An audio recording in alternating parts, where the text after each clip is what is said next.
2 minutes to the deadline.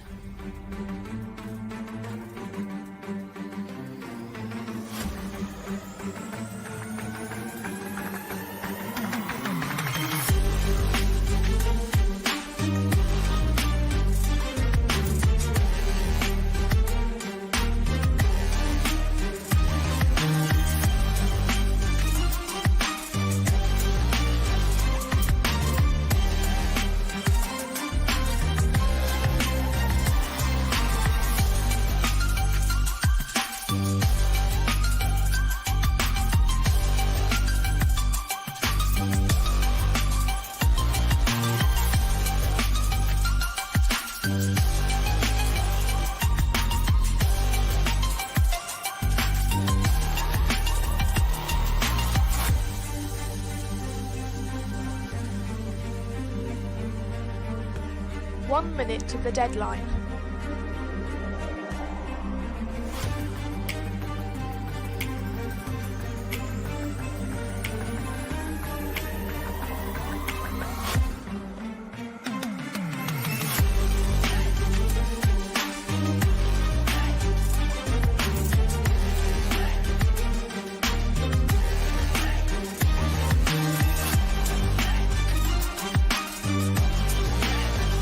Thirty seconds.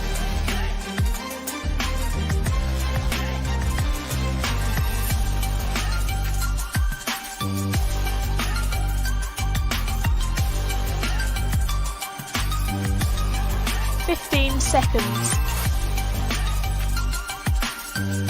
10, 9, 8, 7, 6, 5, 4, 3, 2, 1.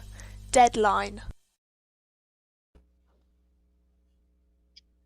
Good evening and welcome to Gameday Live. You're joining us tonight as we are covering the Virtual Diplomacy League. Tonight we've got, I believe, our busiest night ever, most boards that we've ever had in one single night. And I am really looking forward to this because there are some really, really outstanding games that we get to cover tonight. Welcome, Brandon. Hey, Brian. Good to see you. Really excited for tonight's games. We're doing something a little bit different tonight with VDL. We're going to recap the early games and then cover the games that are going on live right now. And having had a look at some of those early games, I can tell you we are in for a major treat tonight because there is some fascinating and unusual diplomacy happening in these games today. Yeah, the VDL is really kind of hitting its stride right now. I feel like we've got some very, very top talent playing, and I think overall we've seen the quality of the league improve month over month as we continue to cover these games, and I think we're going to see that tonight as we're covering these games. Yeah, I think that's right. The players are getting used to the virtual format. We've got a bunch of new players who have come to the game thanks to the pandemic, looking for something new to do and been taken by it. And so they're starting to feel their oats, develop some skill with the game, and it's starting to show. There are just really interesting things happening. We've got a new scoring system that people are getting used to, so they're still exploring how that works. And that's interesting. And then on top of all of this, we've got the DBN Invitational coming up in February, which just throws a whole nother stack of logs on this fire and ups the stakes because there are the chances to qualify for the Invitational are running out. And VDL is one of the prime chances left to do it. The winner of VDL will automatically qualify. And those who make the top board will have a really good chance at earning an invitation. Yeah, the VDL, the winner is going to automatically qualify, but it's also significant for the players who are coming in second, third, fourth, fifth, because this is likely to score at 100 points, the event. And so not only will the winner get a big chunk of points, but those scoring below, it will significantly shake up the standings for the DBNI. Yeah, and being a 100-point event, it means that not only the top 7, but the players, from say 8 to 14, 15, will get good scores that could conceivably boost them from just outside of the bubble into the Invitational. So, I said making the top board will give you a great chance to make the Invitational, but even coming close will also give you a great shot at it. Yeah, so I think currently right now, well, we kind of covered this on our countdown show earlier this month, and I think 13th to 15th place, depending on the size of the events, averaging around 6 points, I think, 6.5, something along those lines. That's a pretty significant jump when you look at the bottom 28, because the DB9 is only taking the top 28 players. When you start looking at positions 21 through 28, it's only a few points, like 2, 3, 4, 5 points at most that are separating it. So because of that lack of separation, this is going to be a significant thing to play for.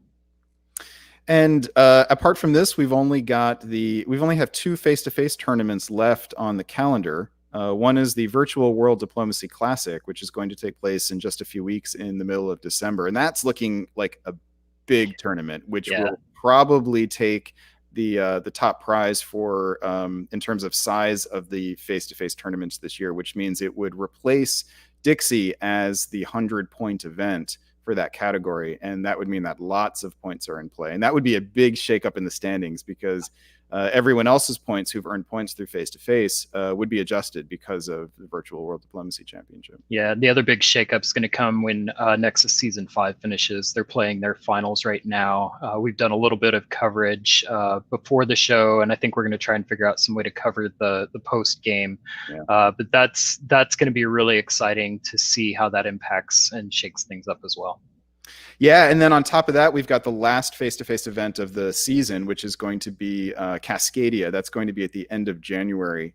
And the tournament director of that, tournament, Chris Brand, is going to be on the broadcast with us tonight. So we'll be able to get a long-term preview of that. But that will be people's last chance to impact the standings for the Invitational, which will then take place in the middle of February over 3 weekends. There's going to be 2 qualifying weekends where each person who qualifies is going to have to play 2 out of the 4 rounds.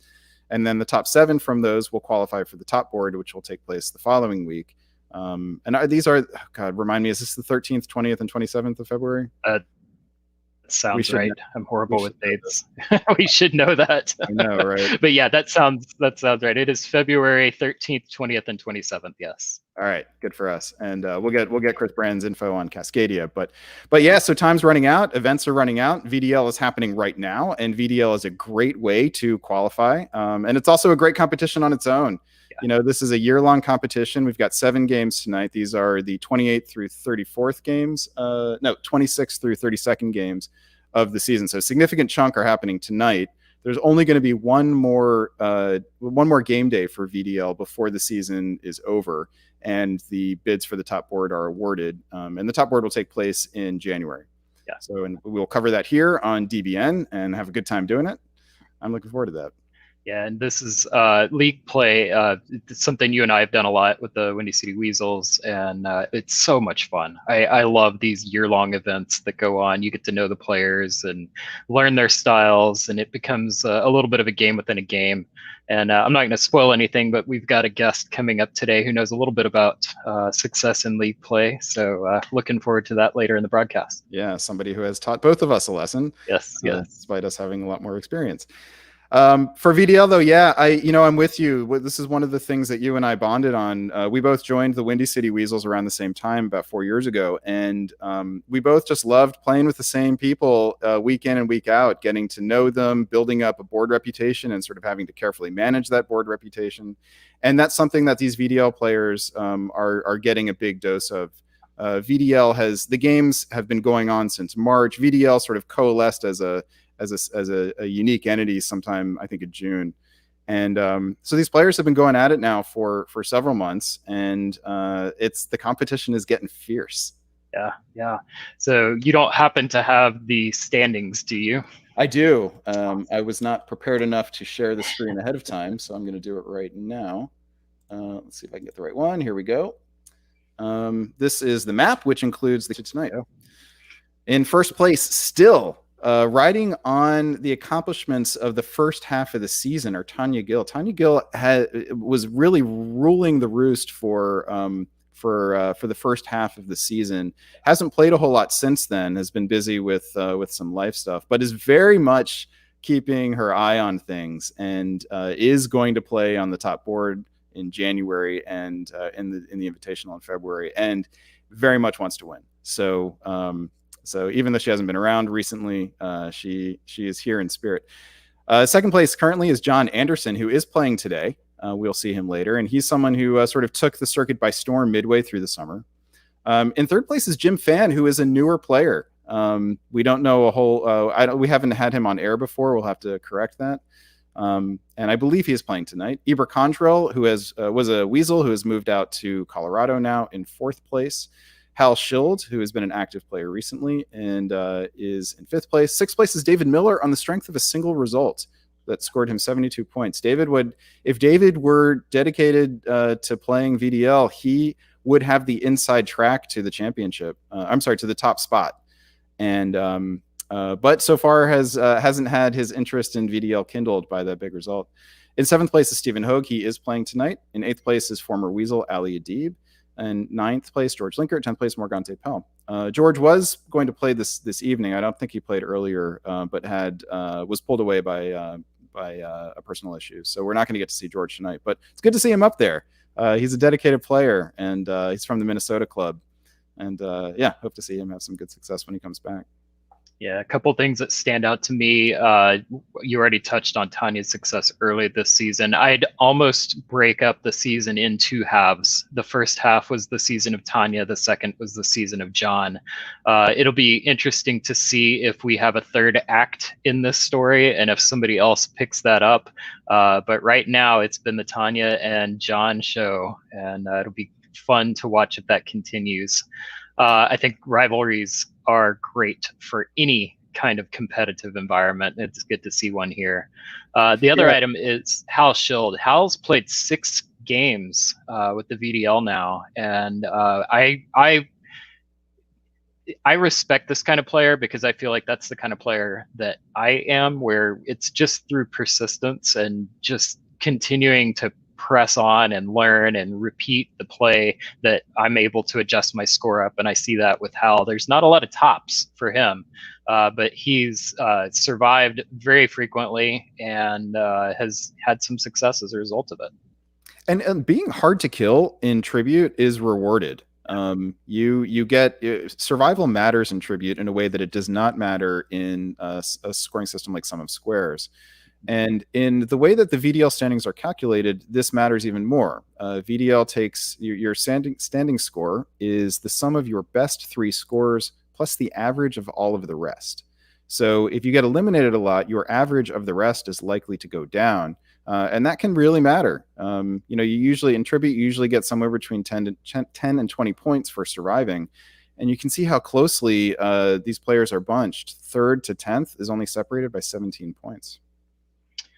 Well, it is going to be fun. It's been fun so far to watch. It's going to be fun to watch tonight. What do you say we take a look at our games for tonight?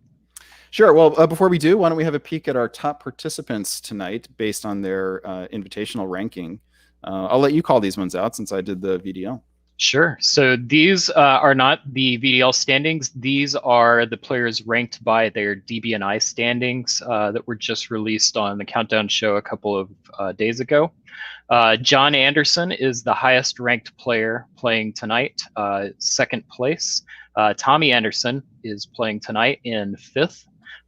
Andre Gribikoff is coming to us in 8th place, Natty Schaefer in 11th, Ed Sullivan in 13th, Karthik Konath at 17th. Karthik just made a guest appearance on Deadline and talked about scoring systems.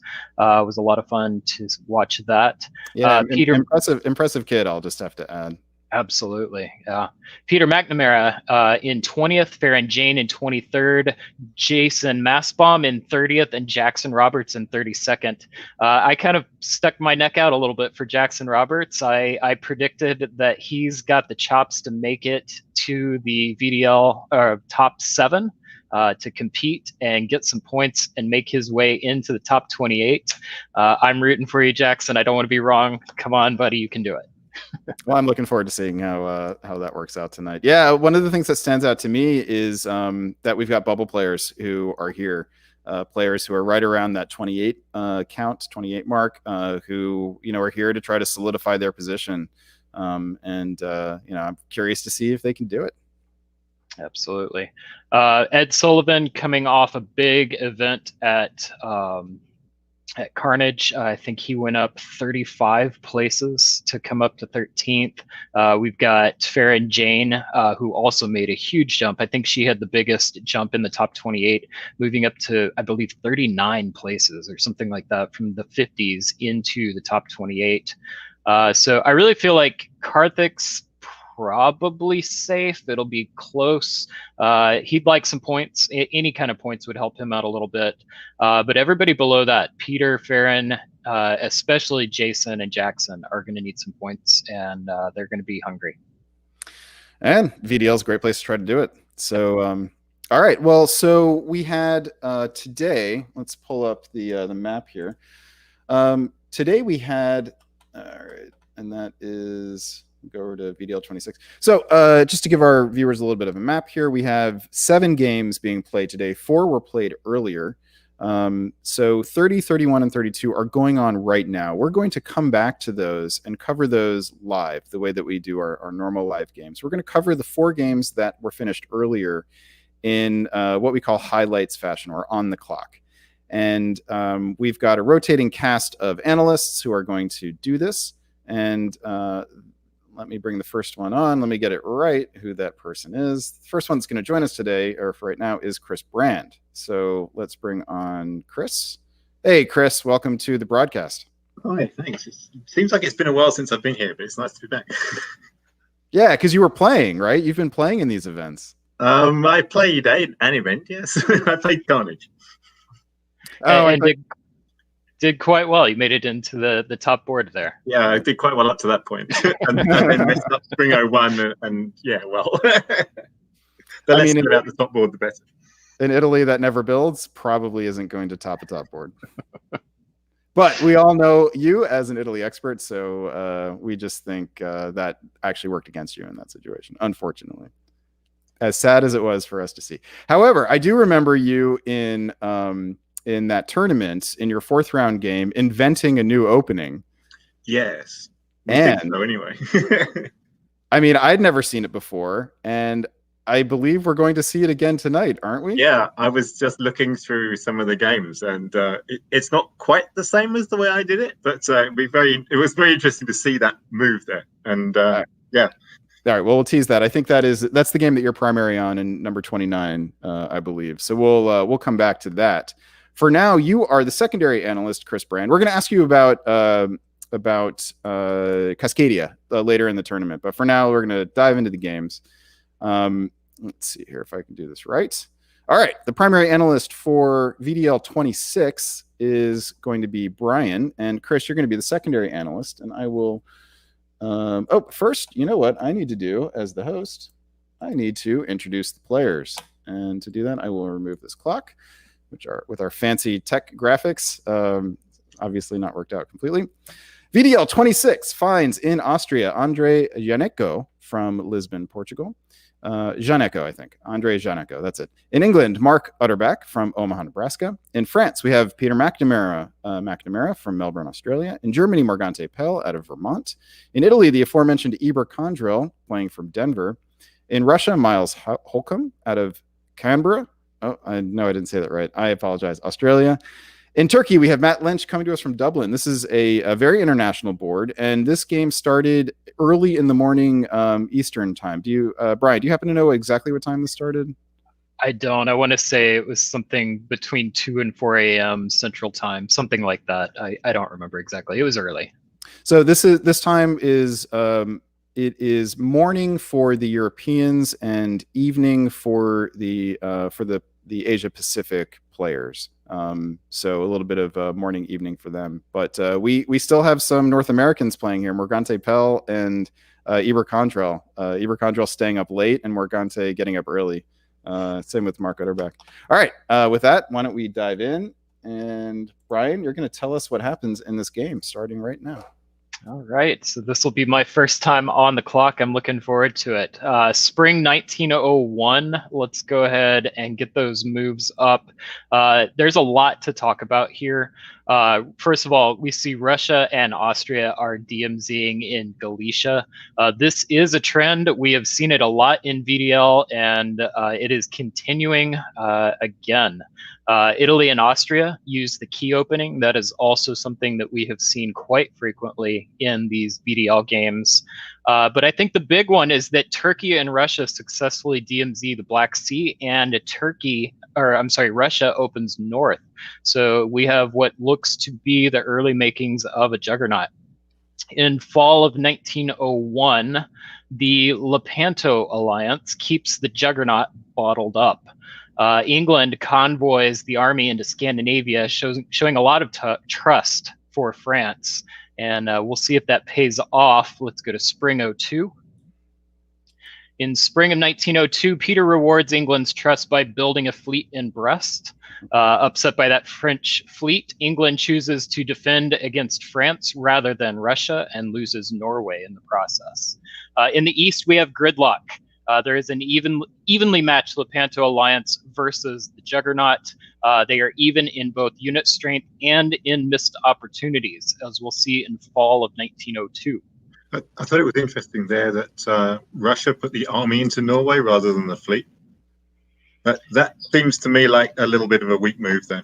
After getting off to such a good start, I want to get that fleet out as soon as possible, personally. I think that's going to be a trend that we'll notice is there were a lot of great plays from Russia, but there were a lot of missed opportunities also. England had some difficult choices on how to defend, and in this case chooses to move to Clyde. That is great for France. The Franco-German alliance shows a lot of patience and focuses in on position rather than centers. That's a safe choice for them, though, because of all of the gridlock and missed opportunities from the east. Spring 1903. In spring of 03, it's a big turn for the Franco-German alliance. Their patience is rewarded. Germany takes the North Sea and France takes Liverpool. Russia picks up Norway in 1902 and subsequently builds in Sev, which allows the Juggernaut to execute a perfect defense against the attack of the Italian and Austrian. In fall of 03, Russia moves into position against Germany, and Germany moves south to Tyrolia instead of defending Silesia. Italy takes Serbia and Austria takes Trieste. I don't know if that was arranged. We'll have to keep an eye on that to see if that comes back to change any of the dynamics in the east. In the west, everybody wants to go to Eddie, but nobody does. And France is getting all of the gains from this Franco-German alliance, picking up Liverpool, picking up London. Something to keep an eye on. Will Peter give Morgante Edinburgh to reward his loyalty?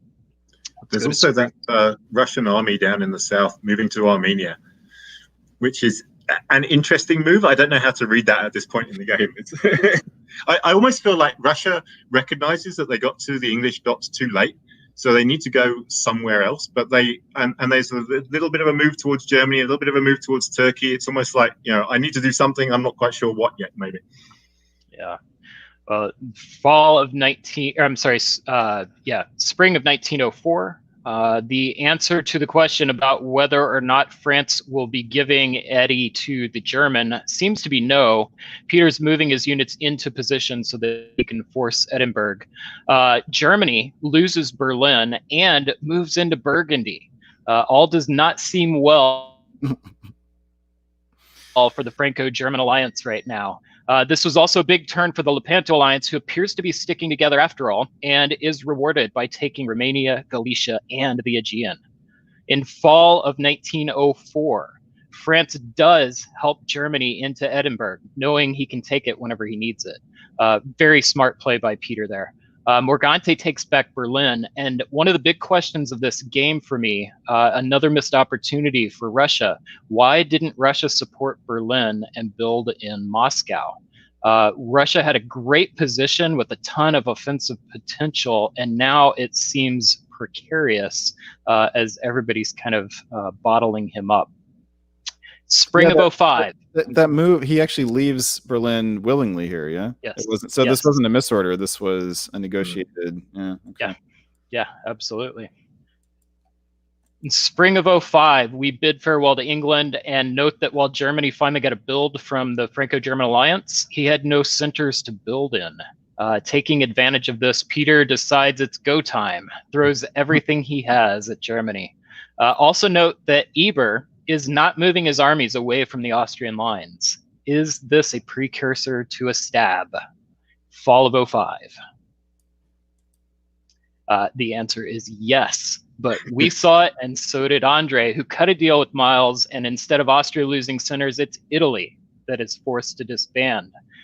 In the West, France can only be described as rolling. Let's go to spring of 06. Spring of 06, even working together, Russia and Germany are unable to overcome the overwhelming force that France has on the North Sea, and France continues to dominate his theater. The East is a mess. Russia takes Romania, Turkey takes Aegean, Italy and Austria both retreat to Bulgaria, and both of their units are piffed. Fall of 06, the question that we all want to know and answer to: can anyone on this board stop France? Peter just keeps making all the right moves. The East can't seem to get onto the same page. Spring of 07. So a common question that comes up in diplomacy: how valuable is the North Sea? Well, to Peter McNamara, he at least believes it's worth the loss of a fleet in Helgoland and the gain of a center in Holland. That's good. That gain is good for Peter because it comes at a time where Italy appears to be moving west. But having continued French units are going to make that a difficult path for the Italian. The Dipsy Doodle continues in the east, but is starting to show some signs of resolving. The apparent Italian-Russian cooperation is not a great sign for Austria.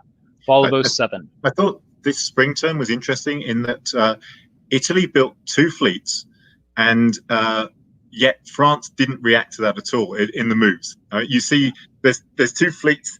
What's Italy going to do with those fleets other than move them towards France? And yet even fleet North Atlantic tries to go to Norwegian, and English understandably deals with North Sea. But I think I would have been tempted to move that North Atlantic fleet down to Mid-Atlantic at this point if I was Peter, but he doesn't. Yeah. We'll see whether that works out for him well. Yeah. The move from Adriatic to Venice is funny as well. Clearly, not a whole lot of trust. But so Bulgaria retreats here to Aegean, not to Greece. Mm-hmm. Is that all right? Well, Brian, tell us if that becomes important as we go. Yeah, just keep an eye on that. Okay. In fall of 07, France is forced to retreat out of Munich and is unable to take Kiel, falls back to defend Iberia, just like Chris was talking about. I think the question here: has the rest of the board found a line where they can hold France back? Spring of 1908. The answer is no, they have not. Wow. Germany and Russia are unable to hold the line because France supports Austria into Munich. Not satisfied with showing off his tactical and strategic success, Peter demonstrates why he's one of the best players in the world right now and shows off his diplomatic prowess as well. Wow. Fall of 08. Wow. Oh, and also note the Italian fleets moving back east again. No, actually, I'm not going to attack you, Peter. You're good at this game. Yep, I'm not getting anything there. I'm running out of time. I'm going to have to go get my dots elsewhere. Fall of 08, Germany and Russia make an unsuccessful attempt to take Munich, allowing France into Kiel. Peter keeps on growing. Spring of 09. Italy picks up a few there as well, yeah? Yeah, Italy had a good turn here. Italy's kind of been growing in bits and pieces, kind of taking advantage of the collapse and chaos in the East. I think Eber did a really good job with that. I think Italy and Russia made a very sensible peace here. They pretty much wiped out Turkey and Austria between them, and it looks like they've agreed we're just going to leave each other alone. We've got other stuff to do elsewhere. And that seems to be good for both of them here. Yeah, absolutely. Spring of 1909. In the East, Russia and Italy show admirable restraint. and leave their centers undefended and form a line. And then perhaps tipped off about the Russian move against him in Denmark, Peter has another diplomatic win. Germany switches sides and starts working with Peter. Can Italy and Russia hold this position if Germany is cooperating with France? Let's find out. Fall of 1909. We will never know because this game ends in a draw in fall of 1909.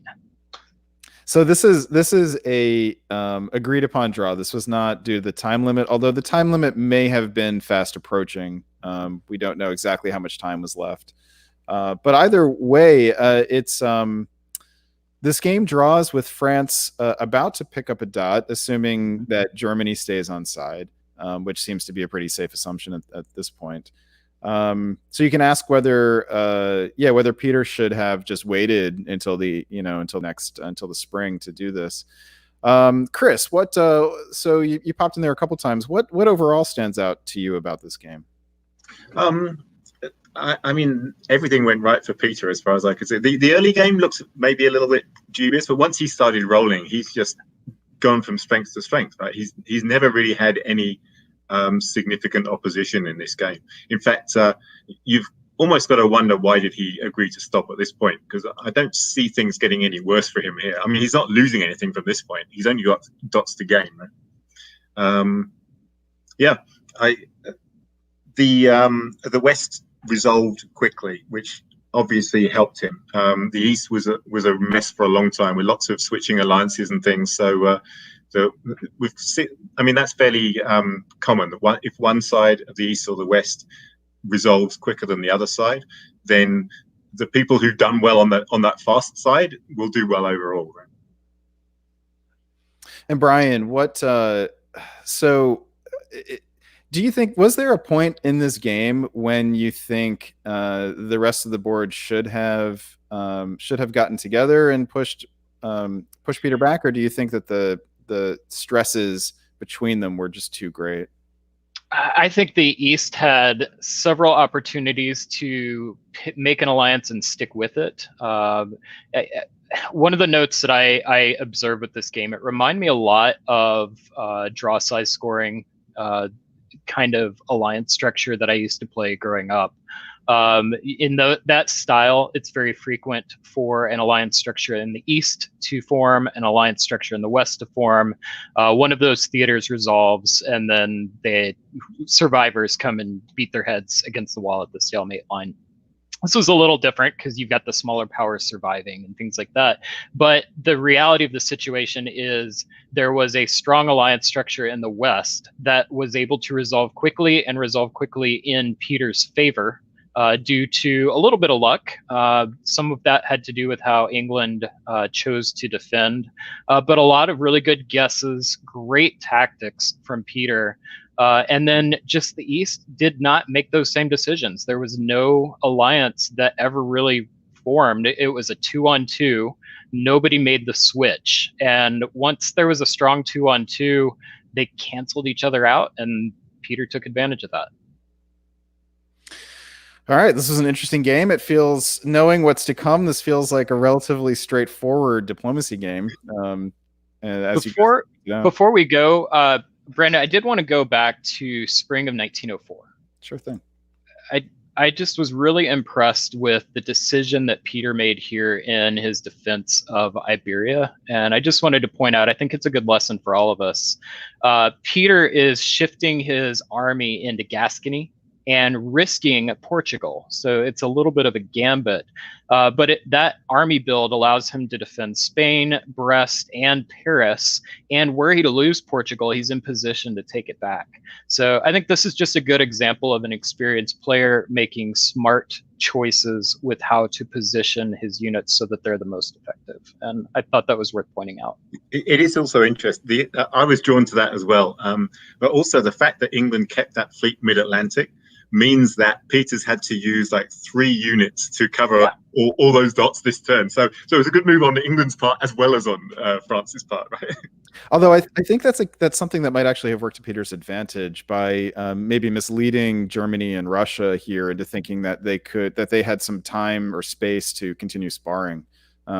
it might have misled them into not understanding just how strong Peter's position was, especially given how strong of a player Peter is, right? I mean, that's one of the things I think you need to have your antenna up as a player, is to see like what the future potential is for a position for somebody, and whether that means you should reevaluate your alliance structure now. I know something else I have to point out on this game. Sure. The Italy-France basically left each other alone in the med for almost the whole game, and both did very well as a result of it, which is kind of my mantra there. Straight out of the Chris Brand playbook. All right. So what you need to do, see people reading that book and paying attention. what you need to do for DBN's sake is to come up with a good name for that, for the non-aggression between France and Italy that you like to see. That's my homework, is that okay? All right, let's unless you guys have anything else you want to add, let's put VDL 26 in the books. Well done, all of you, especially Peter McNamara. Congratulations on a sizable board top. That will certainly move you up in the standings, and at the end of tonight we'll have a look and see just how far. For game number 27, we are going to bid adieu to Chris just for a little bit. We'll see you again for game number 29, which you will be the primary analyst for. So, yeah, looking forward to that one. All right, see you in a bit, Chris. And we will welcome to the broadcast David Hood. David, welcome to the broadcast. Hey, Brandon. How you doing, Brian? Welcome, David. Ladies and gentlemen, the venerable David Hood, the lead news anchor for DBN, the host of DBN's Deadline, which just dropped on Friday. Please go right now, if you have not already, and watch our November episode, which David Hood was about. It was had a panel discussion about how to adapt your play to different scoring systems, in addition to our headlines where we talked about what was going on in the world of diplomacy. I thought the panel discussion was really very interesting and insightful. The panel being Doug Moore and David Miller. David Miller, by the way, got married today, so congratulations to David Miller. Congratulations. And also Karthik Kaneth, as you said earlier, was one of the panelists, and it was just a great discussion. Great. And Karthik is playing tonight, so we're going to get to talk about him some more. Yeah, I was really impressed with him and his understanding of the various scoring systems. That was a cool watch. Oh, yeah. So, all right. With that, first of all, I'm going to switch you guys, move you up, David, since you are the primary on this, and going to pull up the player list for board number 27. And perhaps I should hide some of the warts and move the clock off the screen. There we go. In Austria, none other than Karthik Kaneth, playing to us out of California, ranked number 17, a gaudy 17 ranking from the DBNI standings. In England, we have Stephen Hogue out of Lexington, Kentucky. Stephen was active, really active early on in the pandemic period. It's been a little bit less visible recently. Glad to see him back. In France, we have, and I actually talked with Kruno and tried to get him to teach me how to pronounce his name, Kruno Zaretz. I am deeply apologetic for misbutchering the name. I did my best. Kruno is coming to us from Zagreb. In Germany, we have Ed Sullivan out of Houston. In Italy, we have Lei Sarlinen. I also don't know how to pronounce that properly. Apologies, Lei. He is playing from Nantes, France. In Russia, we have Richard Lowenberg coming to us from New York City. And in Turkey, we have George Linkert coming to us from Minneapolis. So George did get a game in today. I know he had to drop out of the evening's game. So this game for our viewers started at 10 o'clock Eastern time this morning. The next three games did. So this was morning for North America and afternoon, evening for Europe. All right. Let's see. Let's go to the games. And David Hood, or to the moves, I should say. David Hood, tell us about VDL 27. Well, as we get ready to watch the moves, I want you to keep three things in mind. Forward thinking of the Germans, restraint of the French, and multinational convoys, because you're getting ready to see some of them, and they're awesome. So let's look at Spring 01 to begin with. You can see we've got the bounce in the channel. That is, you saw the last game where you had an FG, a Continental Alliance, going after England. You might be getting ready to see that again here. And look what you also saw here. Another DMZ in Galicia, another move to Budapest from Vienna, another move Russian north. This was really the theme of the first two games, and has been a theme of recent virtual play, I think, that we can all establish, that's been established. So keep going with here, and we'll see if anything happens to tip us off about what's going to happen in the future. We've got the English realizing, wait a minute, somebody tried to go to the channel, I'll go there. The French, of course, left Brest so they could build there. And you have a key opening actually working. Here's another key that people are trying. A key opening for those scoring at home involves the Italians going to Serbia with support. Here we are, and look what worked. And then one way to do this, and it's amazing that Carneth and Ley are the first, have the first unholy Roman alliance that's done this. The Austrian move to Ionian is with consent. I mean, it is an idea that puts all the units that you've got in play. So the Italians get to go to the Aegean. The Austrian, as you're getting ready to see in 1902, is going to go to the Eastern Med. So this is a strong, almost the textbook definition of a strong AI alliance. But let's keep going here, because now we need to see in 1902 if the FG continues. Well, obviously it does. Look at the French moves. The Germans go to Skagerrak instead of Helgoland, which is a little surprising. But otherwise, they're clearly not going against each other. Now, the East, we're getting ready to see a lot of what I would call fluidity in the East throughout this game. And we'll see at the end who comes out on top. Answer, nobody in the East. But look at the Austrian move to the Eastern Med, I've already mentioned it, is really pretty outstanding in terms of strong AI play. But was Budapest supposed to take Serbia? I'm not sure. One thing I wanted to point out, and this is what I was talking about, German forward thinking. There was already a German army in Tyrolia. FG had a plan to take over to the west quickly, and it was Ed's thought, I'm going to go intervene in the east in 1902 and see what I can do. Now, the idea was not necessarily to go take centers. It was to go and mess around. It was to go and cause trouble and cause chaos, and it totally worked in this game. If you keep, now he's going to Silesia. Now he's in Silesia and Bohemia, while the march against the English continues. Apparently he can walk and chew gum at the same time, that Ed Sullivan. That is Sweden. He also what? That's a remarkable turn by Ed Sullivan. It really is amazing. Not only is he walking and chewing gum, he's really sprinting and chewing gum at the same time. The moves against Turkey continue, as you can see, but he does figure out a way to take Bulgaria back with the help of the Russians. So the Russians are trying to slow down the AI. But let's keep going into 03 and see how the Continental Alliance in the West goes and how the alliance structure in the East goes. We have to point out the unwanted support from Mid-Atlantic to Brest, right? Oh, yes, that's exactly right. To prevent another build in Brest was the thinking by Hogue.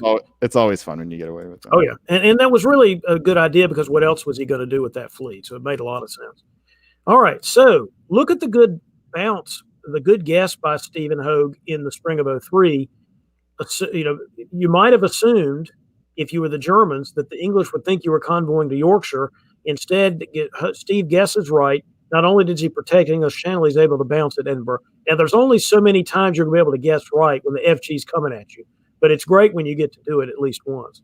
But you can see that Ed continues to go east, in addition to continuing with the attack on England. Now, is France going to go east as well? Answer, not yet. Marseille goes to Spain. The Italians are, of course, weren't expecting it. Look what their armies do.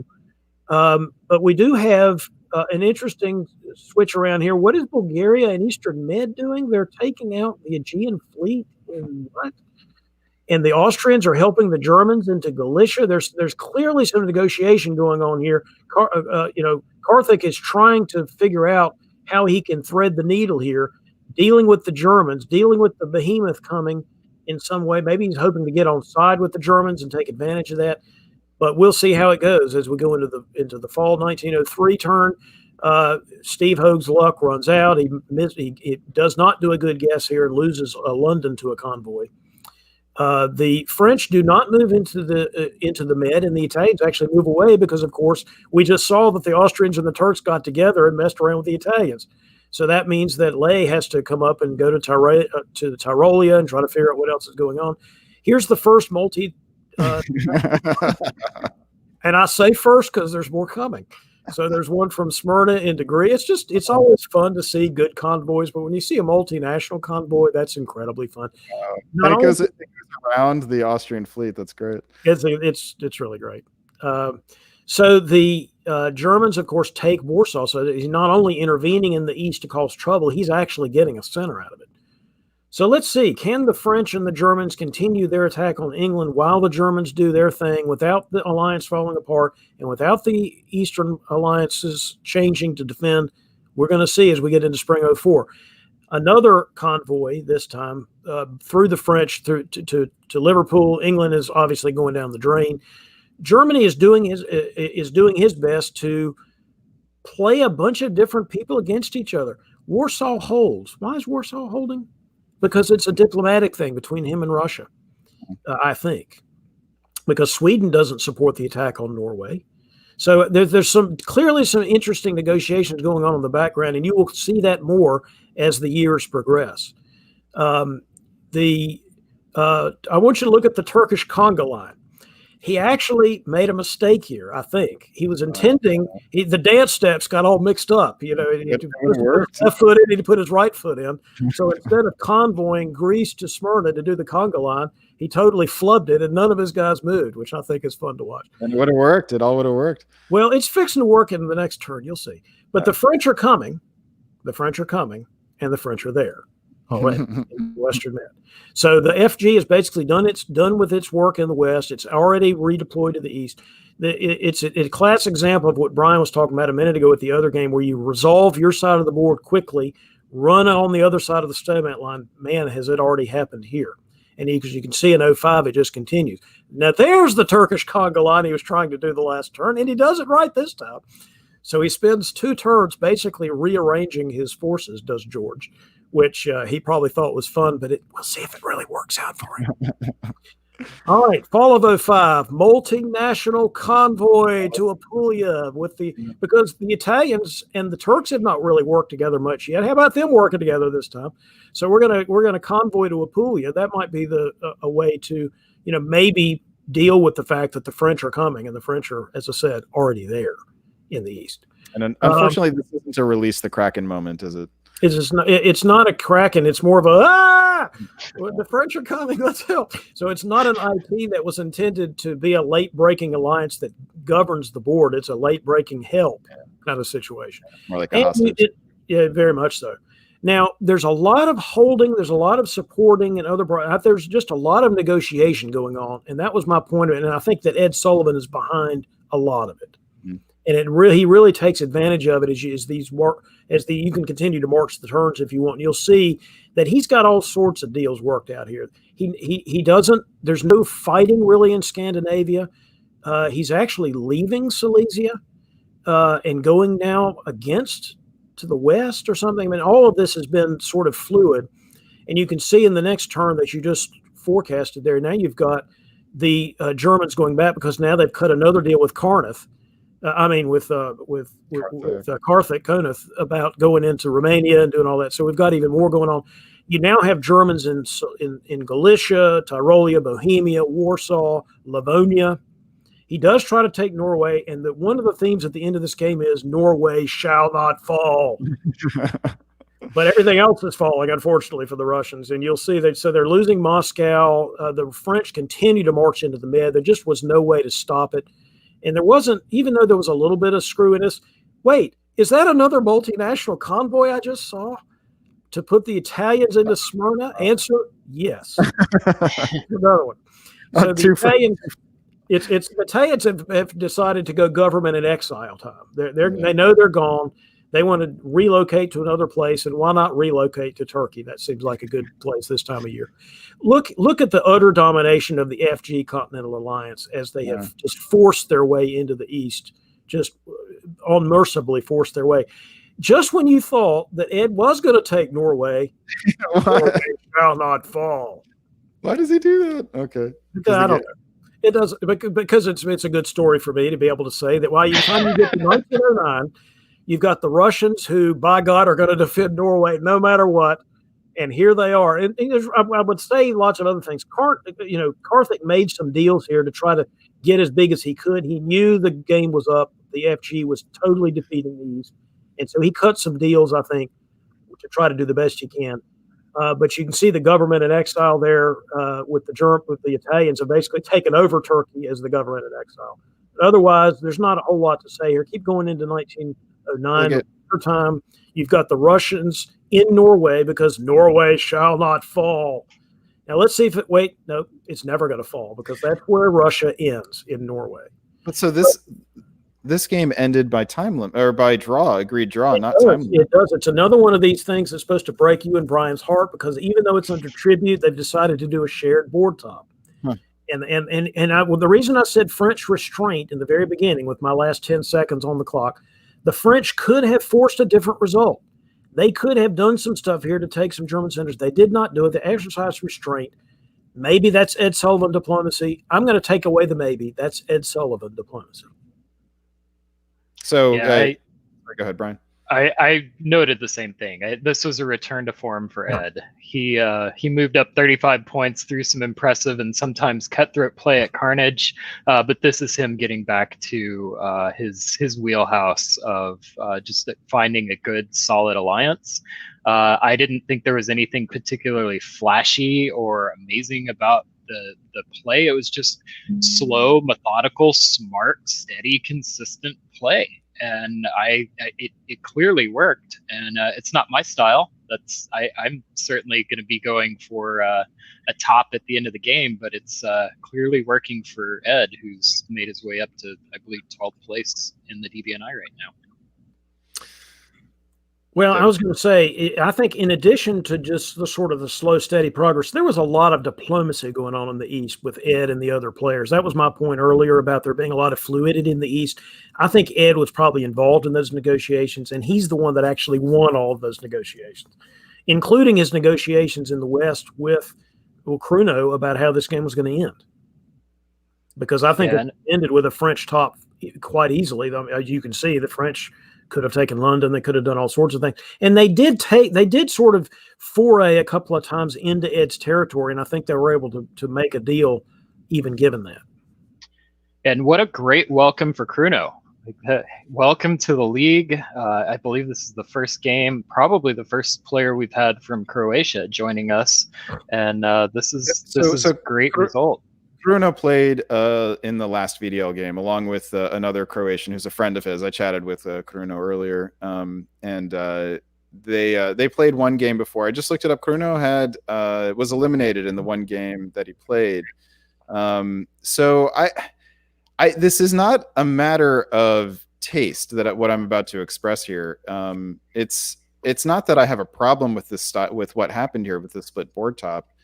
It's that you've got two players here, one who has no results, who needs a couple good scores to get onto the top board, and it is attainable. I mean, 7th place is sitting with 70 points right now, so a 55 point score here tonight, plus just another okay score or two, could get you onto the top board.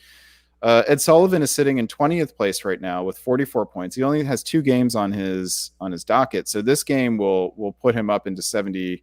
That will give him about 75 points. That'll, for the moment, put him in position to make the top board. But a 50-point score would have guaranteed him almost would have come close to guaranteeing him a spot on the top board. So it's not that there's a problem with the style of play. It's that these players they're passing up opportunities to get the results they need to get themselves on the top board. I want to dissent for a minute, if I don't. Sure.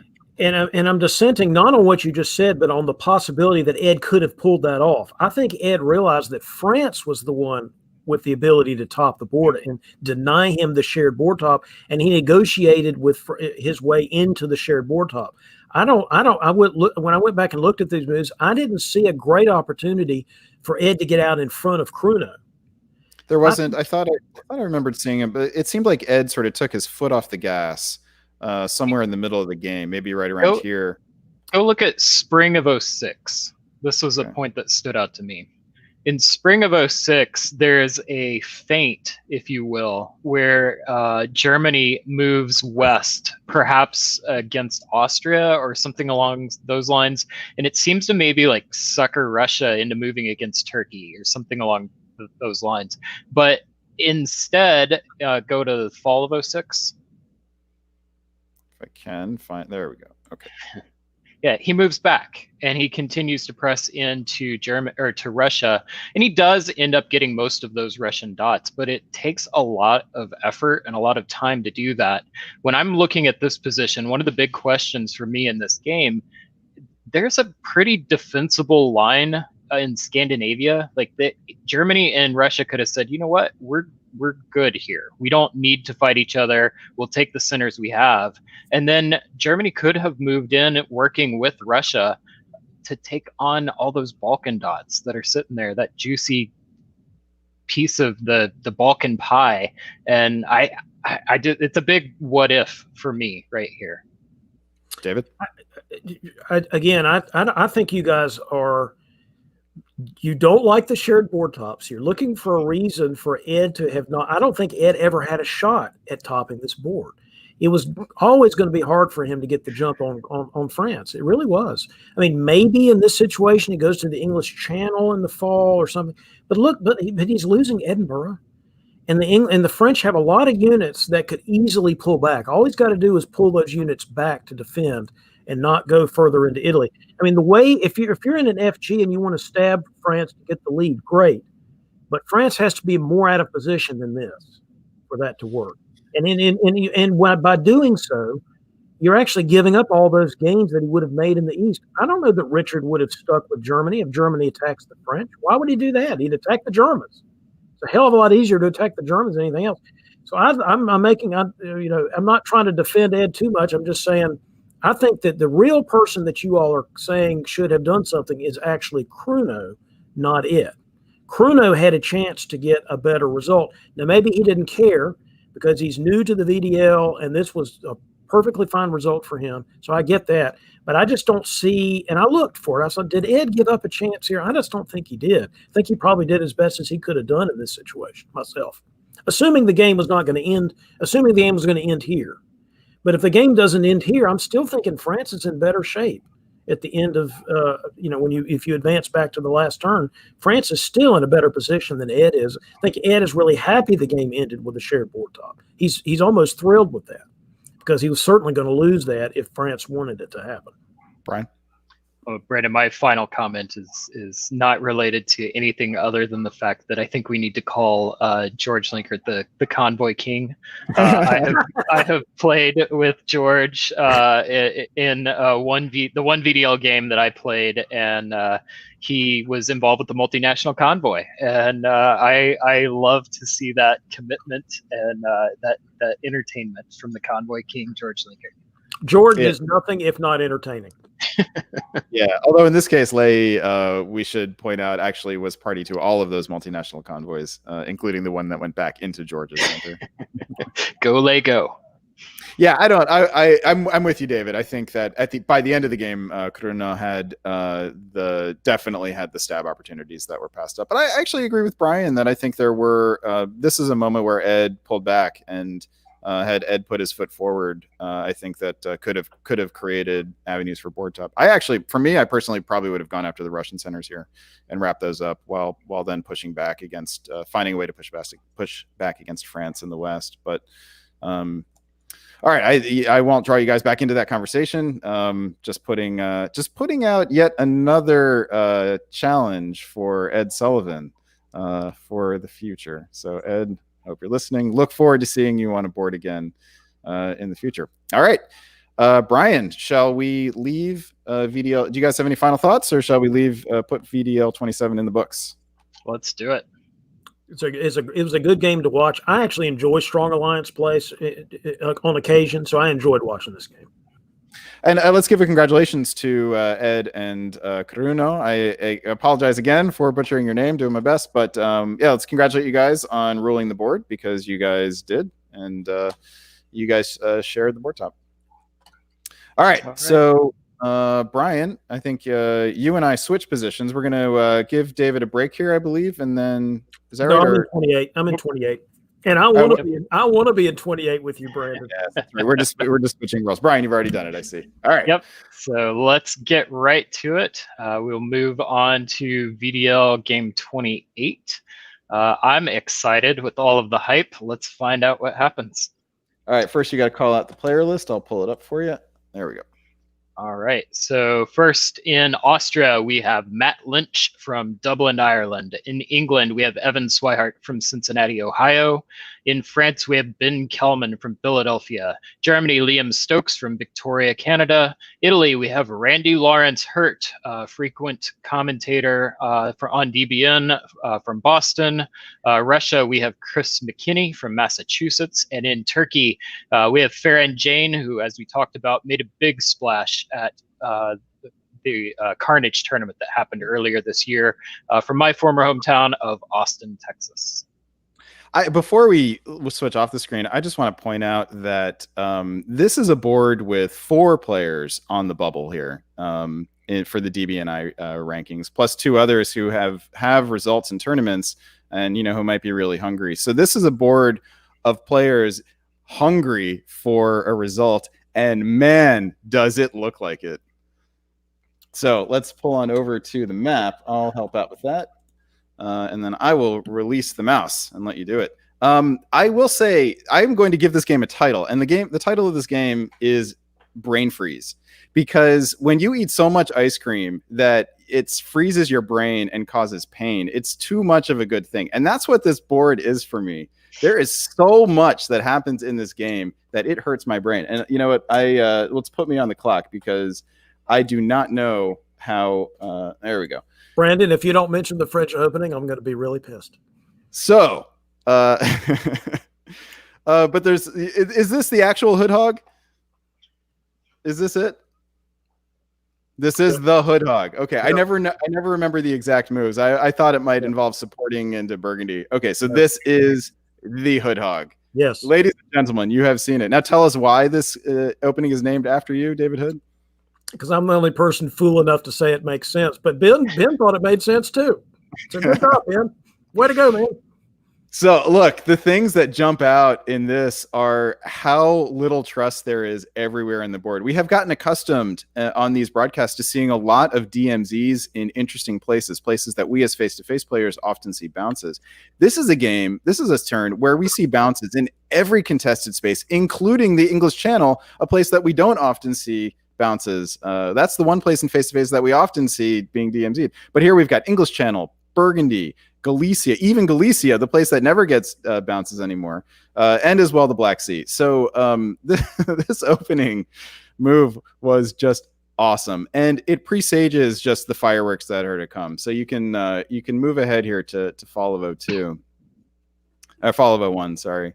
This is just magnificent, because what happens in the West is Germany only ends up with 1 build because they get into North Sea without support. Just awesome. So this happens because Evan Swihart in England decides to go back to the English Channel rather than cover the North Sea. So with Liam, he only gets 1 build, but probably doesn't mind it so much because he ends up in the North Sea. Elsewhere, we see Italy with a very unconventional 1 build. An army gets supported and convoyed into Greece, supported by the Austrian. This is very unusual. The Austrian support in Serbia gets unused. It was obviously trying to create guff between Russia and Turkey, which won't require much effort after this. We also see the beginning of what can only be termed the Italian Odyssey, which is the travels and travails of the Italian army that begins in Venice, has now made its way to Tyrolia, and will in the next and makes its way to Bohemia, and will be worth keeping an eye on because it has quite the journey over the course of the game. So let's move ahead to spring of 1902. And one of the things I want to draw attention to here is what Farhan Jain does in the South. Farhan has a choice here of whether to cover Eastern Med or cover the Aegean. And it's a really important guess. If she gets this wrong, then she just has a mess of difficult decisions to make. But by guessing right here, makes the defense for this particular turn easier. Elsewhere, we see Russia, I think, has made a minor mistake that will end up mattering for a while. By building an army in St. Petersburg, not a fleet north coast. Given the way that the alliance structure was working out, it looked like Russia and Germany would be working together. A fleet north coast would have been the natural thing to do here, and that ends up mattering because they don't have a fleet on the north coast. But elsewhere, we have a Russia-Turkey trying to work together, and we have what looks like French and German trying to work together, along with the Russian helping out against England. Let's move forward to fall of 1902. And what you have here is a little bit of a turnabout. Russia turns on Germany. England gets back into the North Sea because Germany turns on France. And that's just the beginning of what is just strategic dipsy doodle all over the place for the rest of this game. Okay, we can move ahead into 1903. So I'll go back 1 second. Liam does a nice thing by pulling the unit instead of, which enables him to just, we can keep on going, I'm sorry. So now we get a fleet, which is in South Coast from Russia. And we see that the Italian army, which had gone to Bohemia and then to Silesia, now goes to Prussia. So this Italian army has not done anything for Italy, but it has made a beeline for the north coast of Europe. There's just some messiness going on. England now turns on Russia. And what we have suddenly is the development of a late-breaking Western Triple. We have possible strife between Austria and Italy working out. And Russia tries to advance. Let's keep moving forward here. Fall of 1903. And Russia now turns on Turkey. So we now have, there has not been a single alliance that has not had some sort of complications. Italy and Austria haven't fought each other yet, but something weird is happening between them. Yeah. Yet, right. So Germany gets a dot back. England moves towards the north. Let's keep on going. In 1904, you have a strange mistake over Berlin here. Prussia and Silesia, Italy and Russia, who seem to have their interests aligned, do not coordinate here, and that ends up costing them. Let's see here. Move ahead into the fall here. And we have yet another strategic shift here. England stabs Germany here. So ends the Western Triple, picks up 3 dots, 1 from Russia, 2 from Germany, and then does something very, very strange. And meanwhile, the Italian army moves into Livonia.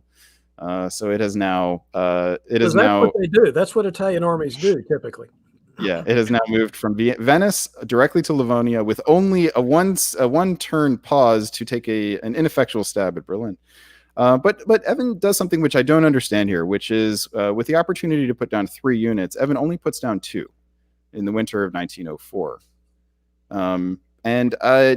Help me out here, David. Do you have any explanation for this one? Trying to make friends with the French by not even scaring them at all. In other words, don't put anything in London. You need to put in an army in Liverpool. It's like a diplomatic overture to the French. See, I'm not threatening at all. That's what I think. That's what the attempt was. Well, in any case, I think it really comes back to haunt Evan. So let's move forward here into 1905. And my notes for 1905 are just what a mess. The Italian army finally gets into Berlin here, so finally is going to do something productive for the Italian. And Turkey decides to punish Russia, which allows Austria to get the upper hand. And this is a moment where Austria's game really turns around. Austria is going to end up with all of the Turkish centers. And this is the moment. So Farron, I think, faced with a bunch of bad decisions, had gotten into Ionia and probably didn't expect to, and got forces separated, just decides to try to punish Russia, and Austria allows Austria to get the upper hand. 1906, another delightful thing happens, which is that Germany gets into Burgundy and then makes his way over to Brest in the fall and survives on 1 unit with an army in Brest. And so David, this is a moment where you have let's flip the turn here. Yeah. I think you have a name for what happens here. Yeah. Well, actually, if you don't mind going back to spring of 06 first, and then we'll see. I call this the United Nations of Germany. In other words, there's lots of people in Germany. Look at spring 06. Look after spring 06. Look what it looks like before fall. Well, anyway, that's fine. Look, you've got 3 different powers occupying the 3 home centers of Germany, and then a 4th one takes. So at different times, 4 different powers owned a German home center or occupied a German home center in 06, and none of them was Germany. Sometimes a 1 fleet that's left is called the pirate. A 1 army that's left is called a highwayman, and that's what German has, is a highwayman stuck in France. All right, so spring of 1907 is one of the most curious things happens here that I think I've ever seen on a diplomacy board, and I just don't understand. I would love to have somebody explain this to me. Look at what happens in Kiel and Denmark. The army in Kiel, the two units switch places. A fleet in Kiel goes to Denmark, and the army in Denmark goes to Kiel. And the way that this happens is because the fleet in Baltic convoys the army from Denmark into Kiel. Now, this is not a multinational convoy, but it's clearly a multinational arrangement. The fleet in Skagerrak and the army in Sweden don't do anything when they easily could be supporting something, either one unit or the other into Norway or Denmark here. I have to imagine that this was arranged, and that Russia was simply deciding that England would get to be part of the chase for the board top. Is there any other, David, do you see any other explanation for that? Unless he was somehow bamboozled or something. Chris is saying that he was trying to stop Austria by moving down there. That could be right, but I really think it's just being bamboozled by Evan. So if it was a plan to try to stop Austria, that meant that they would have foreseen Austria's move east here, because this is a key moment in the game when Austria decides to turn on Russia and try to pick up some Russian dots. So push forward here. And so again, fall of 1907, Russia holds units and also vacates Moscow, allowing England, Evan and England, to pick up a couple dots here. And then the game draws here. And it ends with Matt Lynch in Austria and Evan Sweart in England with the split board top that really kind of comes out of nowhere. I mean, Austria had picked up control of the game late, and I think Austria, maybe they decided to draw here because Italy appeared to be turning around on them. But if you look at the Austrian position, I mean, there are multiple dots still left to take in the east. Munich probably couldn't be held, except there's the United Nations of Germany. So look at that. 5 countries all have a stake, a unit right around the German centers. And only one of them is German, and the dot being held, none of those dots being held is German, which is awesome. Yeah. So this is a game where, like, you'd love to be able to sit around the table afterward and hear the conversation, but I genuinely am baffled by how this game played out, and I don't have a good explanation for it. Particularly for how it ended. It's like, what the what? And it might just be, frankly, that this game was so bizarre that the people were just worn out. It's like, can we just stop this particular game and start a regular one later in the day? How about that? And that might have been what it was, is they just got worn out with this game. Because there's obviously a lot of play left in it. Yeah, there is. You look at Randy's position in Italy. You could easily make an argument for keeping the game going if you're Randy. You've got the Turkish centers potentially vulnerable. There's the real question here whether Matt and Austria could defend against both of those neighbors at once. And I think the answer is no. And I think the real question is, get Ben, and I assume Ben was going to get ready to have to go back to defend against the English. I mean, what else did the English have to do now with all those fleets? So that I agree. I think if I were Randy, I would have said, I got some potential here. And I would have done something about it. Plus, his whole gambit worked. The whole point of sending an army to Livonia was to end up in Berlin like that. Sure, it wasn't clearly the strategy going in, and it worked so well. Randy, why did you not keep going with this game, man? It wasn't to end up in St. Petersburg? Apparently not. Okay, so I see Chris saying that Chris played Russia here, saying that he threatened to give dots to England, and there are 2 Russian dots, Holland and Sweden, which would be gifts to England. So I can see that England tops this board. Then you also kind of have to wonder why England settled for the board top here, right? Or a shared board top. No, somebody has made a mistake in accepting this result, I think. And unlike the 11-11 we just saw in the last game, this is a barely 8-8. I mean, there's just so much going on here, so many moving parts. But like I said, it could have just been that the players were just worn out with this game, because, by God, a lot happened.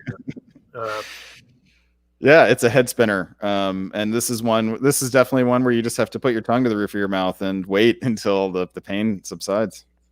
And thank people for the existence of ice cream. If you are a diplomat, this has got to be a really fun game. Everybody's on top of each other. Everybody has to talk to each other. I bet the turns went by really, really quickly, running out of negotiation time. I think also Waverod has probably the best answer about why the game ended here. The little Monty Python reference here. Somebody is coming out and say, "Stop it! It's too silly." And I think that's could very well be what we have. This is just a crazy, crazy game. I mean, it was a crazy game to watch. Evan's position is a fairly standard English dominating position, though. Yeah. You know, honestly, regardless at this point, regardless of how you got there, that's where we are. And so, if I'm Evan, I probably don't take this. Again, we don't know. There could have been all sorts of motivations going on here. People could have had something to do. They had to quit or whatever, get ready for the next round, whatever it was. But it is puzzling for us as commentators to figure out how and why the game ended right here. Yeah, because you see, like if Evan, if Chris decides that Evan is the problem, he could turn around and take dots, and there's just lots of possibility left here. Thank you guys for letting us bear witness to this one.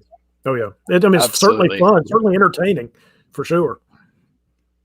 Yeah, all right. I think this is a really good example of the Italian adventure, and I think we had Brother Board wrote a post about this recently, within the past month or so, talking about this very thing, about sending a Italian unit up through the middle of the board, trying to help break some stalemate lines potentially. I think was the intent of that. And but also his argument was, hey, that unit can go and help you not necessarily take dots, but you can influence the rest of the board significantly. And as Italy, that's something you kind of need to do. It's a unique power in that you need to kind of try to influence the strategic situation into your favor. It's not one of those powers you can just line up in a corner and just methodically get to work. So good job on Randy for making that. It's a bit like Ed Sullivan's German army early in the last game. You sort of send it over there, not because you're necessarily going to take a center with it, just because you want to screw around with people. Yep. Awesome. Well, let's move on to our next game. We'll go ahead, Brandon, if you want to bring up the player list. First, we need to give David Hood a break. We'll see you in a little bit for coverage of the first live game coming up, and instead we're gonna have Chris Brand. Welcome back, Chris Brand, and you're gonna take my place as the primary in this game. And all right, we'll bring up our player list. Oh, the graphic! Thanks, man. We hadn't been doing that. All right. VDL Game 29. In Austria, we have JJ Raymond from Santa Monica, California. In England, we have Matt Colburn from Washington, D.C. France, we have Natty Schaefer from Salt Lake City, USA. Germany, Andrei Gribikov from California. Italy, Tibor Kordik from Zagreb, Croatia. Russia, we have Dave Roberts from Snohomish, Washington. And Turkey, we have Jonah Feldman from Boise, Idaho. Of note, Andrei Gribikov is ranked 8th, and Natty Schaefer is ranked 11th. So a couple of top level talent playing in this game. All right, Chris. Any thoughts on the lineup, or shall we? Honestly, most of these names are new to me. So I mean, you can see there's obviously some good players there because there's some very well-ranked players, and it's not like you have to be good to be that well ranked. So it's going to be an interesting game anyway.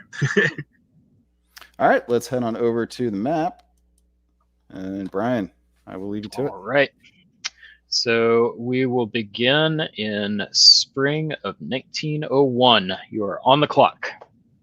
Okay, so spring 1901 is really not that interesting. We do see the bouncing Galicia, which we've commented is one of those things that it varies as to whether it's not as common as you would expect it to be, perhaps.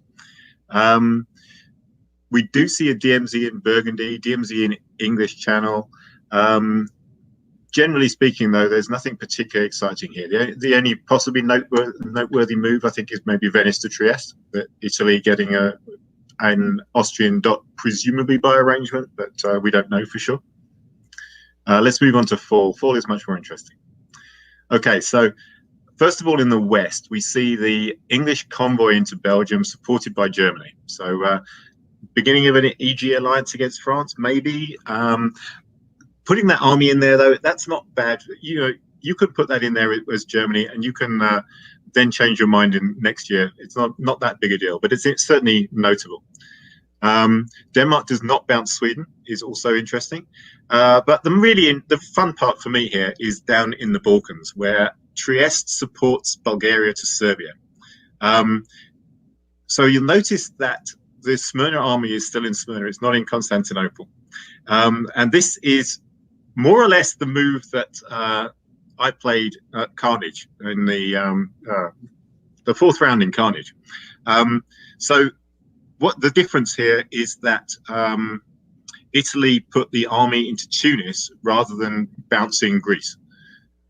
When I played it, we did the Ionian to Greece as well, which meant that Austria actually ended up disbanding at the end of 01. In this case, because the Albania fleet does succeed to move to Greece, they still keep 3. And it's interesting to notice that the army in Serbia retreats to Albania. I'm not sure whether that's the right thing to do or not. I mean, you're in a tough spot as Austria anyway. You've got the option of retreating to Albania, or you take it off the board and you rebuild it in Vienna. Neither are particularly pleasant, but in actual fact, this does work out well for Austria, as we'll see. I'd like to say just really quickly, the curiosity to me here was that we're the Turkish move. So Turkey taking Serbia, but then advancing as if they were part of an RT. This wouldn't be that's not what you did, correct? Yeah. What did I don't remember exactly what I did. But what you would want to do if you're going to do an IT here, right? You would want to bounce Russia and also have the opportunity to put another fleet down, correct? Yeah, I have a feeling I put the army up into Armenia and bounced the fleet in Black Sea. This feels like I think the fleet move is probably a mistake here on Turkey's part. I think if you're going to commit to the IT, then commit to the IT, in which case Russia is an enemy, not a friend. Yep.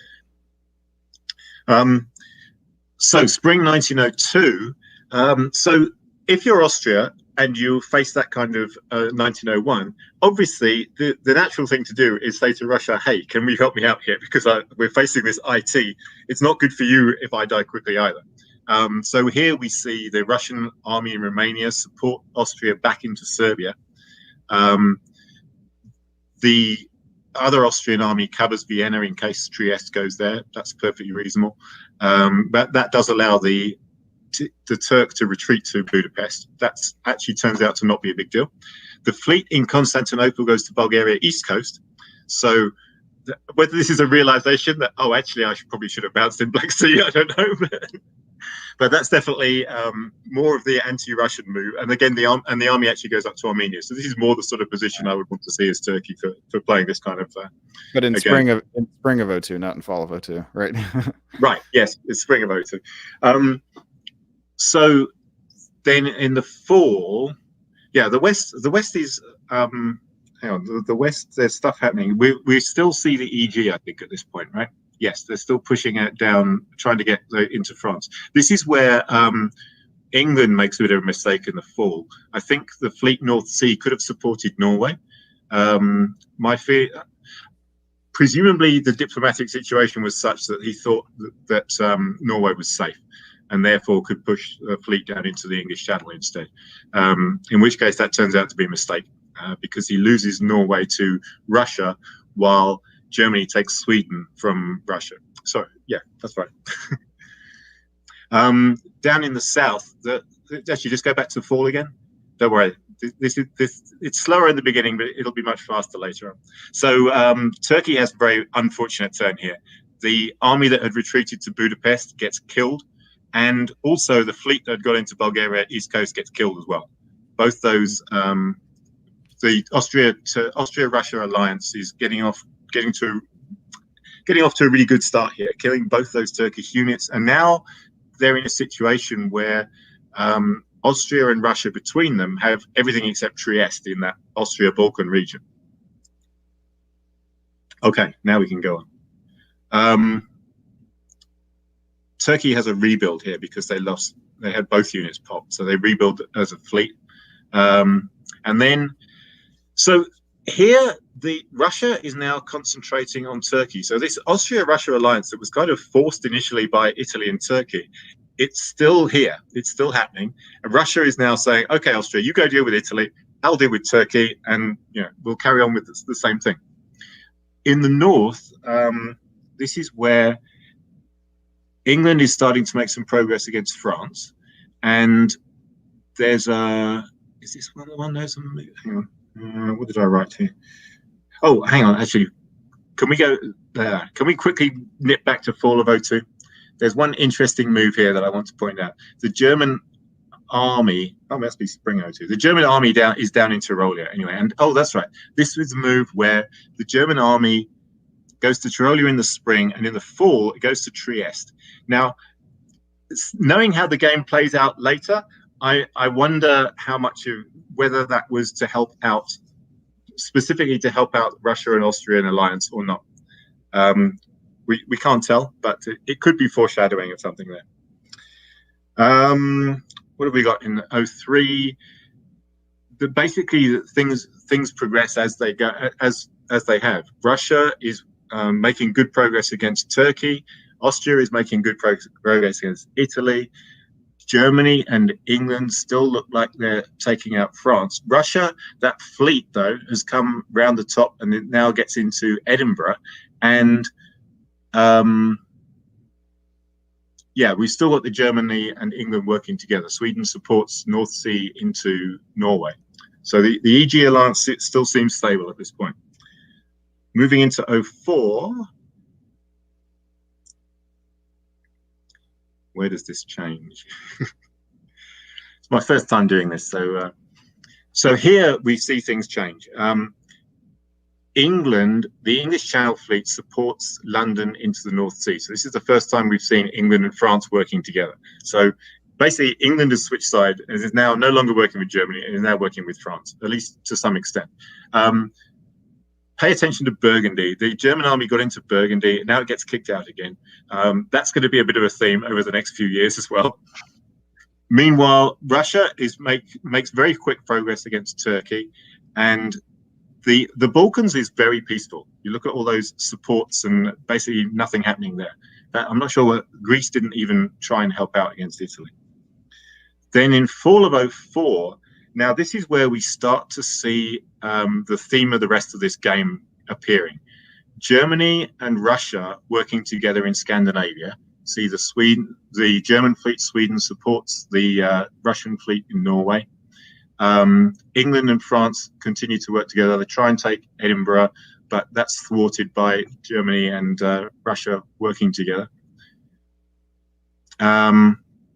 Down in the south continues much the same. Italy's doing a good job of holding out. Notice that the German army, which is now in Piedmont, is actually pushed into Venice by the Austrian units.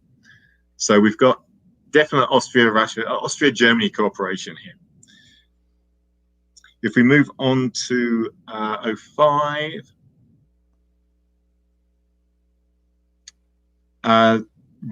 Turkey finally gets killed in 05. That the army gets pushed out of Bulgaria, gets to retreat to Greece, but it's not going to last in Greece, unfortunately. The German fleets get up into North Sea and Heligoland and Skagerrak. So really powerful German fleet move towards the west. Again, that's with the help of the Russian. The England's on the defensive, pulling the fleet in the Norwegian back to Clyde. And France basically is very static for these next few turns. I mean, they've managed to get rid of that German army in Burgundy, but then it's come back again. But mostly those French units don't really make any progress. I guess they're defending against the German units, but I feel like maybe it's just the unit balance. That fleet in the mid-Atlantic doesn't do them any good. Maybe that should have come up round to the North Atlantic and up into the Norwegian to help out. But the French position is very static from here. So fall of 05, we see that last Turkish army gets killed by the Austrian. The Austrian fleet at this point has made it into the Ionian. So that's obviously bad news for Italy, and Italy now is losing Tunis, and on their last legs. In the north, slow progress against France. That German army in Burgundy gets kicked out again, retreats back to Munich. Moving on to 06, basically from here on, we see in 06, 07, we see Italy gets ground out. The Russian fleet comes up through the Ionian in 06. And the other Russian fleets in the north are up in the North Atlantic. So Russia has got this huge pincer movement coming on with the fleets now. They've got fleets within sight of the Mid-Atlantic from both sides, basically, or with Mid-Atlantic Western Med from both sides. So at this point, they pick up Liverpool. England's now on their last legs. And there's a trade of centers down in Scandinavia. You'll notice the Russian fleet convoys the Austrian army from Greece into Naples, and then the Russian army in Constantinople comes into Bulgaria. So there's some trading of units there, but we've still got this very powerful Russia-Austria alliance down in the south, and Russia-German alliance up in the north. 1907 rather. Oh, we get more Austrian fleets. More Austrian fleets is good. Italy dies in 07, I believe. And then the Russian fleet manages to get from the Ionian to the Tyrrhenian Sea and keep going. This is grinding. They've ground out Italy. They grind out England, and they keep going through 1908. This alliance stays together to grind out France. You'll see the fleets coming up into North Atlantic and Western Med. So we get the Russian fleet right the way around into the Mid-Atlantic, and I think there's a big finish. Yeah, the big finish is fall 09, I believe, when they take the last of the French dots, and there's a convoy here. The convoy from St. Petersburg all the way around to Albania through, 4 Russian fleets and 3 Italian fleets to get that. Oh, I think it actually, does it go through Adriatic as well, just for the hell of it? Yes. Yeah. So an 8-fleet convoy. Yes. Yeah. And this is just sort of sums up this game, basically, I think. I'm a little disappointed they didn't go through North and English Channel just for the hell of it, right? Yeah, it's interesting that German wasn't involved in that. This was a Russian-Austrian thing, and I feel like that was the way this alliance formed. It seemed like it was a Russian-Austria alliance first, and then Germany was came into it in a little bit later on. Yeah, I think it was Austria-Russia from the get-go, and Austria's early setback ended up sort of playing into their hands. Yes. Particularly because the Kraken, the Italy-Turkish alliance, never worked. It didn't seem like Turkey was ever fully on board with it, and so that was the strife, the instability that Austria and Russia needed to turn the tables. I mean, I have to say, like, so this ends. It goes one more. I mean, they finish the year, so they actually eliminate. Yeah, right. They do actually eliminate France just to finish it off altogether. This is a 3-way draw. I think this is the first 3-way draw that we've seen in VDL, and it ends with, with a 59 point board top for Russia. So Russia gets about twice as many points. It's not a huge board top, actually. Like we see in Tribute, we see board tops that get up, into the 50s, and this one doesn't. And it's because the draw size is small. There just aren't that many Tribute pairs.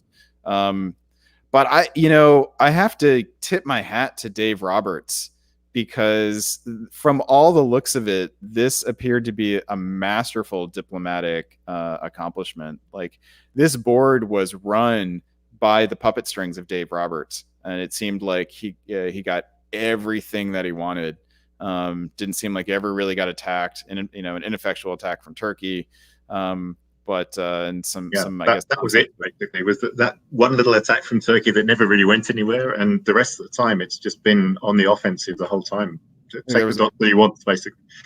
there was a bit of nonsense with England, I think, that quickly turned around once Dave figured out who the good ally was there, and then it was just from the time Germany turned, it was just methodical alliance play that just destroyed the rest of the board.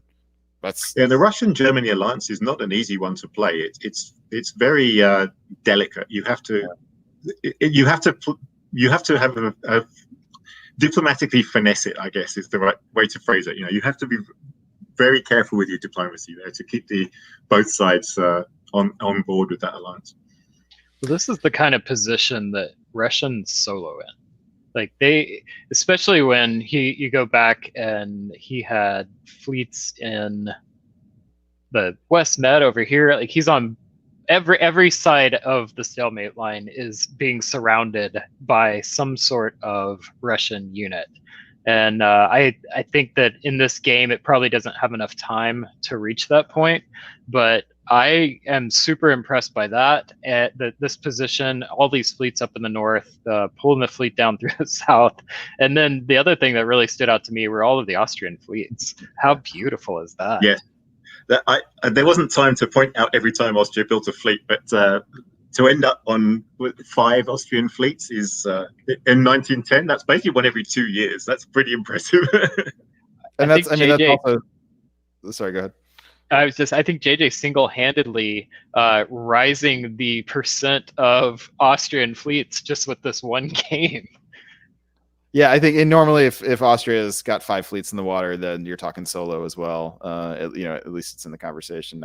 It's interesting to bring up a possible solo for Dave. I think he would have had to make a move sooner, right? Yes. Like I don't. Yes. He certainly can't solo here with the rest of the board being controlled by 2 powers. But back when France was still viable, he needed to turn on Germany. So maybe fall here he could have done it. Yeah, somewhere around here. Yeah, he's got to turn on Germany. So what he's sitting at 10 before this. Is that right? So he's sitting at 10. I mean, see, he can take Budapest. Yeah, if he stabs Germany and Austria here, then he probably solos, even with a limited timing, right, Chris? Yeah, I mean, this playing very passively against Austria at this point. Obviously, that was the way he wanted to play this game. But yeah, my thought was this was probably the key to soloing this board, was to attack Austria at this point, because you can definitely take 1, and you've got 5 armies down there. And the Austrian armies are way out of position. They're all in Italy. There's only 2 armies left back in Austria. I would probably, I think if I was playing this out as Russia, I would attack Austria at this point and try and keep Germany on board as an ally for another turn or a year if I could. Oh, really? You don't hit Germany here too? Because Germany. Do you think Germany would stick with you rather than try to turn and stop the solo? I guess that's the question diplomatically. It's hard to say. I mean, yeah, a lot of that depends on how your read of the players. But I mean, from a tactical point of view, you haven't got nearly as strong a position against Germany at this point. But with the builds from attacking Austria, a year later, you've probably got a much better position against Germany as well. Yeah, so maybe get the head start. But like Tyrrhenian Sea to Tunis here as well, right? So you get 2 off of Austria and 1 off of Germany. You put down 3 units. I think you roll at that point. You at least have a big board top. You keep France around. Maybe you can even salvage England here as a tribute payer, so you can sort of get more tribute points. But I'm not sure that there's much of a downside for trying it at this point. This might be one of those things where you might as well go for it, because if worst case your end position is not, the final result is not any worse for you. You're still going to get 50 points or so. Yeah, I wonder. So Dave, I don't think is a player with a ton of experience. So he may not just have been in this position very often to have such a golden opportunity for a solo push. Well, to be fair, Brendan, how often is anyone in this particular position? Yeah, not many people have had this Russian position full stop, I think. Well, I love this game. Lots actual fireworks in this game. So much fun, very entertaining. Thank you to all the players for that. It's so pretty again, that last move. Yeah. Just for the design on the board. Thank you for that. Yeah. Well, shall we proceed on to our next game? Yeah, and to do that, I think you're going to want to boot me off and bring back somebody with a bit more gravitas. Right. Brandon, we will bid farewell to you momentarily, and we will welcome back Mr. Hood. David, welcome back to the stream. Hey, glad to be back. I'll tell you what, we have already seen some awesome diplomacy in the highlights section. Can't wait for the live section for tonight's broadcast. Fantastic. And as a reminder, we did go through and see, at least some of us saw the games that we were doing in highlights fashion on the clock. But all of these games will be going in blind and doing our typical analysis for. So looking forward to that. All right, well, let's go ahead and get to it. Go ahead and bring up our little transition here and bring up our player list. Let's see if I got it. Yes, I did, except I forgot to bring, here we go. All right, so in Austria, we have Jason Massbaum from Los Angeles. England, we have John Jameson from Vancouver. France, we have Nick Armentigello. I continue to struggle with that. Amatangelo. Thank you, David, from Nebraska. And I apologize, Nick. I think I butchered your name 4 times now. Germany, we have Chicago's own Wes Ketchum. In Italy, we have Ben Kelman from Philadelphia. Russia, we have Morgante Pell from Vermont. And in Turkey, we have Jim Fan from Monterey, California. Chris or David, anything you want to say about these players? Anything stand out to you? Well, there's a lot I want to say about some of these players, but it's a family program, so I'm not going to do that. But I will say all of these names are pretty well known to those that have been following both the Virtual Diplomacy League and the other virtual gaming this year. These are all people that have played a lot of games. And I'm really looking forward to the fireworks here. The only bad news is that Ben Kelman cannot do my favorite opening as France because he's not playing France this time. Yeah, I mean, I'm looking forward to this board because this is an entertaining group of people. Morgante, Ben, John Jameson, Jason Massbaum. Put those people on a board together, and I'm looking to enjoy myself. Yes, and Jim Fan, I think we pointed out earlier, is I think third in the current VDL stand. Has played really, really well this year, and Wes Ketchum has played some great games during this season of diplomacy. It's just going to be a lot of fun to watch, I think. Mm. Yeah, Wes has been going back and forth in the Windy City Weasels during our own league play as either first or second place, competing with Brandon Fogel. And we've got, from our most recent edition of Countdown, 2 players on the bubble that were both called out as having really good opportunities to make a play, score some points, and make their way into the top 28 in Jason Massbaum at 30th and Ben Kelman at 35th. So we've got some players who are real close to the bubble, who are very hungry. We've got a lot of talent on this board from players like Jim. And we've got just some well-known, very experienced players in John and Nick. This is going to be a really fun game. I can't wait. And those 2 players you pointed out are in Italy and Austria, so it'll be interesting to see how that works out. Absolutely. Let's get right to it. And in VDL Game 30, Chris, since you are on the top of the screen, for me at least, I'm going to have you be the primary in 1901. You'll take the primary for the odd years, and David, you will take primary for the even years. So Chris, take us away. Okay. So we've got a bounce in Galicia. We've got a DMZ in the channel, bounce in the black, German opening is fairly unexciting. It goes to Denmark to give the opportunity to bounce in Sweden. Italy goes to Tyrolia. That's very often what I would do as Italy. I like Tyrolia because it's next to a lot of dots and gives you something to talk about the people in the West with and things like that. Yeah, nothing particularly stands out as extremely exciting. There are lots of fairly normal moves here. Very difficult to predict what's going to happen, I think. I agree. I'll just add one thing. The French opening is the one that's designed to potentially get 3 builds. So we'll see if that's what happens with Nick. Yeah, that's a good point. Right. Answer no. Now this is interesting though. But it's used to put Germany into Belgium. That's it's an interesting choice. I mean, the French moves are very anti-England. This is I don't know that I can't remember the last time I've seen Mid-Atlantic to Irish in fall of 01. That's giving up the dot in the Iberia for the potential dot in Liverpool, but it's also meaning that there's going to be an English build, and that's going to cause you problems at this point. So I'm surprised by that. Haven't seen that for a long time. If ever, I'm not sure what to make of it. I probably would have picked up the Iberian dot, but I like bold moves. I mean, this is definitely saying to Germany, come on, let's go kill England. The question is Germany going to say, yes, okay, let's do that or not? Elsewhere, interesting in Galicia that Austria goes to Galicia and Warsaw just sits in Warsaw, doesn't bounce that.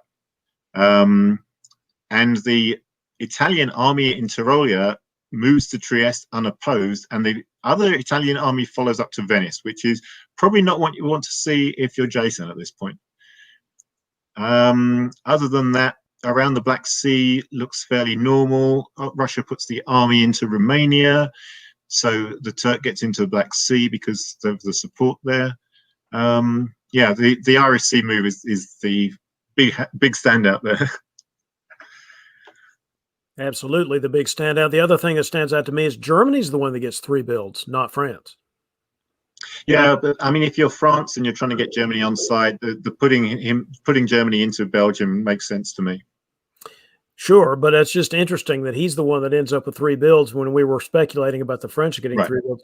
I mean, there would have been nothing wrong with a 2 and 2, but this is a 3 and 1. This is 3 for the Germans, 1 for the French. And the French are, I would argue, out of position for the reason you indicated. Going to Irish just guarantees that any normal player would build a Liverpool. On the other hand, it's John Jameson. And then you assume that you're going to see a French build of Fleet Brest, which can back up that fleet. But yeah, it's not the best position for killing England. And if you're Germany, you're looking at that weak French position and wondering whether you should take advantage of it. Right? Particularly if they really do build Fleet Brest. Germany's in a great position because they've got England and France fighting, and they get to pick they haven't picked a side yet.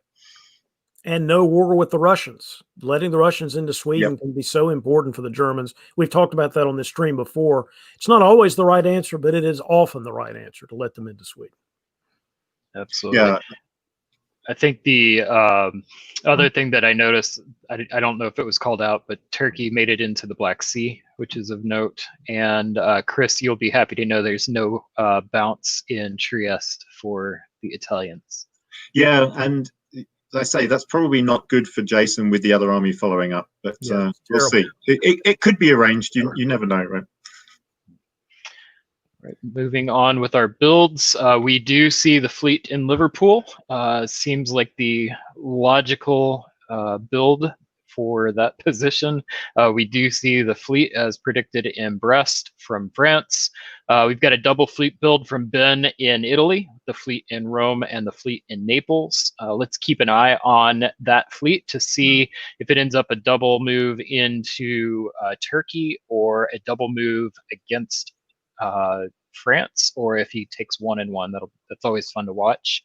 We've got a fleet build from Turkey in Smyrna, an army in Vienna, double armies from Russia with a northern build in St. Pete, and we've got a army and fleet in Kiel. And did Germany wave a build? And a wave, presumably. Yeah. Ben's waving at us. Let's wave back Which- at him. Yep, absolutely. So, Which makes me spring- wonder if you wanted to get into Belgium or if that was an unwanted support into Belgium. Maybe you didn't really want to be on 6 at this point and be the early leader. I don't know if it You was gotta own it. Once intended. you're there, though, you got to own it. If you're Germany, it's one thing to wave when you're France. Germany's in the middle. I don't know that I've ever waved a German build. Maybe I have, but we'll see. Well, let's see how it works for Wes. David, lead us off. All right. He appears to be along with the French because he goes to the Helgoland Bight and he doesn't go to Burgundy, for example. In fact, he moves back into Ruhr. So maybe the theory is to give Belgium to France at the end of the year. We'll find out in a minute. Otherwise, pretty much as expected in the West, I would argue. The one thing that's probably was not expected was the Austro-Russian move into Prussia and Silesia. So that's something for West to worry about. Well, for that matter, Bohemia, Tyrolia, Silesia, Prussia. So it looks like it's an RAI. They're going to, send some units to kill the Turks while also sending the rest of their units west. So that's fascinating. I mean, that's definitely a thing that happens, RAI. It often happens in response to a Western Triple. It looks like it's here. It's sort of acting, independently of whether there's a Western Triple, which is, we'll just have to see how far that goes. I think it's. I'm sorry. Go ahead, Chris. No, I mean, I think you're right. This is a very, very early RAI, which, as you say, usually forms in response to a Western Triple. There's absolutely not a Western Triple in this case. So this is an offensive RAI rather than a defensive RAI. But they're winning against Turkey. They've got the moves into the Mediterranean there from it, particularly with the weak France from putting that fleet up into the Irish. That's an opportunity for Italy for sure. I also noticed that Wes is in the chat here and says that indeed will probably be the last time that I wave a German build. Yeah, I mean, I'm sure he wishes he had it now.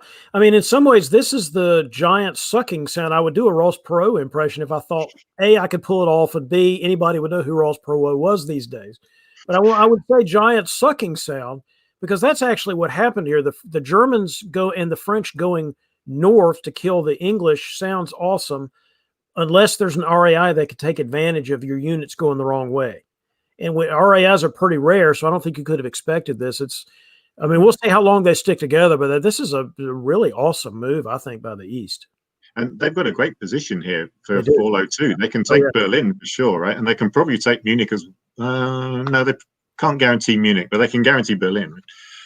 And they can guarantee excellent position even after that. Right. Even if they guess wrong in France, and there's some guessing involved with the Marseille, Spain thing, doesn't matter because they're going to be in Lyon and who the heck knows what else. It's really some good position. You're assuming they can stick together. And they do guess well because they take Spain. And you already mentioned they were going to take Berlin, which they did. They also took Denmark, for goodness sake, because the Germans left there and the English helped them in. Which is understandable because the English were the ones being attacked by the FG. The English already pointing out, Jameson's already doing moves to Albania. So we'll see how long he stays in this game, given that he's already started his normal insanity. But the RAI is still going and they're making progress here. This is going to be really fun to watch. I'm not sure, and Chris, I think you mentioned this, I'm not sure I've ever seen an RAI this early. It wasn't completely defensive to an obvious triple. So this will be fun to watch. I'm really looking forward to it. Yeah, definitely. So now the game's completely turned around from England's point of view. Instead of having that problem of having the fleet in the Irish and another fleet in Heligoland, now it's looking like, well, I can just sit back and see what happens in the center of the board and take advantage of it later on.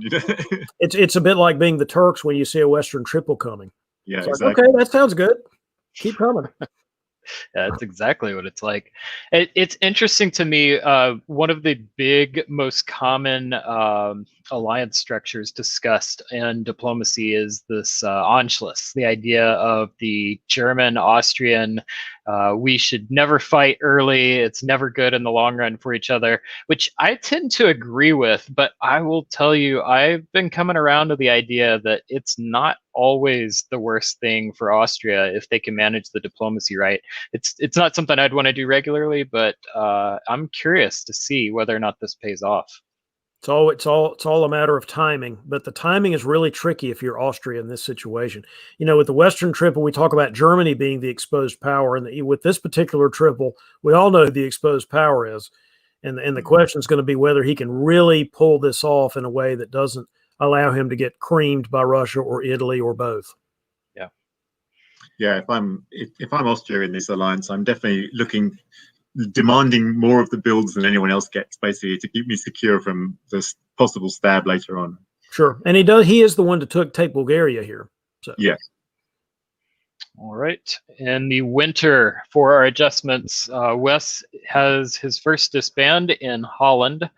We've got a Italian build in Naples.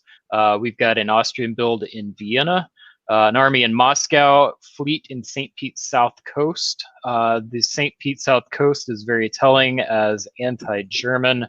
The army in Vienna, to me, is also interesting, signaling that there is enough trust amongst the Austrian for them to continue pushing forward. Yeah, as Austria here, you hope that Russia and Turkey aren't going to work together, because that would be devastating for you at this point. But the Russian army Moscow, I wonder what that's doing. Is that going south? Let's find out, Chris. Why don't you talk to us? Okay, it's not going south. It's going to Warsaw. Why wasn't it building Warsaw in the first place then? That seems like an odd choice, but maybe that was one of those. It wasn't discussed, and I didn't want to worry Austria, so therefore it goes in Moscow. Sometimes there's sense to taking that one turn delay and for the diplomatic advantage, right? So the fleet, the way to grind out Turkey now is you need to push the fleets forward. So that happens in the south. The Italian gets into Marseille, which was which wasn't quite guaranteed at this point, but especially not the way they did it. And the French move is interesting here, moving mid-Atlantic to Western Med and ceding Marseille as a result of that. I like bringing the second fleet into play. I think that's probably a good move, actually, advancing that fleet. It gives you play to cover Portugal and retake Spain, or take Spain, I guess, because I don't think Spain was ever French in this game, was it? Nope. So we have got England can sit back and work with both France and Germany at this point. So we've got, rather than the Western Triple forcing or causing the RAI, we've got the opposite at this point. The RAI has caused the Western Triple, which I don't think I've ever seen in a game before.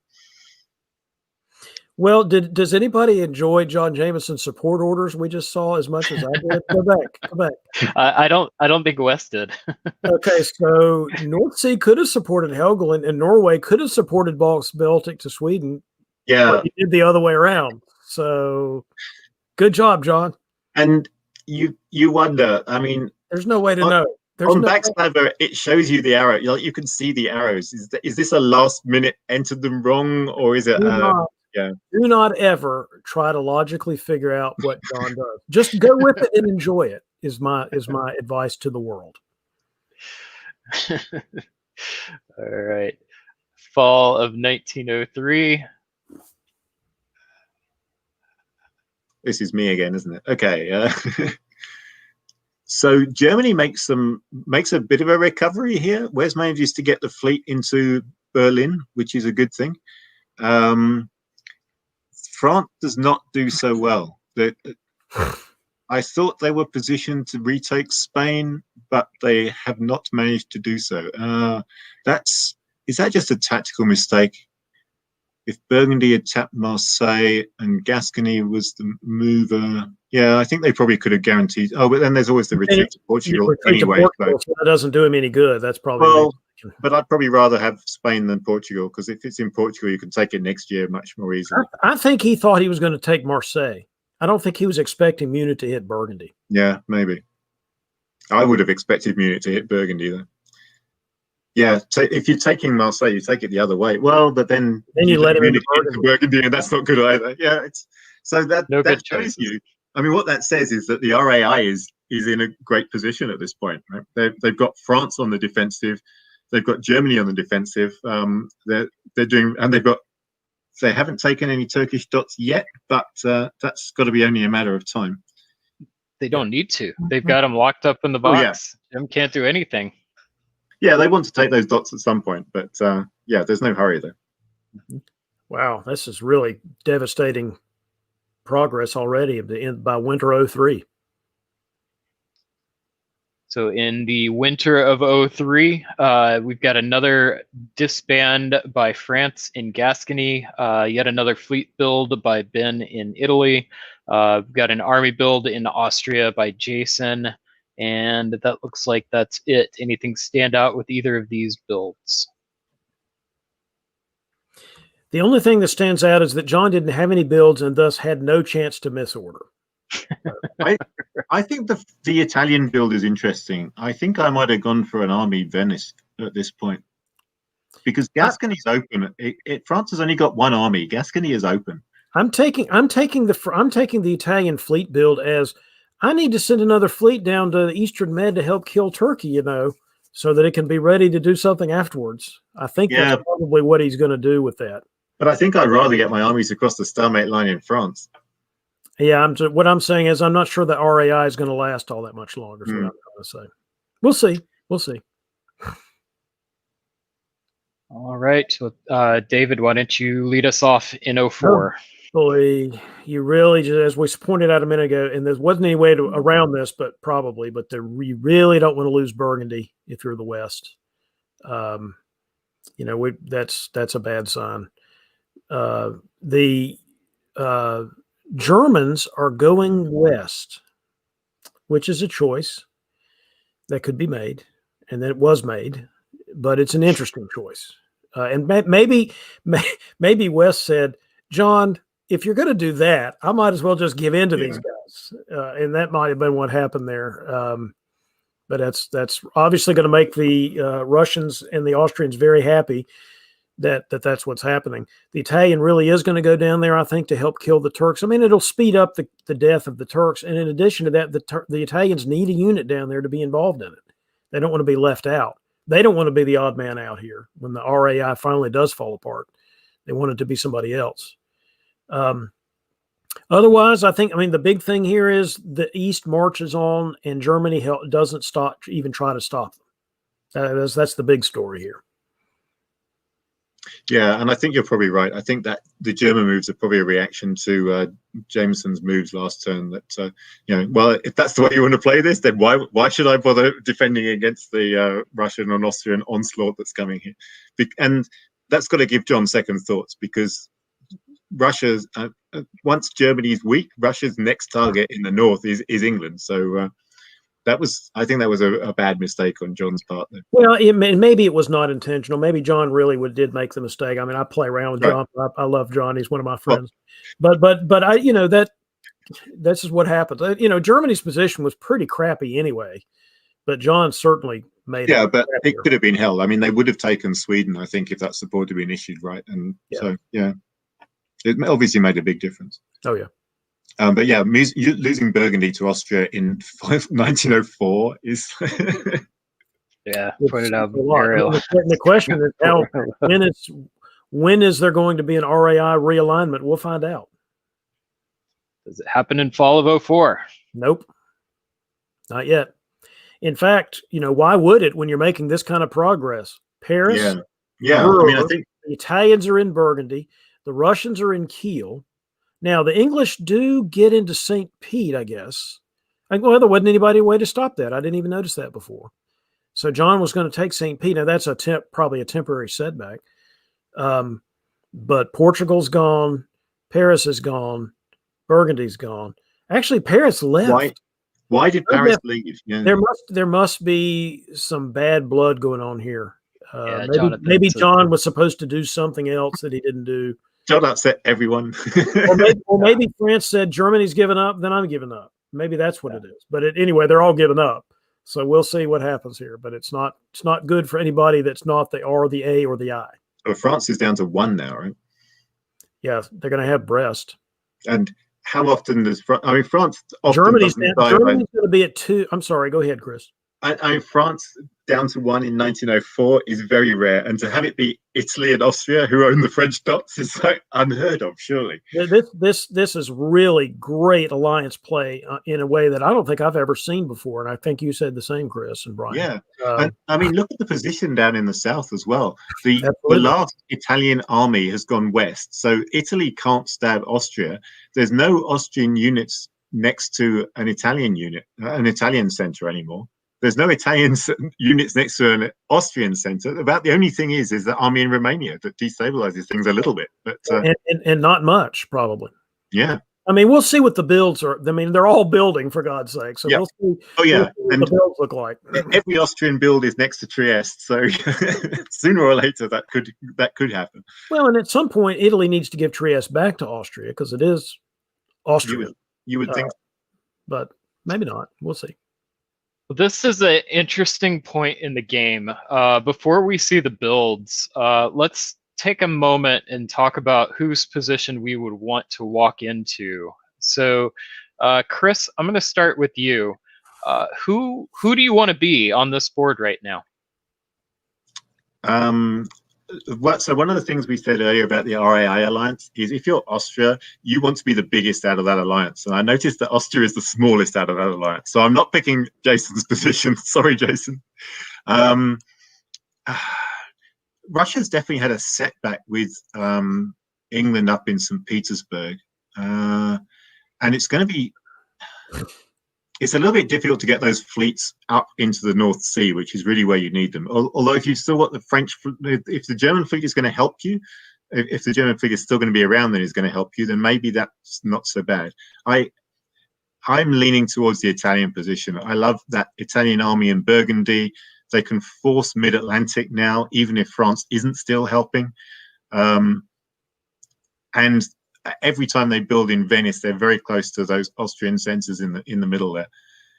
I like the Italian position here. I feel like I could solo from that position. Chris, you could do that if you knew how to play Italy, but we all know you have no concept of how to play Italy. So I wish that were true. For your benefit, I wish that were true, but we all know that you would just screw this up. I'm going to, in all seriousness, now I'm going to second Italy expert Chris Brand's analysis. The Italians, yes, they are definitely in the best position. If Morgante does not lose St. Pete, does that change anything?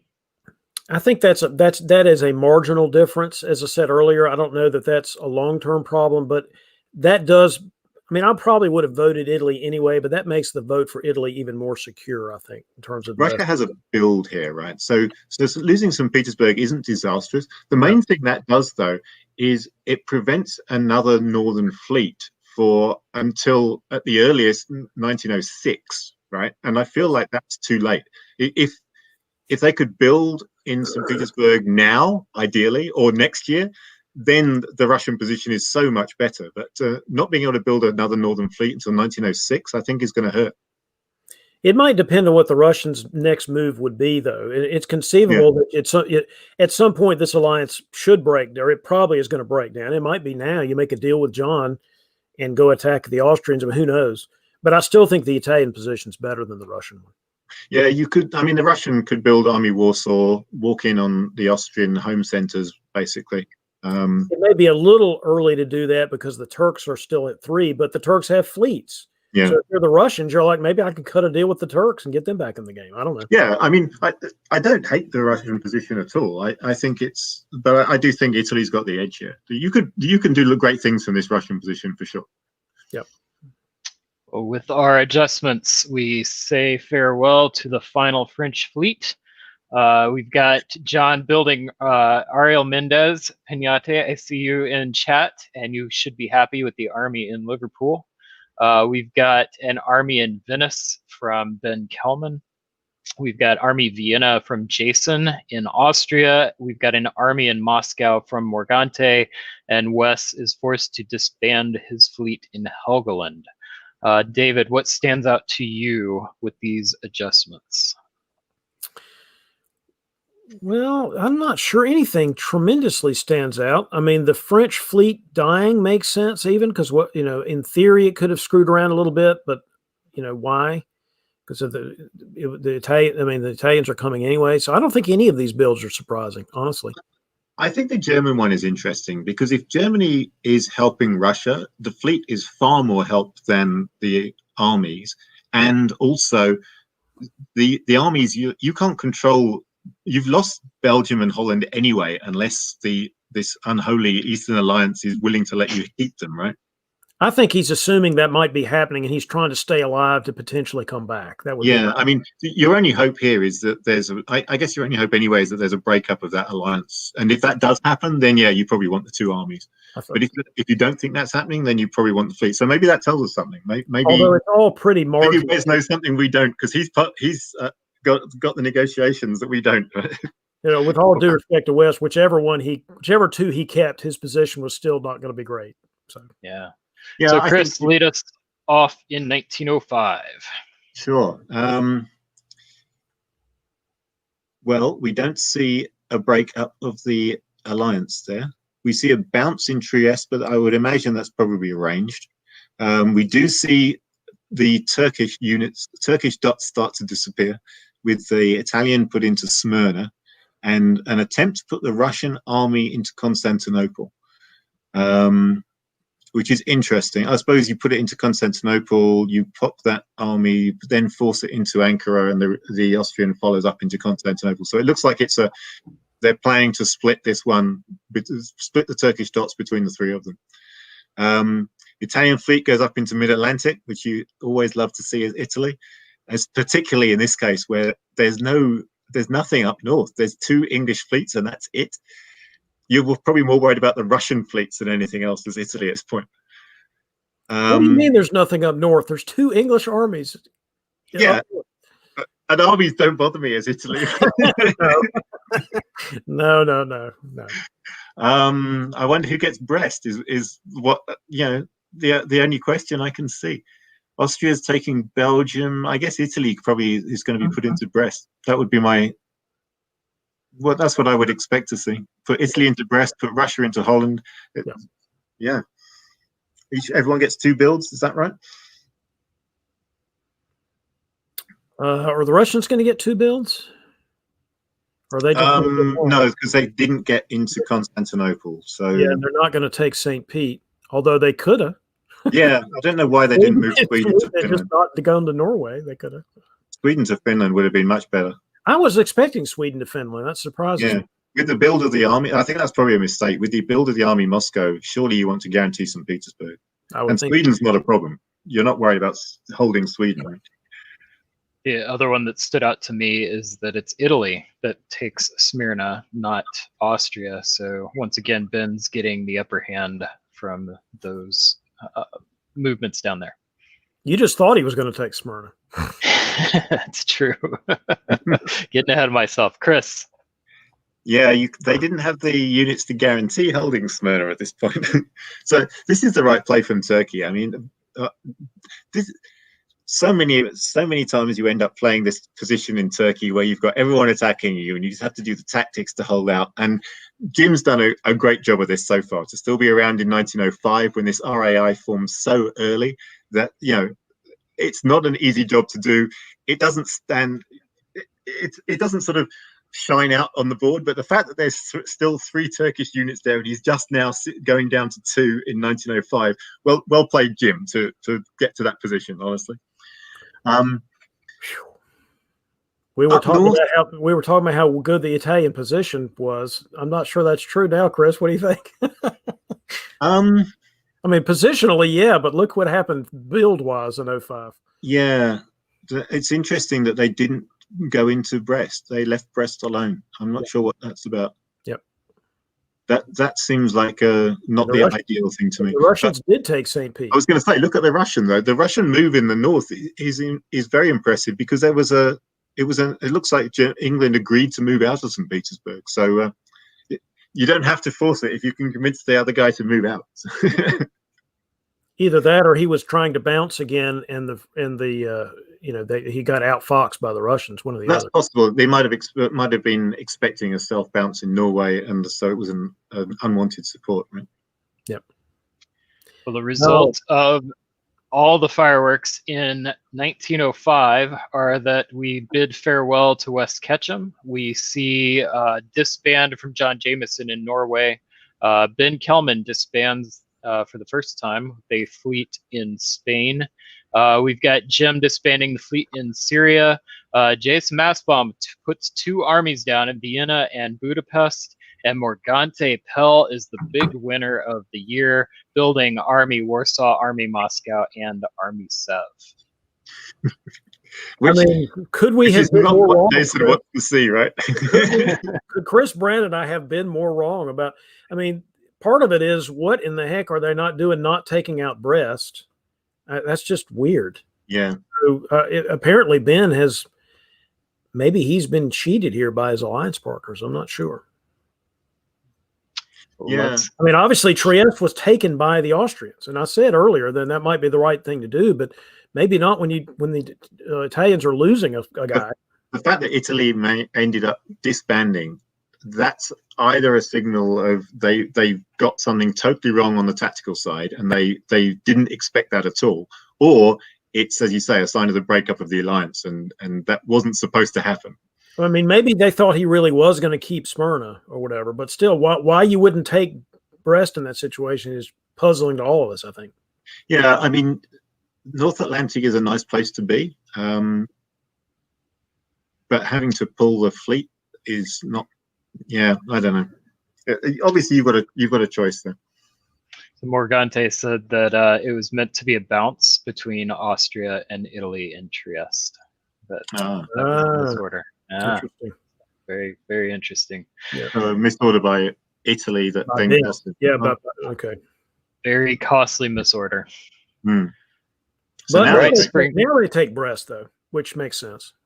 Now the Italians take Brest. Now the Italians take Smyrna. So maybe things are back on track. The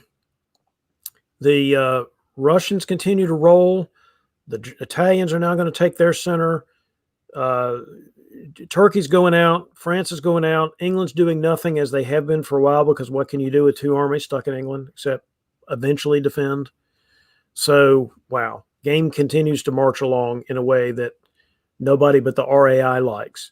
I guess the question becomes, is there going to really be at some point some kind of conflict? Well, it doesn't look like we've got conflict yet. We've got, I think, arranged bounces between the alliance partners for the most part. The only thing that makes me wonder is Burgundy to Marseille.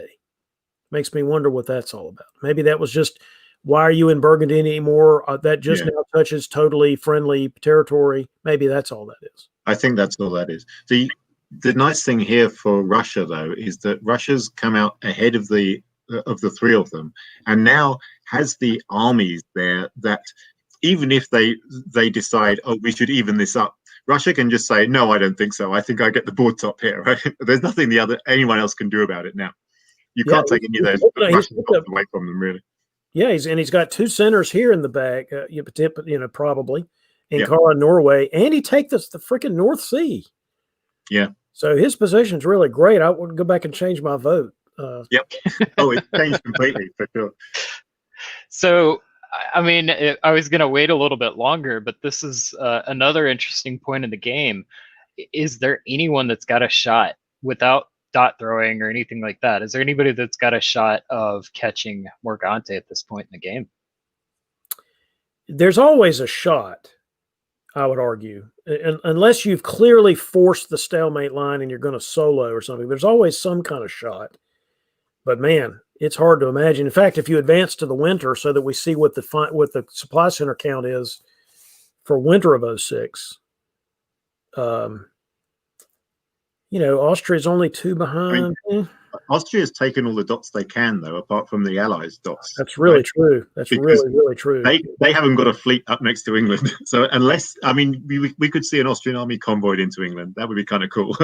I don't know that I've seen that before. But, you're at the mercy of the alliance, your alliances as Austria here.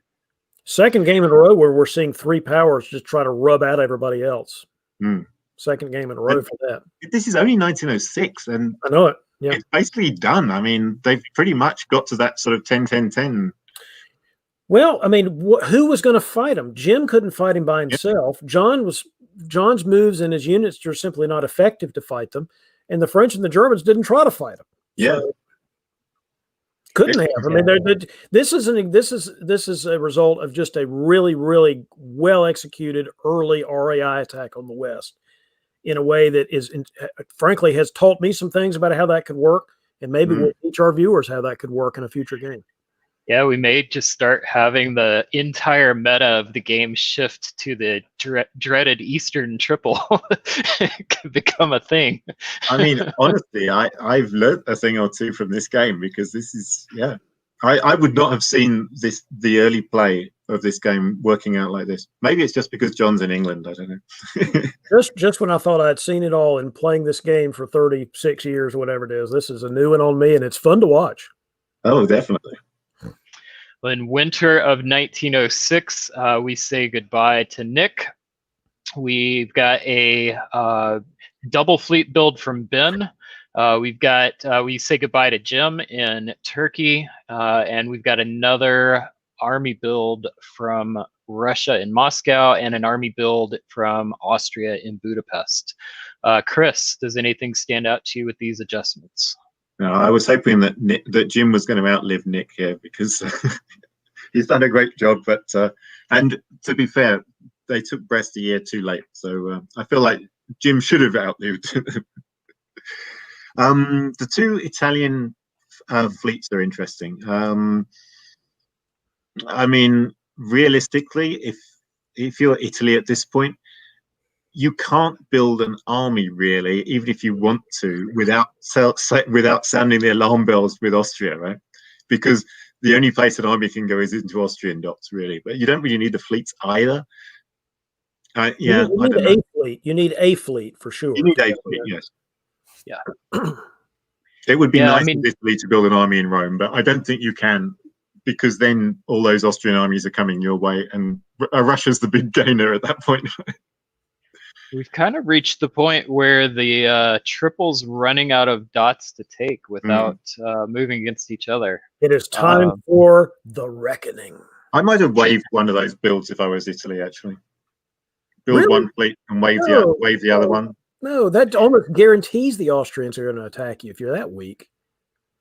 The spring of 07. Chris, what do we see? Do we have a reckoning?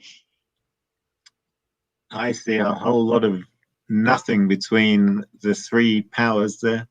I see the Italian attempting to convoy into London and not making it, but also setting up to take, for sure, Liverpool next year, right? They're in Clyde, they're in Irish, they're in English. The convoy of the Russian army, though, does succeed. So there was attempted to convoy two different armies over to England this turn, an Italian and a Russian. That's just awesome. But come on, guys, you could have really convoyed the Austrian. That would have been better still. Maybe that'll happen in fall. Yeah, I mean, they're an arranged bounce in Galicia. Trieste is left completely empty. Everyone supports everyone else in Turkey. There's no sign of this thing falling apart. Marseille does go back to Burgundy. Yeah. And Naples doesn't go to the Ionian, which I'm not sure I agree with that. I mean, I would have put Naples into the Ionian for sure. Yeah. But the level of cooperation that we continue to see from the three these powers is impressive. The only thing that's leaving me scratching my head is why am I convoying the army into England when Russia's already up at 12? If I'm got this level of cooperation, I'm arguing for at best a split top or something like that. Why would I want to help Russia end up topping this board? That does not make sense to me. Well, I mean, there's nothing the other two can do about that convoy, right? That's Russia by themselves doing that convoy. I mean, that was the English. That was the English not blocking it, which I'm not saying that was the wrong move necessarily, but that's what happened. I mean, if you're playing this out all the way, then you're looking at a 12-11-11, right? Or an 11-11-1, maybe. But Russia's already at 12. Why would they stop at this point? Yeah, that's true. Oh my goodness. I'm playing for 13 as Russia here for sure. Chris, what are we looking at? Okay, so the moves around England. So Italy does force no doesn't. Oh, I see. Does a supported attack on Liverpool and a supported attack on London, with the guarantee that one of those. Oh no, that's not a supported attack on London. No, Yes, it is. Supported by, no, I don't think so. I think Supported by North Sea. no, I think. Let's see. No, I think London. North. Wales was hit by the Russians, which meant that the Italians took Liverpool. What did Edinburgh was trying to assume that Clyde was going to go to Liverpool. Yeah, the North Sea Try to did bounce it support that way. Yeah, the North Sea did support Brest to London. So yeah. So why didn't Brest get into London? Maybe English also supported it instead of convoy. Oh, England. It's an English It looks like misorder. it looks like a misorder, which is unfortunate. Oh, Ben, that's not the time to misorder. Still, you got Liverpool. That's the main thing. But who gets Edinburgh? It looks like Russia can pick up Edinburgh. Well, we'll see. Man, that's a whole new. I mean, Morganti played nice here by trying to help Italy get the 2 builds from England rather than taking the one for themselves. Still no Italian fleet into the Ionian. Very trusting. Obviously there has been no reckoning. And yeah, I mean, I feel like if it was going to happen, it would have happened by now. I think they're playing this out. That's probably true, but again, particularly in tribute scoring, it's surprising. I mean, this might be something you'd see at DixieCon, where you're in a different scoring system, and the 3 draw partners are going to get very close to the same score. That's definitely not true in tribute. I mean, we'll see if that makes any difference to the other 2 powers. Yeah, but there's not much they can do about it. I mean, if you wanted to take Russia down and Russia doesn't agree to do so, how do you do it? Yeah, I mean, that's just not wrong. What you're saying is not wrong. I'd like to say you're wrong, Chris, but I don't think you are. In winter of 07, we've got disband of the English armies. We've got an army build in Naples and an army build in St. Pete. Pushing forward, spring of 08. David, lead us off. All right. Paris was moving to Brest last turn, so apparently that was part of the deal with the Italians taking London. So I guess there's nothing surprising there. The Italians take both of those, which makes sense because Paris is taking Brest from the Italians. So this is just mop-up, cleanup duty. This is everyone on KP cleaning up the kitchen. I don't know if there's anything else to say there. There is not a reckoning, at least not yet. Maybe there won't be. Maybe they'll just get to the end and declare the draw. We'll find out. That's what it looks like to me. There's a note from Jason's in the chat here and says they were talking about the points needed in the standings, not just this game. I think that's probably what that could well be the key to this, because we said at the beginning that Austria and Italy were both on the cusp of getting up there. So, a decent number of points for both of them is good for both of them, right? I love this. This to me is why we say sometimes that league diplomacy is a variant. This is not a single game. A league is game after game after game for an entire season. And here we've got the players playing the rules of the game that they're playing, not the single board that they're on. Which is interesting for our viewers to watch. It's not how you would play a standalone game, most likely. But again, it might be how you would have played this game if you were at DixieCon, maybe. Although at DixieCon with unlimited time, somebody would have tried to push for a solo, honestly. But the idea of 3 powers getting big like this is certainly doable under lots of scoring systems. I could see this being a DixieCon game. It could be, except I think at DixieCon, because it's an unlimited time thing, somebody would have tried to push for the solo before they gave up and agreed to the 3-way. But nevertheless, Fall of 08. What are we looking at? The end of the game. Yeah, I think this is done. Morgante saying, "Don't give John points." Whatever. I can do that. Although again, under tribute, that's not really the issue. Aren't you killing your own points if you're Morgante? It looks like it's It looks like it's not a lot of difference actually. I looked at the scores. Go back to like the scores just before this year, when John was still alive. So 50, 50.5, 19.5, and then you go to now. and Morgante's lost 4.5 points, and the other two have lost 2.5 points. So yeah, as Jason is saying, that has cost them, but not very much. Right? Wouldn't matter because Morgante is now a lock to be on the top board anyway, so the extra points don't matter. So that's, everyone's saying we'll give up 10% of our points to deny John any points. Well, I don't want us to lose sight of the fact, even though this might be a result in a game that's engineered by the particularities of this league coming to an end for this season, I don't want us to lose sight of the fact that this still might be a cool way to play an RAI. Even if this was not in a league game, I'm not sure why you'd argue with the success here. This was still extremely successful for all three of them.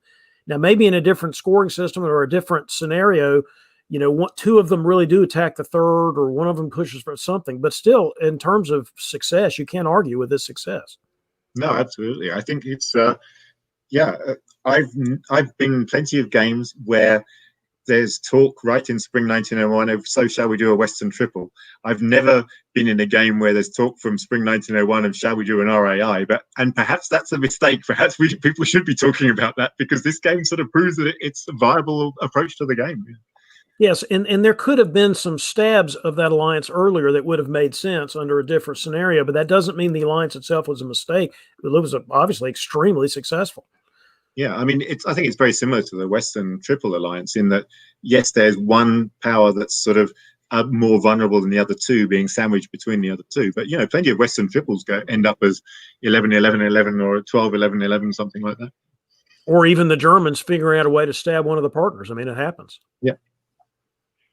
Yeah, so I think the thing that was most impressive to me was how they managed Turkey.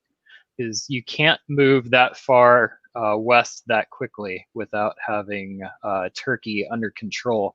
But there was at no point in the game where that was a real risk to any of the players involved with that alliance. Yeah, that was because they pushed the fleets east very early, right? They very really early. They took the or something. Yeah, because that can be tricky. Because often you can end up with two Turkish fleets that can support into Aegean and things like that, and it's not easy to actually bottle them up completely there, particularly as they didn't have a lot of fleets down there to do it with. Well, I've been playing for over 30 years. I have never seen that before. Thank you very much to our players for giving us a really entertaining game to watch. And with that, I'm going to welcome Brandon onto the stream, and I'm going to take a break. Brandon, welcome. What's up, guys? What's up? Brian, bid you farewell and see you shortly. Bye. Get out of here, Brian. We'll see you in a bit. Gentlemen, how are you all doing? We're both sitting here saying we've learned something. So this is really cool. I have to say, I do wonder if DBN is actually having some sort of effect on how the meta game is developing in general. Like, we see these trends that sort of show up, and now we're suddenly seeing like sort of new and interesting alliances. And I feel like DBN might actually have the opportunity to help those alliances sort of become more popular or more cemented. We're dispersing information more quickly than before.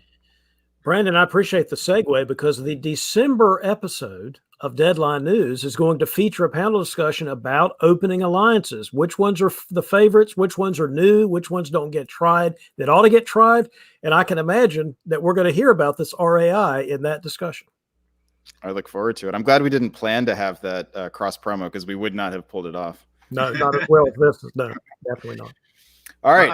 I think that's kind of inevitable if you're actually giving more visibility to these games, because it may well be that 5 years ago there was a really cool game where some people tried something innovative and the people on that board were like, wow, that's amazing, but the word never got around, right?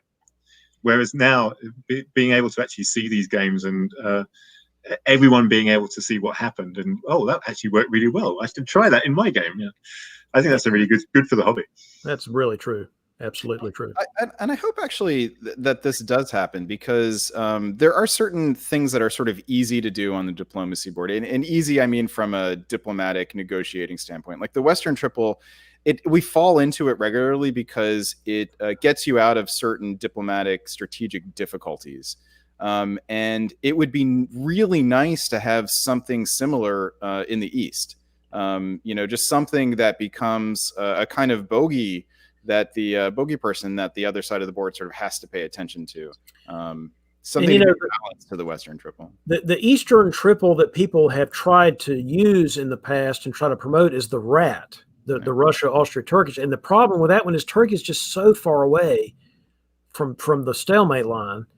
England is much closer to the line than the Turks are. So this RAI may actually be a good counterweight. It may be a good idea for the Eastern triple. As I think Chris and I both pointed out, we've seen it defensively plenty of times. And I've said, I think on this stream before, that RAI makes a lot of sense as a defensive alliance. And the question becomes, do you go back and kill the Turks while you're defending against the Western triple or not? In this one, you go attack the West and you kill the Turks and you win. You do well. That's what happens. All right. Well, we'll see if Morgante, Ben, and Jason are the ones to bring balance to the board. And time will tell. Chris, we are going to give you a break here. We'll see you again for the third live game tonight, which is VDL number 32. So go enjoy your time off. We'll see you in a bit. Thank you.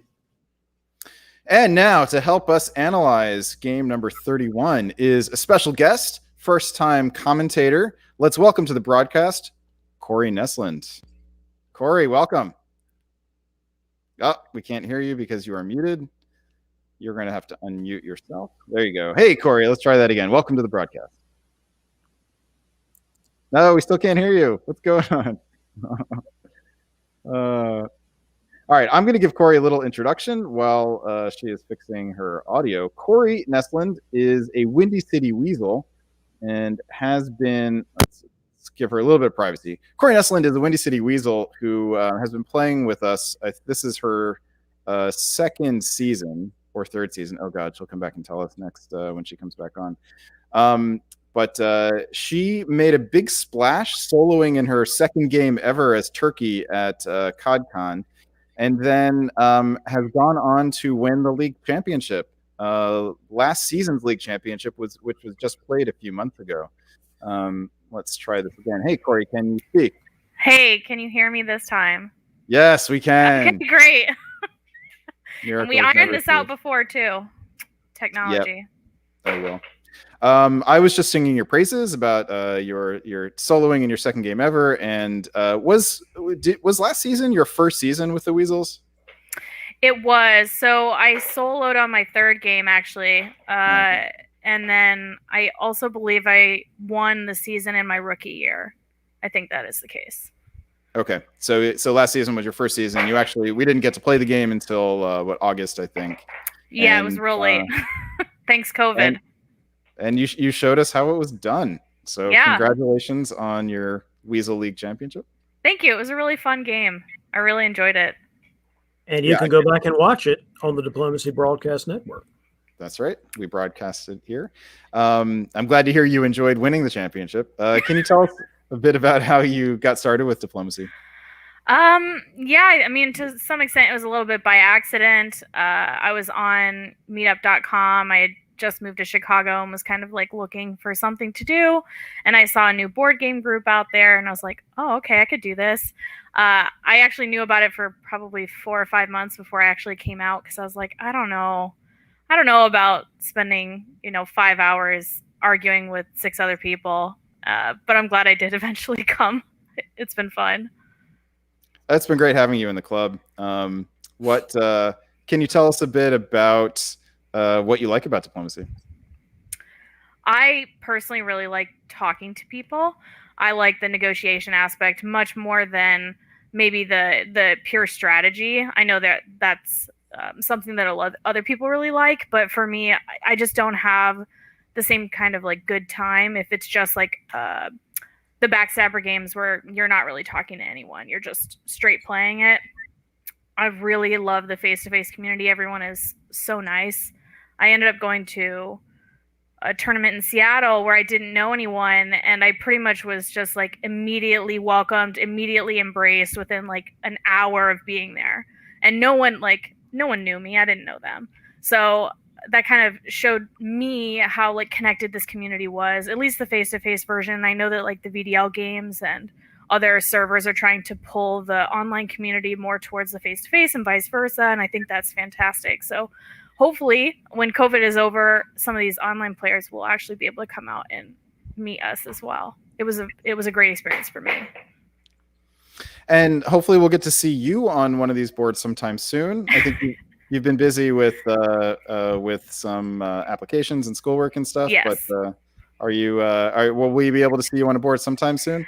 I think I will be playing, I'm assuming, in the Weasel Pile coming up on the 5th, but I'm not sure.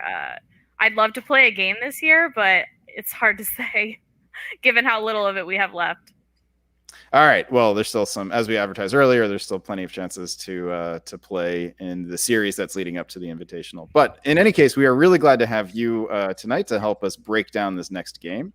So without further ado, let us see who is playing in that game.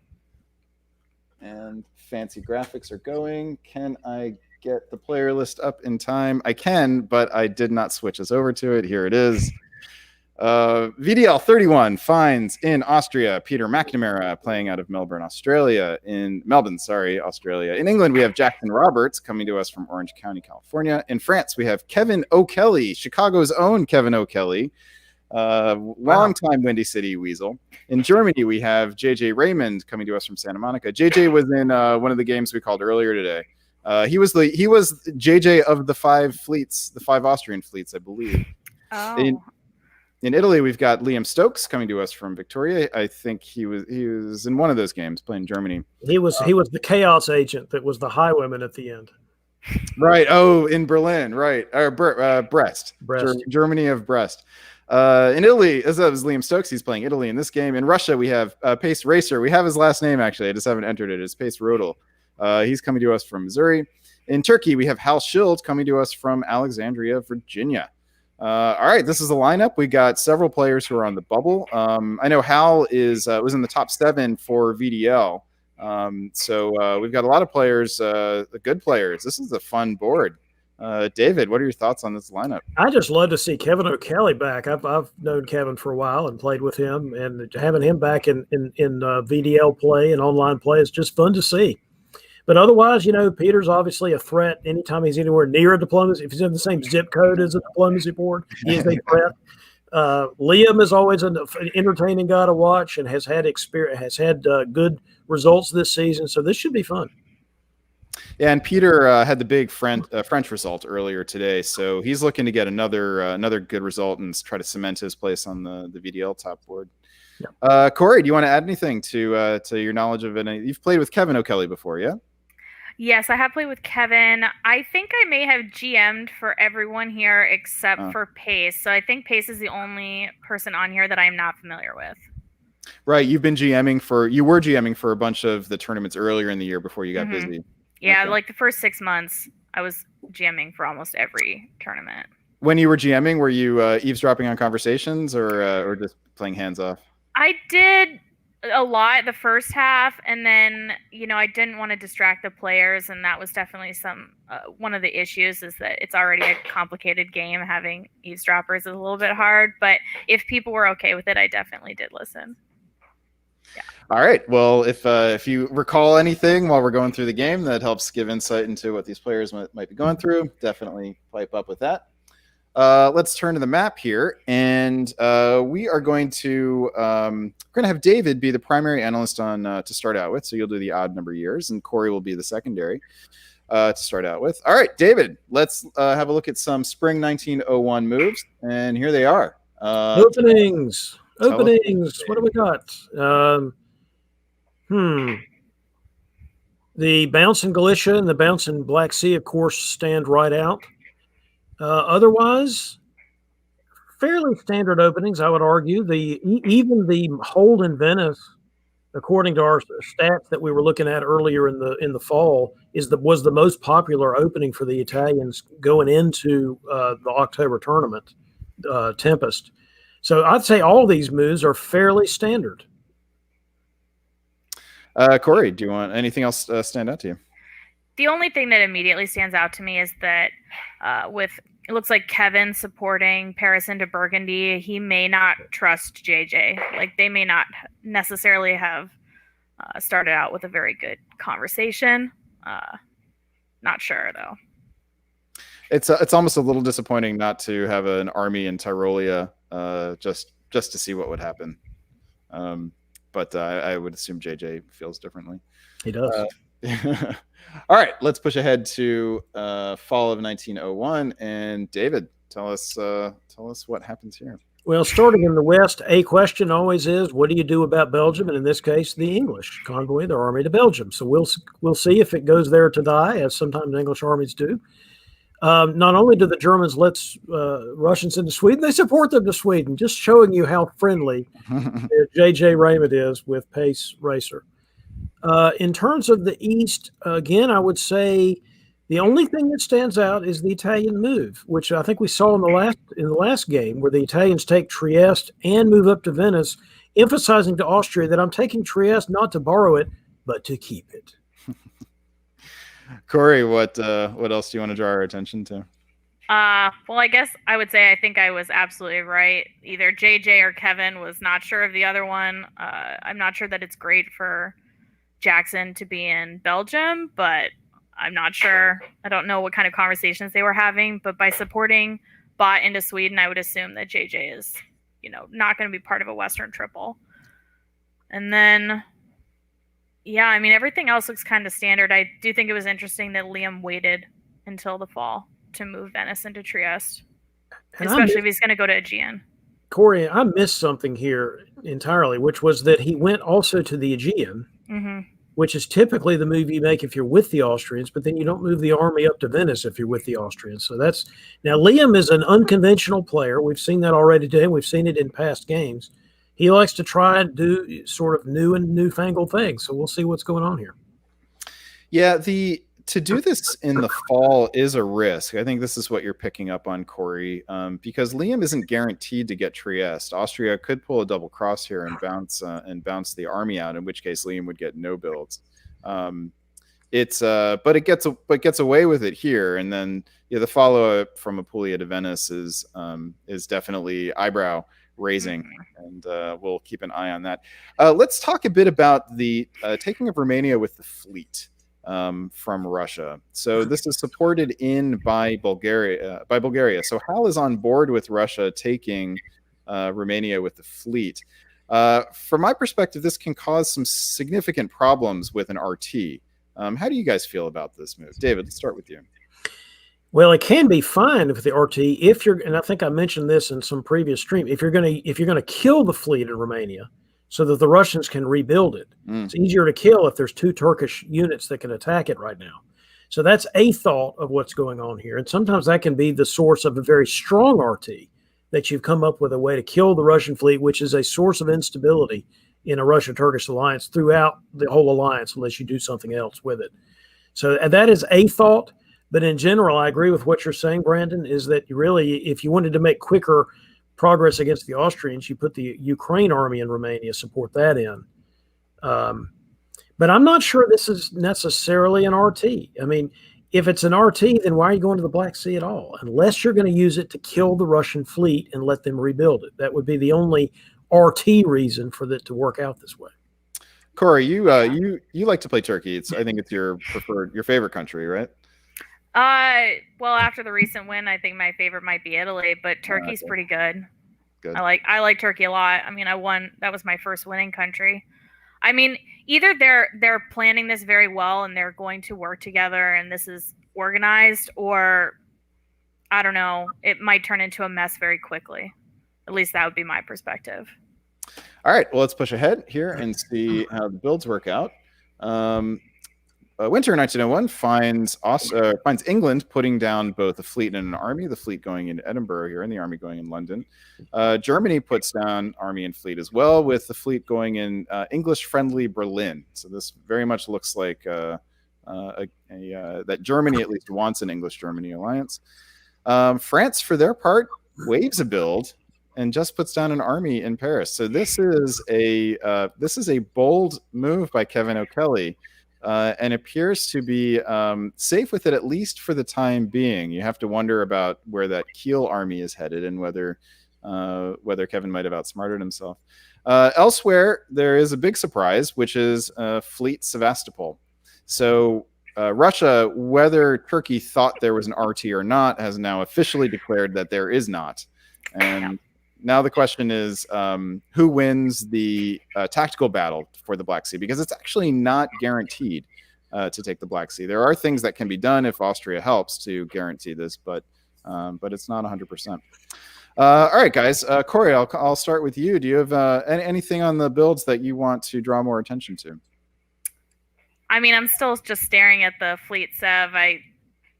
He must have convinced them that they were going to pop the fleet in Romania, because I don't know why you would let that happen otherwise.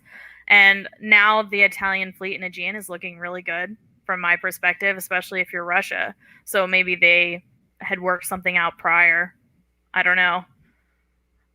All right, we'll find out. What do you guys make of how do you feel about Kevin waving a build in France here? Do you like it? Dislike it? How come? I mean, Kevin's a known quantity, and on top of that, a France that gets too big too fast is just like a magnetic draw for other people. You can do it, right? But a lot of times it doesn't end up in something good for you. David? France with 3 armies in a fleet is like a toothless lion. What are you going to do? You can't make any progress anywhere. Corey is not wrong that you don't want to make yourself a target. I agree, you don't want to make yourself a target, but I don't think building a fleet in either place makes you a target. Kevin may have been tempted to do this because whichever place you build a fleet, you might make somebody angry. So you decide, well, I'm not going to build my fleet then. I'm just going to wait and build it later, and so I don't antagonize anybody. That might work out for Kevin, but I think that's a risky strategy. Sometimes if you don't build enough units, you become the target, because you're like a giant sucking sound, as I think I said earlier. It just sucks units towards you if you don't have enough units to defend. Yeah, that's actually a good point. The more that I look at this, I wonder if a Fleet Marseille would have been the right choice.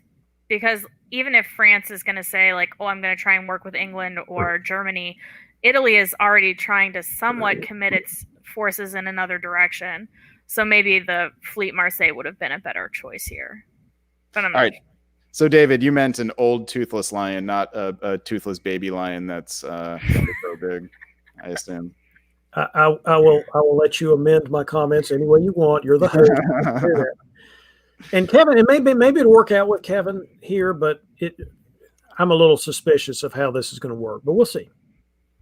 All right, let's move ahead here. In spring of 1902, Corey, you're going to be the primary on this. So there's lots of black arrows around, and I want you to, can you decipher these for us?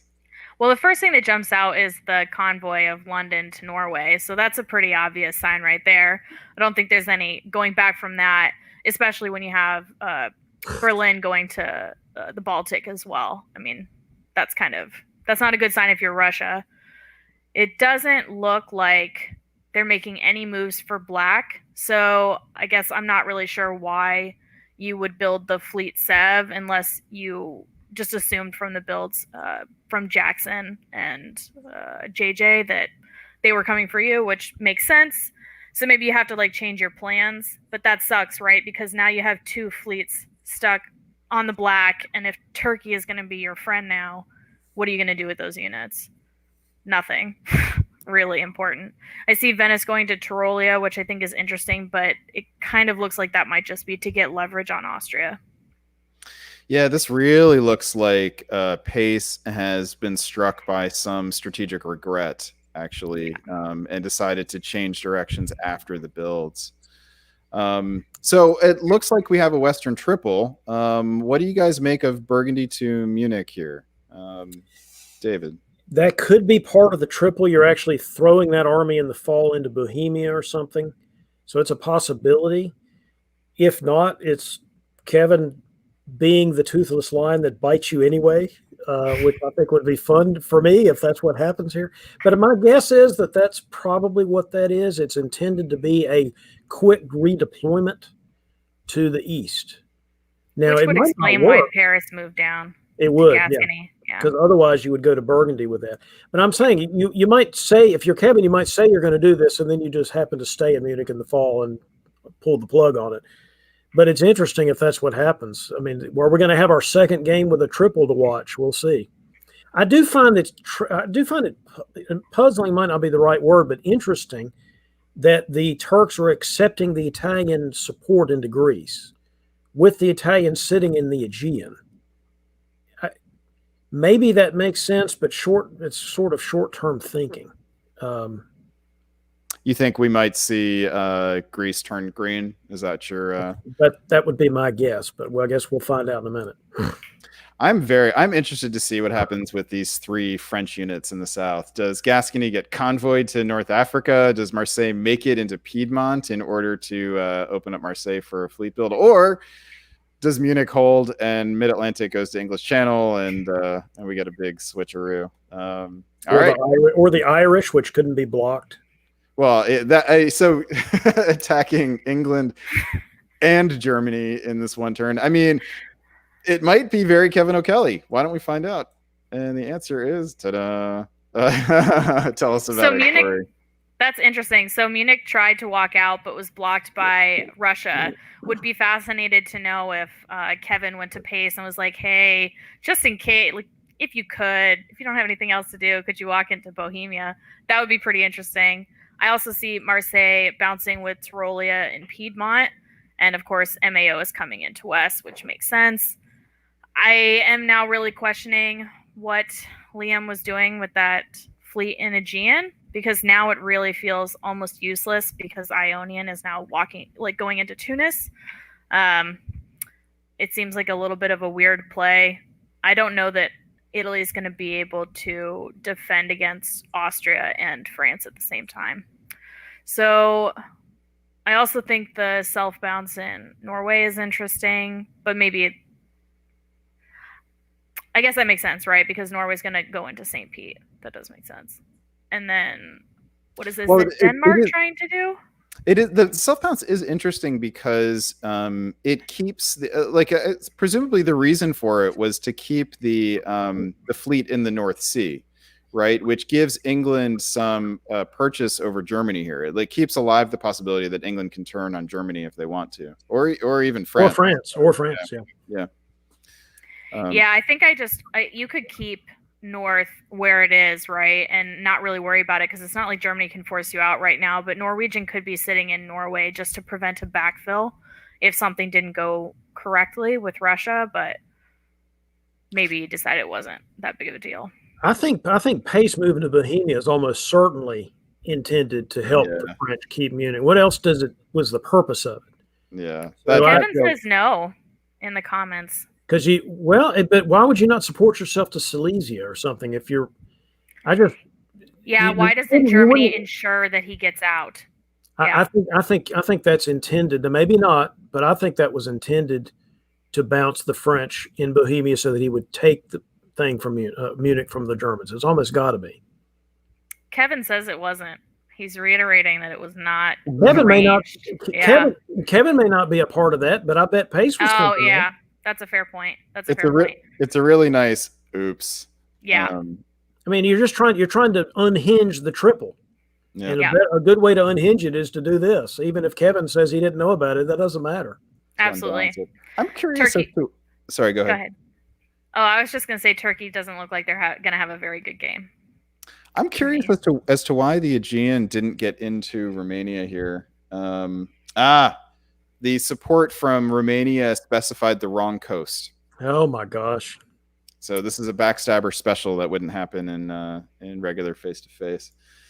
So that is a problem for Italy. Italy still gets a build here, but a second army to drop down would have been especially juicy. That said, however, keeping Marseille closed for a fleet build is a big deal in terms of slowing down the French part of the Western Triple. And because France easily could have dropped down 2 fleets here. France is going to get 2 builds, one from Munich and one in reserve from the Jedi mind trick of keeping one in. It wouldn't surprise me if Kevin continues the wave here. Actually, I find it interesting that if he's going to go immediately into West, like why not build that fleet in Marseille and save yourself the year it takes to get there? I mean, because now Marseille is filled. As somebody who likes to wave a build as France, I even did it in a game with Kevin O'Kelly recently. I it keeps your strategic options open and keeps the other people in your theater from viewing you as a threat. So it's the baby lion strategy, I would say. And the risk is that you get viewed as an easy kill. And that's what David was pointing out. Yeah. Okay, so he does continue the wave for winter 1902. I actually agree with it now. I agree with this wave. Yeah, why not? I mean, your neighbors can't attack you, and you also have to potentially make amends for keeping Munich. So, all right. So Kevin drops a fleet in Brest, keeps one in reserve, keeps one built in reserve. England puts another fleet down in Western Triple friendly Edinburgh.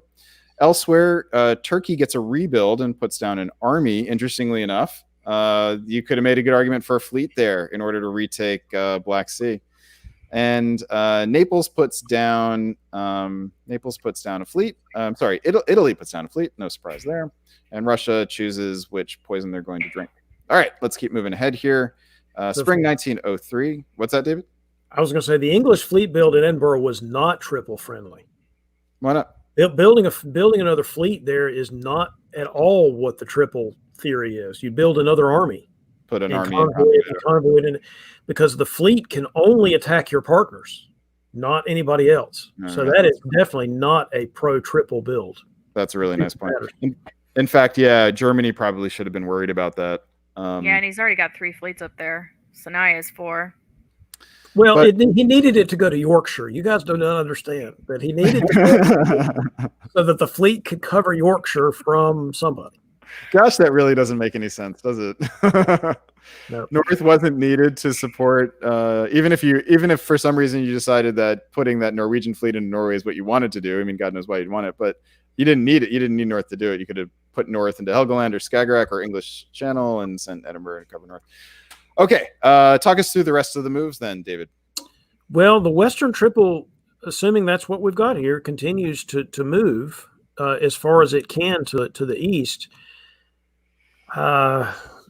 English put their fleet in Norway with support. I'm not sure Germany. I'm not sure JJ's making the right call here. Maybe he didn't have any choice. Maybe he didn't have any strategic choices to make. Just having hope and pray for the best. But it's obviously a very dangerous thing to do. Austria is going to Galicia. It's hard to know whether he knows he's bouncing the Germans there or not. But it looks like the East is trying to recover from this. At least, the theory that Liam and Pace had was that we're going to wintergreen this, and if we do this fast enough, we're going to IR this. And if we do this fast enough, we can still defend against the triple. But that misplay about not taking Bulgaria really hurt them. So, I mean, the Turks are going to fight back. I mean, they're going to Armenia. They're supporting themselves into Aegean. I guess the question is, what do the Austrians end up doing? Do they end up trying to help? Like what we saw the last game, where you come up, you get an RAI going, and you kill the Turks for centers, or are the Austrians going to play ball some other way? We'll see. Corey, anything else you want to draw our attention to? I mean, Italy has taken Bulgaria with Russian support, so it's a little bit of a shifting unit. But if Russia changes who they're going to ally with, maybe they can't keep it. All right, let's find out if Germany gets Warsaw here or not. That's one thing I'm curious about, and the answer is yes. Actually, it wasn't guaranteed the way that this was worked. Tell us about these moves, David. It wasn't guaranteed because he could have gone from Prussia to guarantee it, but that's right. But nevertheless, he does take it, and he takes Munich back with the Italian help, which is interesting. We'll see if I guess, do we know where Munich retreats? No, Munich moved to Silesia. Never mind. Yeah. So the Germans took that. They're still on board with this Western Triple so far, and the Germans being able to take a couple of centers should help even things out. Honestly, the English could have used this turn to go ahead and turn on the Germans and take Holland and maybe Sweden too. And if I were Jackson, I might have been tempted to do that, just to put yourself in a better position. Now the Germans are going to build. They're going to be harder to stab later. Of course, maybe there's never going to be a stab, and they're going to be a triple long-term all the way through. all the last game. It's a possibility.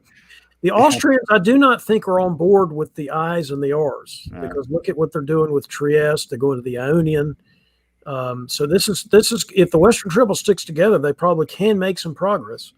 If Well, Corey, what do you think about the East here? Do you think Austria's moves signal a lack of interest in the AIR? I am not sure. I'm a little bit like hung up on these Turkish moves. I don't know why he would think that Khan was going to make it to Bull. I mean, maybe that's something you just have to try, but I find it a little bit strange that he wouldn't have just supported Smyrna instead, because that at least probably would have worked. or you mean Smyrna supported Khan? Is that what you mean? Yeah, sorry, my bad. And it's Yeah, just that's it's what I thought. interesting. I don't know. It seems like a little bit of a mess. I'm wondering if Austria has really decided which direction he wants to go. Well, he did support Bulgaria. I missed that earlier. He did support the Italian guy in Bulgaria. So maybe Yeah, but he's walking into Trieste. Yeah, So but maybe unless, that was arranged. Maybe that was arranged. Yeah, that's what I wonder. But I mean, with I think both Italy and Austria could have made the argument that they needed to build more here. But with France not getting another fleet down there, it only has 2, and now is not going to get another fleet. So the build that France had in the bank is now going to Germany. I mean, of all of these moves, I think that Kiel to Munich with Italian support is the most interesting to me, and that to me suggests that that maybe Germany has decided the Western Triple isn't the way forward. All right, let's push forward here and see how this works out for the builds. Germany puts down 2 armies, which definitely does not say that he wants to go against England. So France it doesn't get a build, like I said before, and is stuck with an army completely isolated on the other side of the stalemate line, the other side of Germany. Turkey drops 2 of their fleets, is left only with 2 armies, and that. And then Austria puts down an army as well. All right, so let's take stock of the game right here. It's winter 1903. This is where things lie. Let's play the who do you want to be question. Who's got the best position here? David, let's start with you. Probably England, I would argue. I mean, it's a little early in the sense that lots of people could still have a good game here, given the position. The French could still have a decent game here, depending on how this goes. But I really, and the Germans could. I mean, the Eastern powers are not dead, and depending on if there's a lot of fighting now in the West, some of the Eastern powers could bounce back from their position. But I still think England's probably in the best position. And I would Corey. agree. Yep. Yeah, I would agree. If this was me, I would want to be England. No votes for Austria here. They could. Peter could do it. I mean, he's a great player. He could take advantage of a mistake or a breakup in some alliance, whether it's accidental or otherwise. But I think he probably has a harder path forward than I mean, it's Jackson does. It's good for him that he's got an Italian fleet and a Russian fleet to deal with, and they can't go inland. Right. And he's in the Ionian, which is kind of cool for the one Austrian fleet to be in the Ionian. But still, isn't England in a safer position and then probably in a position to decide how this game goes? Probably so. Yeah, and I honestly don't if I was Italy, I would not have been okay with Austria walking into Trieste at this point. Absolutely not. So if it was arranged, I don't know what the motivation could possibly have been for that. And if it wasn't, then I think that Italy has to assume that they're not going to get any more support from Austria if it comes to a Turkish or Russian push. Although I just will say, if it's Peter, he could probably win the golf tournament with just a 5-iron.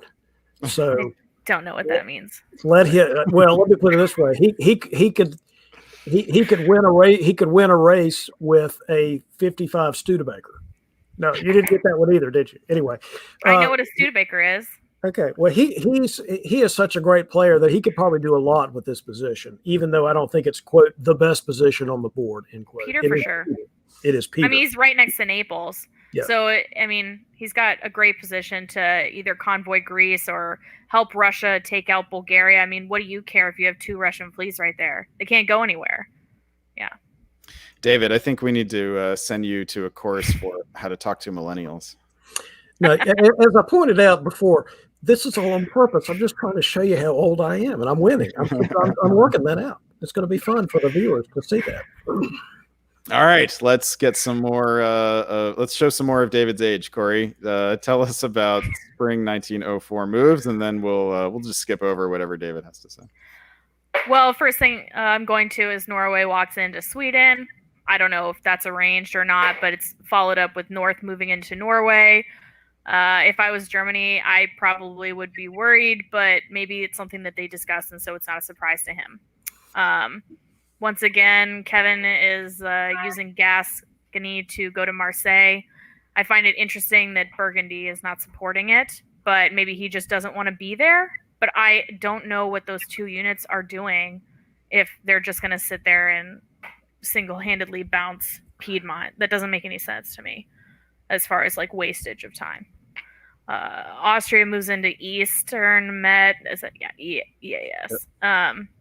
Which is interesting, but not surprising to me. I guess Bulgaria, and I used to do this all the time. I wonder if this was the walk out before they make you run thing, where he knew he wasn't going to hold it and didn't really matter who was going to try and take it, so he's just going to leave and go to Aegean. But if he hadn't have moved, he would get to keep that country, at least for now. So I'm not... That's a little bit interesting to me. I presume this is an arrangement between A and I to collaborate on taking out Turkey. But the question is Russia gonna get swiped in the process? And where's Italy's next dot? So let's say he walks out of Bulgaria. I mean, Greece is now in Bulgaria. If he doesn't move, that's now Austrian. So is Tyrolia gonna, for some reason, turn around and go to Trieste for a turn, taking them a year to come back to the front with Germany? That doesn't... I mean, that to me doesn't make any sense. But they're probably going to try to put the Italians into Smyrna, although that may or may not work. I mean, the Turks may decide to defend that instead of screwing around with the Russians. Who knows? I mean, but why would you want to be so spread out? You're Italy, and you've just got a random fleet sticking around over there in Turkey that doesn't have any of its own support. You have to rely on anyone else around you to help you. It seems like a strange use of that unit. Speaking of strange, I'm sorry. Go ahead, Brandon. No, please talk us. Speaking of strange, Kevin O'Kelly. Not only do those army moves not make a whole lot of sense, I guess defending the fleet in Western Med because the Italians might attack it. I guess that was the thinking. But fine, let them attack it. Do something with it. You know. Yeah, I kind of wish he was in NAF. Even if he had to retreat west, why isn't he in North Africa? I don't know. At least then he could threaten Tunis. There is something going on here because that army snafu you were talking about, Corey, makes no sense. So there's something going on here. Yeah, because it's not like you're friends with Italy, right? Because if you're friends with Italy, you're friends with England and you're friends with Germany. Where are your dots coming from? Yeah, so, maybe he and Italy are in negotiation somehow about doing something in the fall, like maybe Munich in the fall with support or something like that. But the English move into Sweden was probably arranged because otherwise, if it was a stab, why would you not just go ahead and go to Holland while you're at it? Yeah, it must be a trade. It makes me wonder if maybe Germany's going to get Belgium or something like that, like some kind of adjustment on there. Because otherwise, what's England doing with that unit? It's just sitting there. Has it done anything since it got there? I think it might have supported something once, but other than that, I don't think it's done anything. I would think Germany's going to get Moscow here, and the question for me, if I'm Kevin O'Kelly, is what is just what. I mean, what it looks to me, Kevin is just has a sort of very conspicuous lack of ambition. I mean, there's none of the moves here are geared towards producing anything for him. If he ends up in Warsaw, good for him, but it's hard to imagine that happening, if I'm being honest. Aren't you weasels really just sort of passive alliance players? Maybe he's just playing like a normal weasel. That's not been my experience, but all right, sure. That was a facetious comment for those. David, are you feeling any sudden sharp pains in any of your internal organs? Just asking. I would if I felt things nowadays. When you get older, sometimes you just start losing feeling in various extremities. So that can do it. It's all just. I do. To be serious for a second, I do wonder what the English army is still doing in Belgium. Yeah.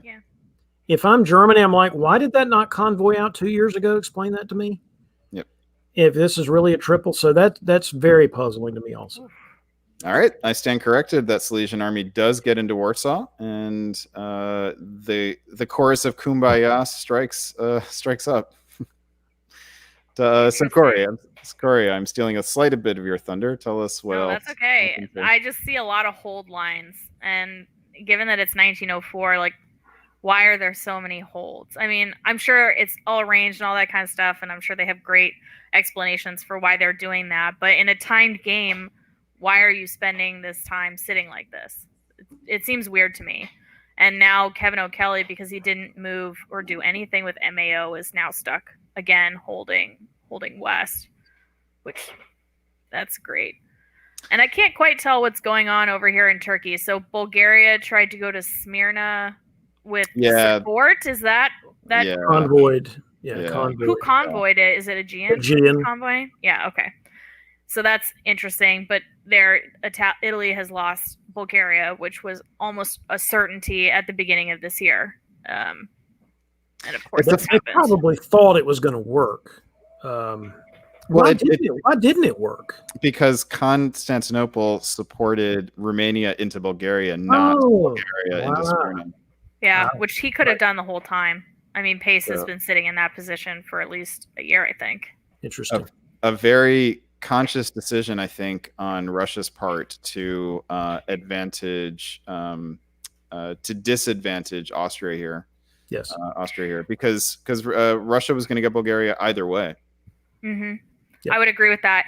But I mean, to some extent, whether Hal likes it or not, he's staying in the game at 2 units because that snafu allows him to keep that.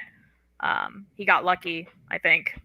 Well, and the question is, right, is this now the path that, the crack in the door that allows Hal to stay in this game even longer? It's a possibility. I mean, everything depends in this game on whether and how long this triple stays together. This Western triple. Yeah, that Aegean fleet might end up being a boon to Turkey if Italy decides that they're not getting a good deal out of their relationship with Austria. Well, Italy now has to pull one, so let's find out. Let's find out which one it is. It is Piedmont Army. Piedmont. This suggests to me that Italy is unhappy with what has just happened and wants to punish somebody in the east, probably Russia, I would assume. But this is a nice bonus for France, who should now be able to crack through the Italian zone. Question is whether they'll be able to, and the English and the Germans are spread out enough that they might. Germany has to pull a unit here because they gave away both Sweden and Warsaw, and so they pull Fleet Denmark. And England finally puts down another army here in Edinburgh. I'm with now. England's. You guys liked England's position even more. You guys liked England's position the most previously. I assume you like it even more now. Is there anything to change your mind about who's got the advantage on this board? Nope. No, but I think Kevin has more of a chance now than he did last year. Does Jackson need to make a move on Kevin now, or stab Germany to get the dot advantage? I would go for Germany. You could probably make an argument for either one. I'd probably be tempted to go after the French, but you can make a very good argument for just going and kill the Germans first. I mean, I don't think you can make an argument for doing neither one. So we'll see if Jackson's really committed to this triple or not, but the triple's played out for the English. There's nothing really else for them to do. So you could make an argument, as I say, for going to the English Channel, going to Picardy, blah, blah, blah, or maybe convoying to Belgium and going to Picardy or something. But because ultimately France is your potential rival in the West, not the Germans. But I don't know. You can make. Sorry, go ahead. No, please, you, Corey. Kevin says in the comments that Russia is playing one short, which is interesting because he doesn't have anywhere to build. Yeah. So that sucks. I think if Italy decides to take their frustration out on Russia, then this Peter could end up doing a lot better than we would have maybe thought that he was going to do at the beginning. But whether the board top is within reach or not would depend on whether the West stays stagnant Yeah, it depends on their moves. If Kevin continues to make some weird moves, that might give Peter the opportunity. It just to do can't that. stay stagnant, though, right? Jackson's got to do one or the other. I think we're all in agreement. Yeah. That Jackson's got to make a move here in order to secure the board top. And David, you are up, and the answer is what? Enters a convoys to Norway, which doesn't really tell us anything, because that's a continuation move. But it does take away the possibility of taking both Denmark and Holland this year, unless they can slip into Holland without support. Yeah. Yes, that's what I'm saying. The convoy to Norway really is just a continuation of the triple fault. Yeah. Because the bounce in Denmark, I assume, is arranged. So that he really did not pull the trigger either direction here. And I'm not a stab-o-matic or anything, but at some point, if you're not going to make progress, you've got to rearrange your alliance structure. And I think this was possibly the turn to do it. Yeah. Because now the Germans are going to, and maybe you still get a jump on him, as you just said, Brandon. Maybe he slips into Holland, like I said he could have done last year or the year before, whenever the year that was. Just slipped into Holland and take Denmark. Possibility. Now, in terms of the East, though, what's going on in the East? The Russians are losing in the East. That's what's going on in the East, which means, the Austrians have gone ahead and gone to the Ionian.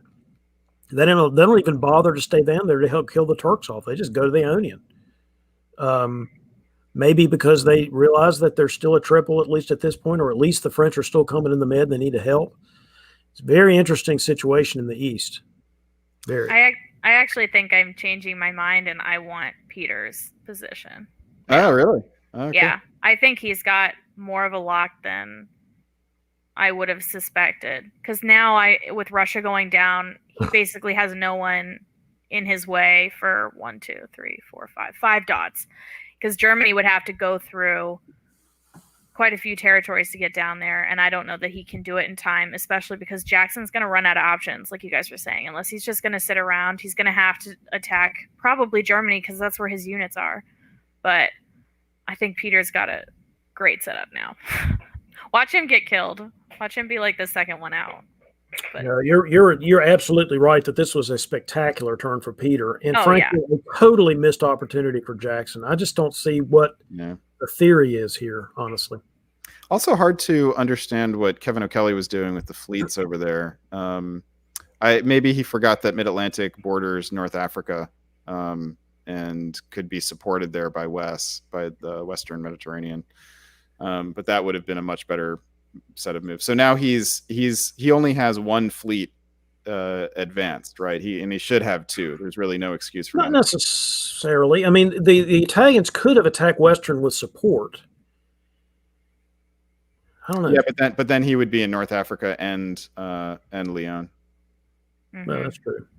That's true. Yeah, the MAO sitting there for that long was the wrong choice. I mean, maybe he wants that because he wasn't so sure that there wouldn't be an English fleet in the English Channel, but I don't know. So what do you guys make of the retreat from Warsaw to Moscow here? This actually could have been arranged. It looks arranged to me. So, you either you get in Ukraine or you retreat to Moscow. Either way, you keep Austria out of Ukraine. So that'd be interesting. We'll find out here whether France, gets to keep Moscow or not. Here's a moment again where England can show some cards, right? That Army St. Petersburg can do something. Does it? Oops, went too fast. David, tell us about it. Okay, well, answer is English don't really do anything. Presumably the Holland thing's even arranged because North Sea holds. So that's definitely not an attack. Turks are going to live to fight again because they're taking Ankara back. They never lost it, but they're kicking the Russians out. But they might get a build next year, which would be a possibility. It's a possibility. The Italians are taking Greece. That might be Trieste. Oh gosh, and Trieste. You're right. Yeah. So Peter's now neutral. And he covered Naples. He was expecting Peter to try to slip him out or something. This certainly straightens out Kevin O'Kelly's fleet situation. I wonder if Peter was expecting support into Tunis from Kevin. Yeah, this is a disastrous. If spring was good for Peter, this was awful. That was X. This is not X. Yeah, that was that was real bad. I think you have to cover Greece here personally, but I have to say I still don't understand Kevin's fleet movements. Why isn't Mid Atlantic going to Western Mediterranean here? I don't get it. Brandon, Kevin does know that maybe he's being cagey and leaving that Mid Atlantic for defensive reasons. Yeah. Although Jackson sure doesn't look like he's wanting to do much of anything. Jackson, do something, man. Do something. It could be him sensing what we're talking about, right? What was it, a year ago? We were saying Jackson has to do something now, and Kevin's a good enough player. Maybe he's like, he does have to make a choice, and if he completely moves MAO into the Med, he is pretty defenseless. Gascony and Burgundy. I mean, yeah, he could get up there, right? But then you're talking about bouncing English units, not occupying something and defending it. Yeah, but the question is, where is his next dot going to come from? And actually, Italy is now getting 2 builds. So suddenly advantage Italy. All right, so I'm going to guess Army Venice, Fleet Rome from Italy, and the answer is whoa. Yes, that's exactly what I said. Okay, and then all right, so Russia does the fun thing and keeps Black Sea. Elsewhere, we get a German army in Berlin, and that's it. Not a whole lot going on in the winter builds. Spring 1906. This goes to you, Corey. So I get it, the turn when MAO finally realizes it can go to North Africa, which is good. Maybe he finally had a conversation where they ironed out with Jackson what was going to go on. I don't know why at this point Jackson did the self-bounce in Denmark, regardless of whether or not you think Germany is going to come in. That just seems like a massive waste of units. Because North, Norway, and Sweden are all now engaged in a failed set of moves where nothing happened for him. It doesn't make any sense to me. The support from Burgundy, is Burgundy supporting Kiel into Munich? Is there 2 supports on that? It looks like yes. Berlin is also supporting it. That just seems weird, but all right. Well, I mean, they didn't have much else to do, so I think yeah, because Burgundy shouldn't be there just sitting around like that. Like something should be happening over there. Some, I guess, non-surprising Italian fleet moves. I guess Austria now has Greece again, but they're not going to be able to hold it. Probably.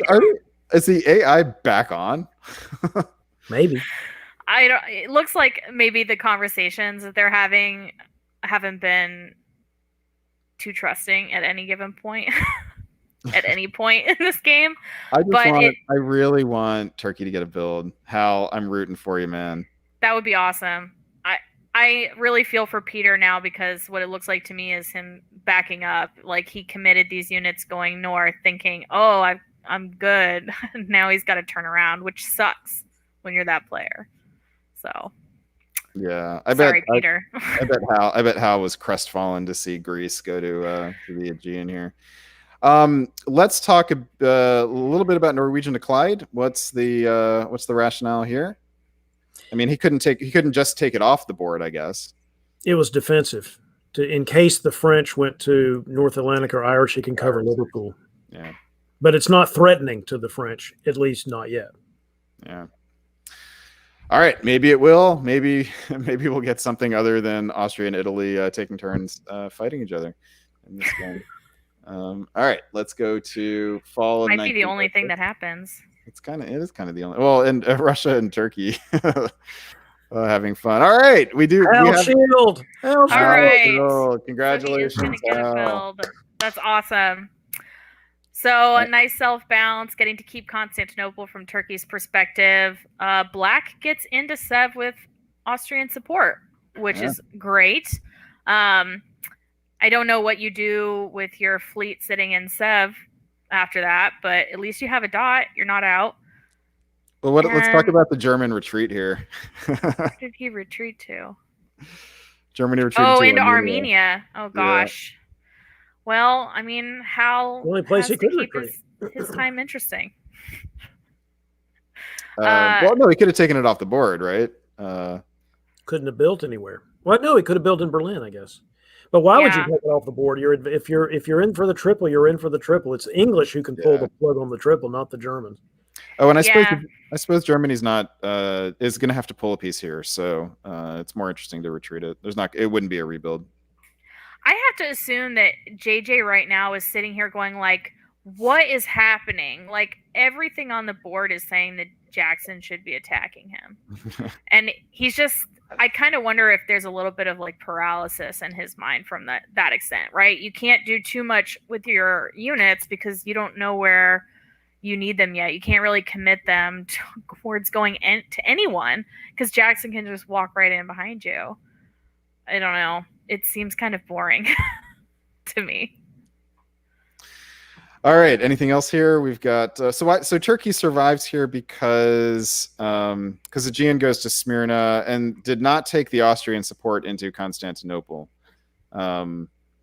So Italy. The whole point. Italy was not. This was a 50-50 guess here, and Turkey guessed right. And this means that Italy is going to be disbanding at just the moment that France gets into the Tyrrhenian Sea and can now guarantee Tunis. Kevin O'Kelly seems to be getting away. He might be getting away with being so undefended in the rear. This is now the moment. So really the final moment of truth for Jackson is arriving here. If Jackson doesn't stab this year, he will not have a chance to again after this. France will be able to defend themselves after this.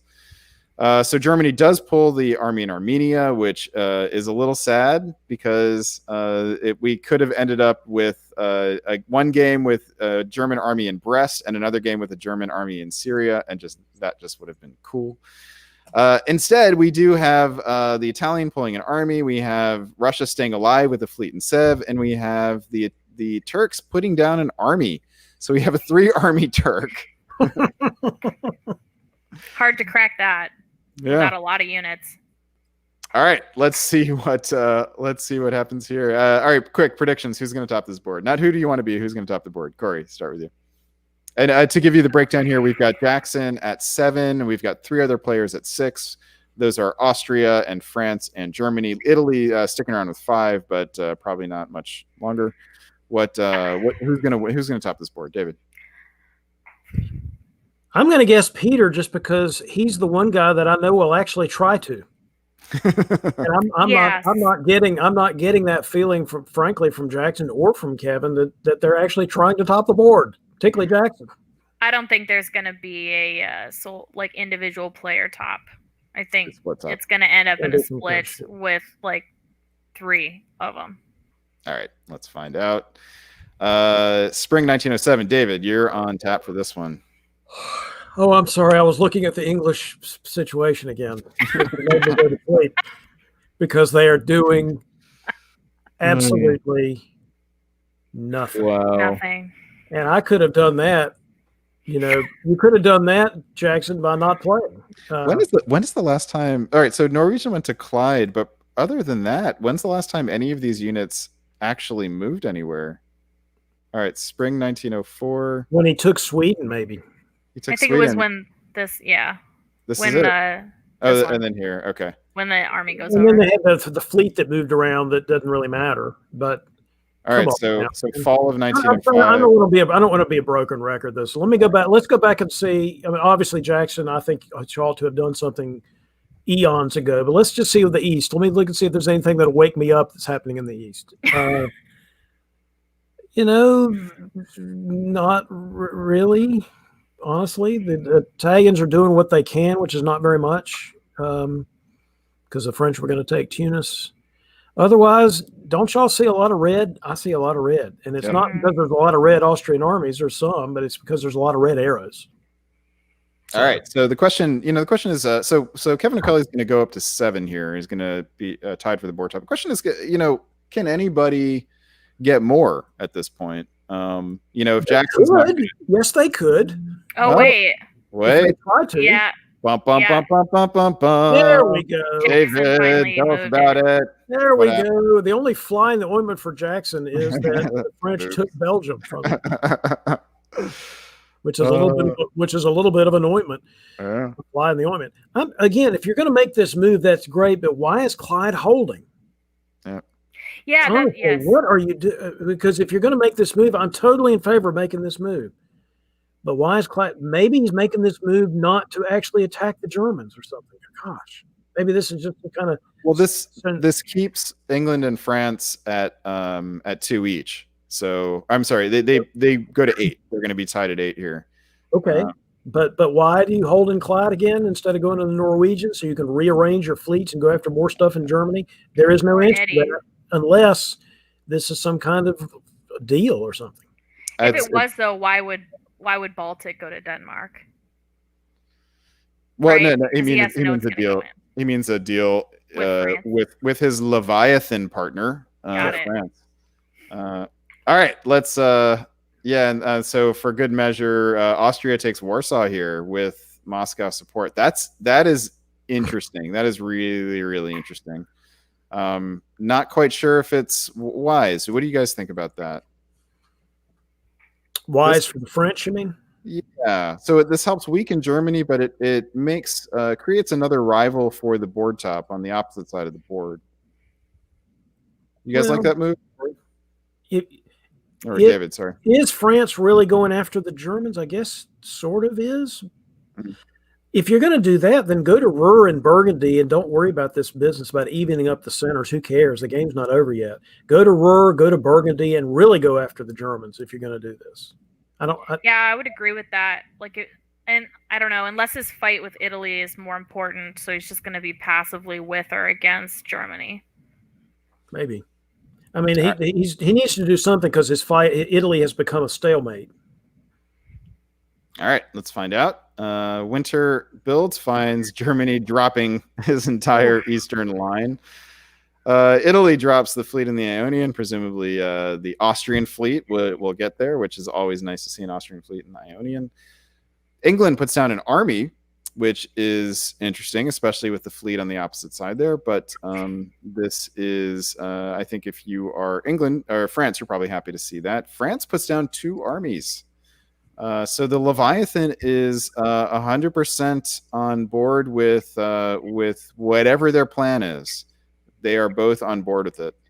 It'll be interesting to see if Austria gets the advantage out of that. Let's push forward here. So Austria does get a build, puts down an army, and that build is courtesy of France. All right. Tell us about it, Corey. Spring of 1908. So it looks like Austria is again trying to get into Sev, but Turkey is supporting, which makes sense. I don't think I would want Austria in Sev if I was Turkey. And I thought that his build and his army in Bud was going to go towards Trieste, but I guess he's decided that holding off Kevin from getting too big or going too far in the Med is more important than reclaiming his dots, at least for now. It's nice to see that London didn't stay there and tried to go to Denmark, though that obviously didn't work. I see Kevin has gone to Ruhr now, but it makes me question then why he didn't go to Ruhr last year. Well, he took Belgium, right? Oh, he did. That's right. But Marseille tried to go to Piedmont instead of going to Burgundy, though. So he's trying to go, I guess, somewhat around. Trying to do both. To hit Italy and Germany. It looks like from the comments that Germany left, the player stopped playing. So it'll be interesting to see if that happened or what that's going to do for the rest of the board. Because obviously a player dropping is going to really change the mechanics. Okay. Oh, no, yeah. All right. Well, Zach, if you're listening, send me some dish about that. All right, let's push ahead here. And fall of 1908. Some interesting stuff here. Tell us about it, Corey. Yep. France tried to take Munich, didn't work, but Holland walked into Kiel, so that's great. London finally succeeded in going over there, so he's clearly going to clean up the rest of those dots. I wonder if at this point just getting Munich is enough for Kevin, and then he can just go and try and deal with Italy. I like seeing Peter move his armies a little bit more north. I think that's going to be an interesting play with Jackson. Maybe there'll actually be some action from that conflict. And then some standard stuff with Turkey and Russia, I think. They're not going to be able to break that. Yeah, Peter can't actually do anything about them because they couldn't afford to have any fleets in Eastern and Aegean to help take them down. So really that he's stalemated against the RT players, honestly, as long as the French are not going to help somehow. And why would he? So this is interesting. It's kind of almost a race. At some point, the time's going to come into a play here on how fast either England or France can get more centers. The Austrians taking Venice is important, though. Yeah, I mean, yeah, Peter's very much in play here for the board top. Mm-hmm. His biggest problem, I think, is that England just has access to more dots and is ahead, right? So England is ahead 9-8 here. Really, Austria has access only to Trieste. Can't really take the other Italian dots without France either getting one of them or getting in behind. He just doesn't have the pieces to take out anything in the east. Yeah. Jackson's position would be so much better if that Fleet Clyde was ready to do something. I know. I mean, it could have just waved. Might as well. All right. So for winter 1908, we get another army for Jackson. It's too many. It's probably too many armies at this point. It just depends on what the goal is here, right? Like you're not thinking solo in VDL. Austria puts down an army in Vienna, and let's see, France is just waiting for the next build. So now we're beginning of 1909 here. We've got England at 9, Austria at 8, and France at 8. No one else has a chance at the board top. So it's really between the three of them. And the board top makes a big difference in this case.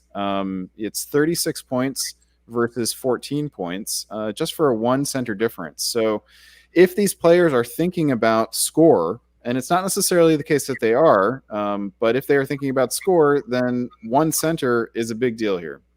So I did get word, by the way, that Germany, JJ, was still entering orders, just refusing to negotiate with people. So this must have been lied to one too many times, which I think we've all been there. All right, spring of 1909. David, let's go back to you. Munich, boing. Berlin, boing.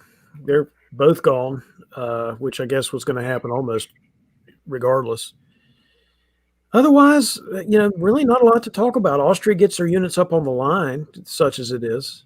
But otherwise, it's really just mop up for the Leviathan. And Fleet Clyde is making sure that the Clyde people don't revolt or something.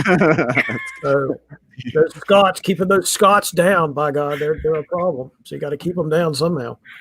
But yeah, I mean, I wish I had more to say, but I really don't. It's just sort of a mop-up operation for the EF, and Peter can only do so much about it. Yeah, we're really sorry. Go ahead. He's locked, right? Because France and England aren't going to let him break Russia, which means he's stuck. And then he's got 1 dot available to him. I think the fact that he lost Trieste so early and was never able to build a second fleet has kind of handicapped his ability to succeed in the mid to late game for a time game. He needed another fleet to be able to move. All right, let's move forward here then. Fall of 1909. I mean, really the only drama left here is whether Kevin O'Kelly is fine with Jackson having a lone board top. And what's interesting, since no one's been eliminated, every dot that Jackson gets is worth 7 points to him. Yes. So actually, this dot he's getting is going to take him from 36 up to 43. Although things are going to shift a little bit because players being eliminated here. But for Kevin O'Kelly, Kevin's going to get a point or two from the elimination, but that dot, the point he's getting from the dot is just going to go directly to Jackson, who's going up a dot here. So, David, tell us about what doesn't happen. Actually, there is a little bit of activity here in the East. Tell us about it. Yeah, goodness, the Russians actually do get killed. Maybe this is Hal saying, let's reduce the points or something for the board topping. I don't know. But there's not much of otherwise it doesn't make a whole lot of sense for him to do it that way. Well, he gets a couple more points from the elimination. Because you're eliminating the Russians. Yeah, that's my point, is that you're getting rid of that player and in tribute that helps you if you're not the topper. What are the standings for the top 3? So is Hal maybe making a distinction about if I help Peter, I can bump him up further in the rankings. I don't It think slows anybody someone down. ever wanted to bump Peter further up in any rank. How could be having, I don't know, a moment. He could just be looking for something to do. I mean, it can get boring back there. But anyway, regardless of what he did, that is significant, as you point out, Brandon. Points wise, Yep. that's significant. Otherwise, do I see anything significant happening here? No. But doesn't it also put Peter in play for the board top? Because now is he going to be 1 or 2 behind? Now he's just 1 behind England, and he's got Trieste in his pocket. So that is quite a significant thing in terms of who might board top here. So there is actually a bit of drama left here. The question is, does the game go on? As far as the builds go, now we get a fleet in Edinburgh, which, maybe we'll just keep the fleet and Clyde company, little twinsies up there. Thanks for playing Germany, JJ Raymond. Thanks for playing Russia, Pace Rodel. And we get an army in Marseille for our pleasure. All right, and an army in Vienna. So now, do we keep going here? And the answer is Springer 19010. No, the game's over. Interesting. Very, very interesting. This ends with Jackson with a 10 center board top. Takes him up to 39.2 points. In second place, tied, are Austria, Peter McNamara, and France's Kevin O'Kelly, both with 9. Survivors are Liam Stokes and Hal Schill, both with 3. Is this a satisfying end to this game, David Hood? Yeah, I mean, Jackson should have topped this board. That was what we always were saying. And Jackson would probably say, why are you criticizing me? Look, I topped the board. Yes, but it could have been a bigger top. I think if he had been more aggressive about it, and maybe he didn't want to, which is fine. I mean, people should play their own game and not listen to us, really. But the fact of the matter is that he should have topped this board. He did top this board, so I feel like that's pretty legit. And for Peter to come back to be 1 away from it sounds like Peter McNamara to me. And Kevin has pretty much done what he needed to do, even though it was a little bit of slow going for a while. Eventually, he was able to do what he wanted to do. So I would say, yes, this is a somewhat satisfying end to this game. So just taking a quick peek at the standings here, Peter McNamara is in 50th place. So this is going to be his second score. So he was sitting with 12.4 points. He would need a couple board tops to make it onto the top board, or 1 huge board top. So he may have been thinking that he's unlikely to make the VDL top board. He's already more or less locked up a position in the Invitational. So that might have factored into his thinking here, not going for it. Corey, do you think Jackson should have gone for a bigger board top? Yeah, I do. I think, though, I maybe disagree with David in saying that I think Peter deserved to top this by play, as in he really used his situation to the best that he could. When he was down, he came back, and now his position actually looks pretty good. If I were him, I don't think I would have called it in 10 unless they had a mandatory time end. But he definitely had a couple more, I think, in him.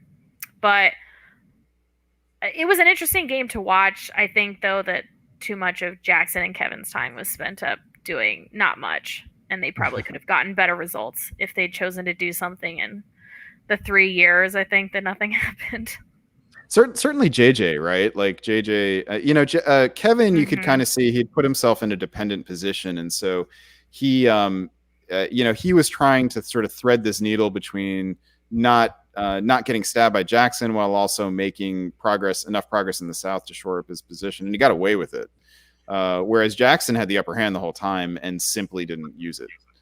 Right. I like your analysis about Peter, though, right? Peter did have more work to do here that he could have done if he wanted to. And the people in the comments are pointing out, I'd forgotten this. Peter had a big result from earlier today. He was that big France. So a second board top here would have almost certainly put him in position to make the top board. So it'll be interesting to come back and see, this not splitting this board top was worth at least 10 points, probably more. And if he'd gotten the lone board top, it would have flipped things and he would have had, upwards of 40 points. So it'll be interesting to see if that 10 to 20, 25 points makes a difference for him getting on the top board. I think maybe if this wasn't a time game and if it were me, I would have thought about, once I was in this position, or maybe like half a year earlier, whether or not I wanted to, if I was Peter, let Turkey out so that he could help with some of the pressure, right? Because Austria can't hold it on his own, if everyone stays together. But if he let those 3 armies out, I wonder if that would have changed the math, especially if they could have piffed 1 or 2 to have him switch over to fleets. Yeah, or maybe if this had been a fleet build here. Yeah. That might have opened up more opportunities for Hal, but it might also have made him more desirable to kill, especially from It might have. It might have. All right, congratulations to Hal for surviving this game. That is that was not did not look to be in the cards at around, was it 1907 or so, or 1904 earlier. All right, let's why don't we put the final bow on this board? Any last comments, David? Let's start with you. I want to second what Corey said about Peter's play. Yes, he played very well. My point about Jackson, regardless of not taking some opportunities I thought he should have, he had the best position and should have topped the board. So I'm glad that the game ended without him losing that top that he should have made more forceful, is all I'm saying. Yeah. But I do agree. Peter played a great game, and I think I was the one that said, Peter, you give him a 5-iron, he's going to win the golf tournament. This is exactly what I was talking about. He's given not a great situation in the East, and he turns it into something good.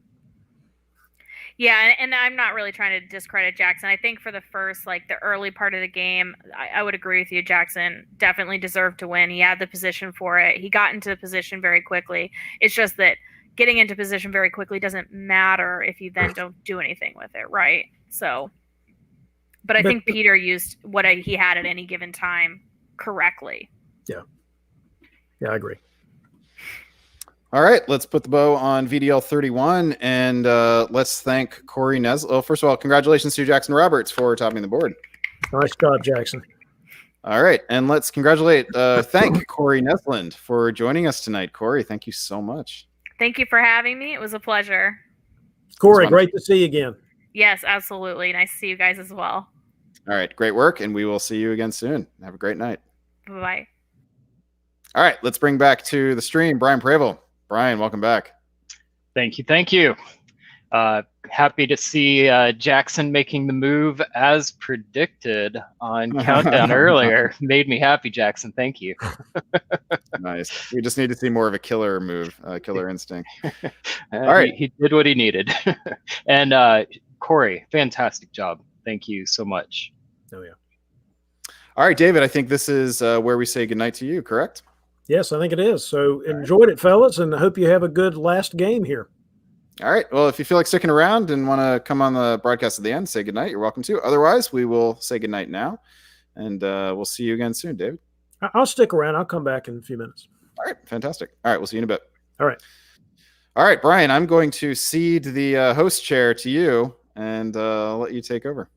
All right. Let's welcome back Chris Brand to the stream. Chris, welcome back. Thank you. How about we finish this night out? In VDL Game 32, Austria, we have Dave Roberts from Snohomish, Washington. In England, we have John Anderson from Utah. France, we have Tommy Anderson from Massachusetts.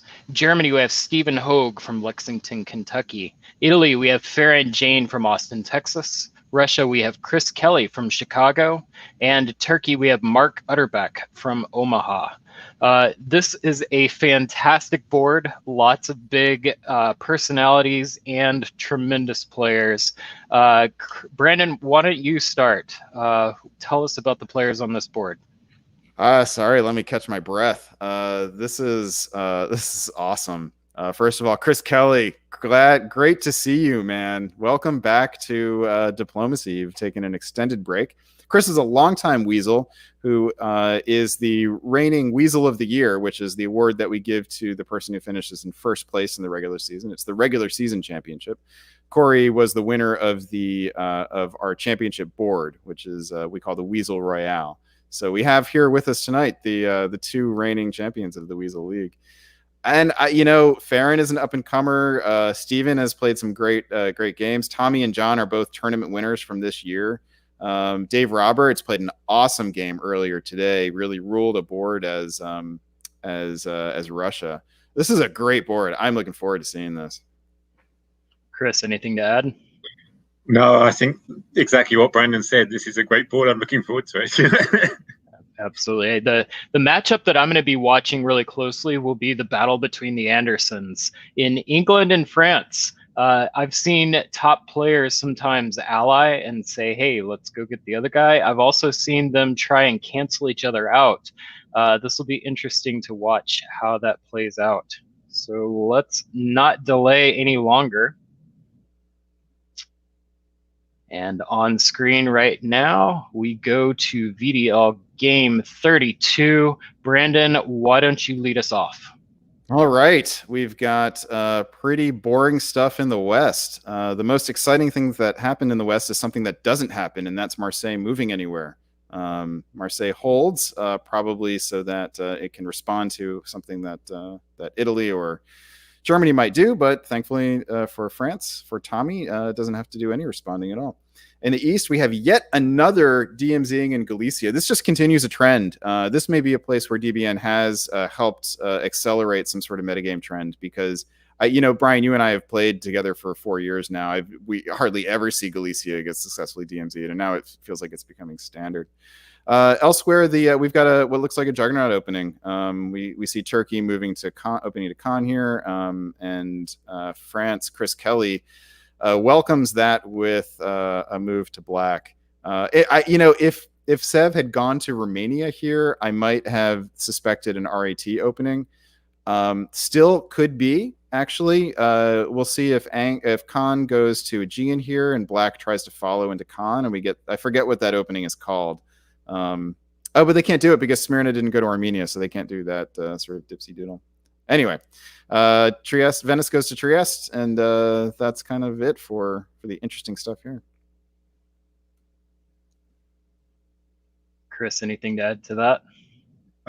Yeah, the step to black, you can't really tell what it means, right? It could be that there's a juggernaut and Russia wasn't supposed to go there, or it could be agreed. Yeah, very hard to say. It's not a problem for Turkey, I don't think, because Smyrna's in Ankara anyway. So I think if I'm Turkey, the thing I'm worried about most is Galicia being DMZ'd. Yeah. I want to see if I'm doing a juggernaut, I want to see Russia and Austria having early fisticuffs. Yeah, I think that's fair. All right, right. I'm supposed to do this. So we have the actual traditional key opening, this time supported by Bulgaria. Bulgaria supports Trieste into Serbia. This is not something you see a whole lot. Although, let's give Mark some credit here. He probably saw the writing on the wall with the army in Budapest. This move was guaranteed. So this is actually something that I haven't seen before, but probably should see more regularly with Galicia being DMZ. This is this key opening with the move from Trieste to Serbia guaranteed by the army in Budapest. Elsewhere, we get Turkey getting the fleet into the Aegean and out. This is a big deal actually for the juggernaut. But we have an accelerated AI as well. So we've got this is a nice matchup of two fast moving alliances. My guess is that one of them will break. And the better candidate would be for Russia to join with Austria and Italy taking out Turkey. Elsewhere in the West, we have the English army going to Belgium to die. Thank you, Siobhan Nolan, for joining us in the comments. The reason I think this is likely to die is because we have a French army in Picardy and a German army in Romania. So there's if that army there's going to be a lot of temptation to displace that army and no place for it to go. And Germany allows Russia into Sweden. So this is a really smoothly functioning board at the moment. There doesn't seem to be the people who want to do things seem to be able to do what they want to do for the most part. That's kind of cool for 1901. In winter of 1901, we see John Anderson building two fleets, the first in Eddie, the second in London. Tommy builds an army and a fleet in Paris and Marseille, respectively. We've got a double fleet build from Farron in Rome and Naples. Mark Utterback builds a fleet in Smyrna, and Chris Kelly builds 2 armies, one in Sev, one in St. Pete, and Stephen Hogue builds Munich and Kiel. Chris, anything stand out to you with these builds? Some people might argue with the army in St. Pete. I quite like that. I think it's the problem with the fleet is you have to pick the north coast or the south coast, and then you kind of give away what you're going to do with it. Whereas the army, you can still use it against Germany or against England. It's easier against England, but you can use it against Germany as well. So I quite like the army. I think that's a decent move in this case. And Fleet Kiel is kind of the same thing, right? Is it anti-Russian or is it anti-English? We don't know. We'll find out. Yeah, going with the flexible options. Chris, if you are Chris Kelly, are you making a play for Norway with the army, or are you trying to push in the fleet? I mean, I'd rather have the fleet there, but a lot depends on how much you trust Germany, right? Yep. All right. Well, why don't you? Before we go, though, I do want to point out that Chris Kelly had a choice on where to put the second unit. There were 3 options: Warsaw, Moscow, and Sevastopol. Each one would have indicated some kind of strategic direction. That's an unfortunate thing for Russia to have to do here, right? Had to choose a direction. Sevastopol makes it seem awfully like Turkey. Those yellow dots are the next target. Yeah, it looks like the RA is stronger than the RT for sure. Well, spring of 02, Chris, why don't you lead us off?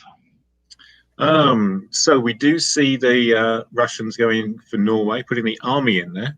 And at the same time, the North Sea Fleet goes to Skagerrak.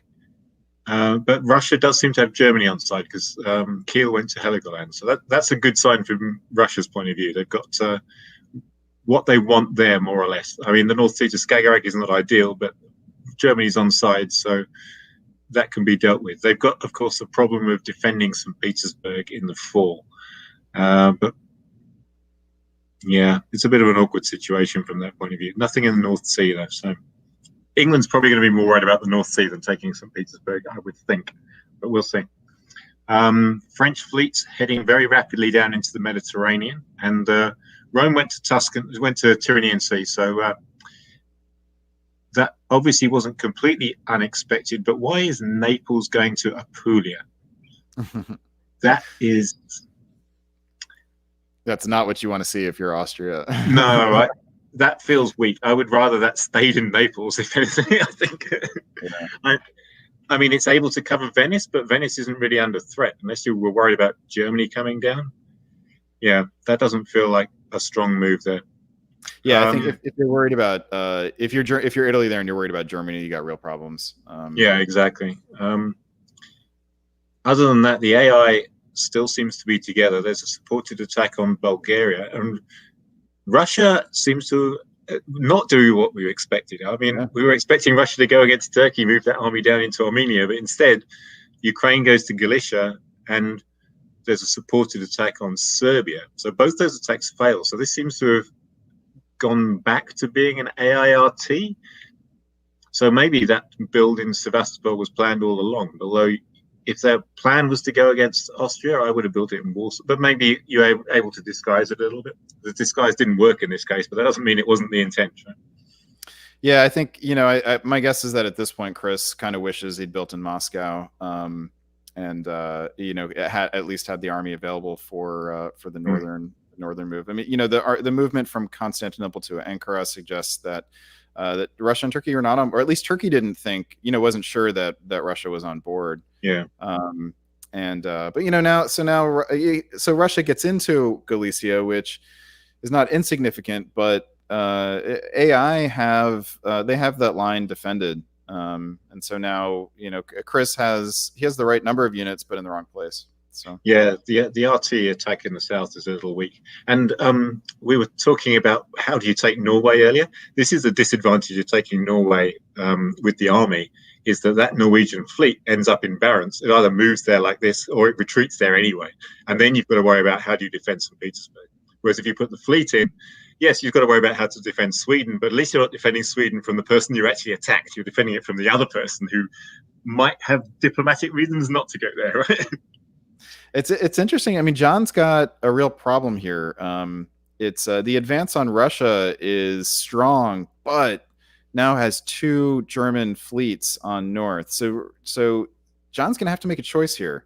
Either try to retake Norway. It can guarantee the retaking of Norway, but cannot hold north at the same time. Can take a guess to take to go for St. Petersburg. So there's a guess over supporting yourself into Norway versus taking St. Petersburg, and then you can at least protect north and not retake it.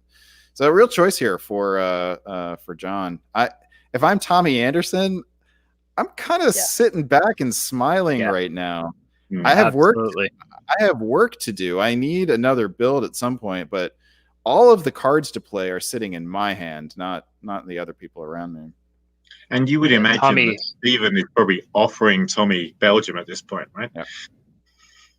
Yeah, because John's got strong play on Russia, but look how many units are up there, and then England always gets stuck in that cul-de-sac, and where is it going to go next? It is not great positionally for John, and if I'm Tommy, I am loving it.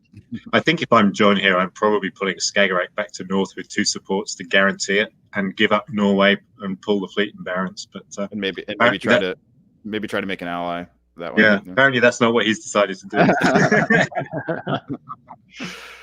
All right, sorry, Chris, this is you.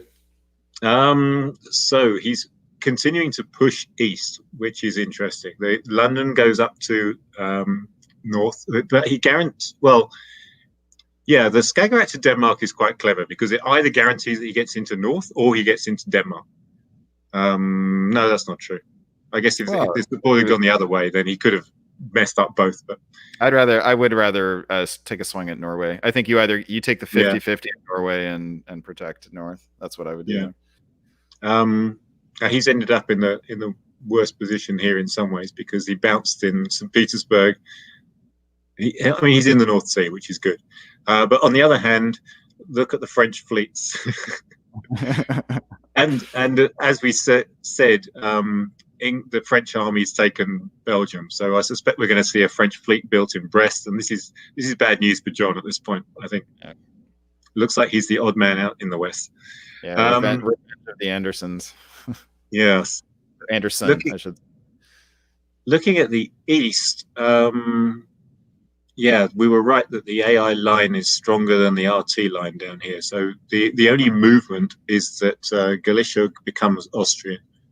Italy brings the army back from Tunis. That's a good move in this case because Tuscany, like if the French fleets had pushed forward, then you're going to be worried about Tuscany. Or there was even a possibility of a convoy into Tuscany at this point. So putting that army back is smart. And then you've got the possibility of pushing the fleets down Ionian to Tunis and Apulia to Ionian. So Apulia is big, useful at least. It's supporting Ionian. But it could have done that from Naples. This is a little too. I actually think this is a little too conservative on Farron's part. I think if you know you're going to have the supported attack on Bulgaria, you probably want to tap Aegean. It wouldn't have mattered here, but this feels very conservative. It is conservative, but the last thing, you really don't want to ignore the possibility of that French convoy into Tuscany and then find that comes through, right? If France would convoy to Tuscany, then these moves would look really clever, right? Oh yeah, no, I actually agree with you. I love the convoy back to Tuscany. But I suppose you don't want to risk Ionian. I don't know. And then I'm thinking, Ionian would tap Aegean, but then you've really got to support into Ionian with the other 2 fleets, haven't you? I guess you haven't got to, but yeah, you could possibly do both. Yeah. All right, we'll lay off Farron. We didn't mean to criticize too much. In winter of 1902, Tommy does build the fleet in Brest as predicted. John's forced to disband the fleet in Skag, and Chris Kelly builds an army in Moscow. Surprising army in Moscow. Yeah, what is that telling you?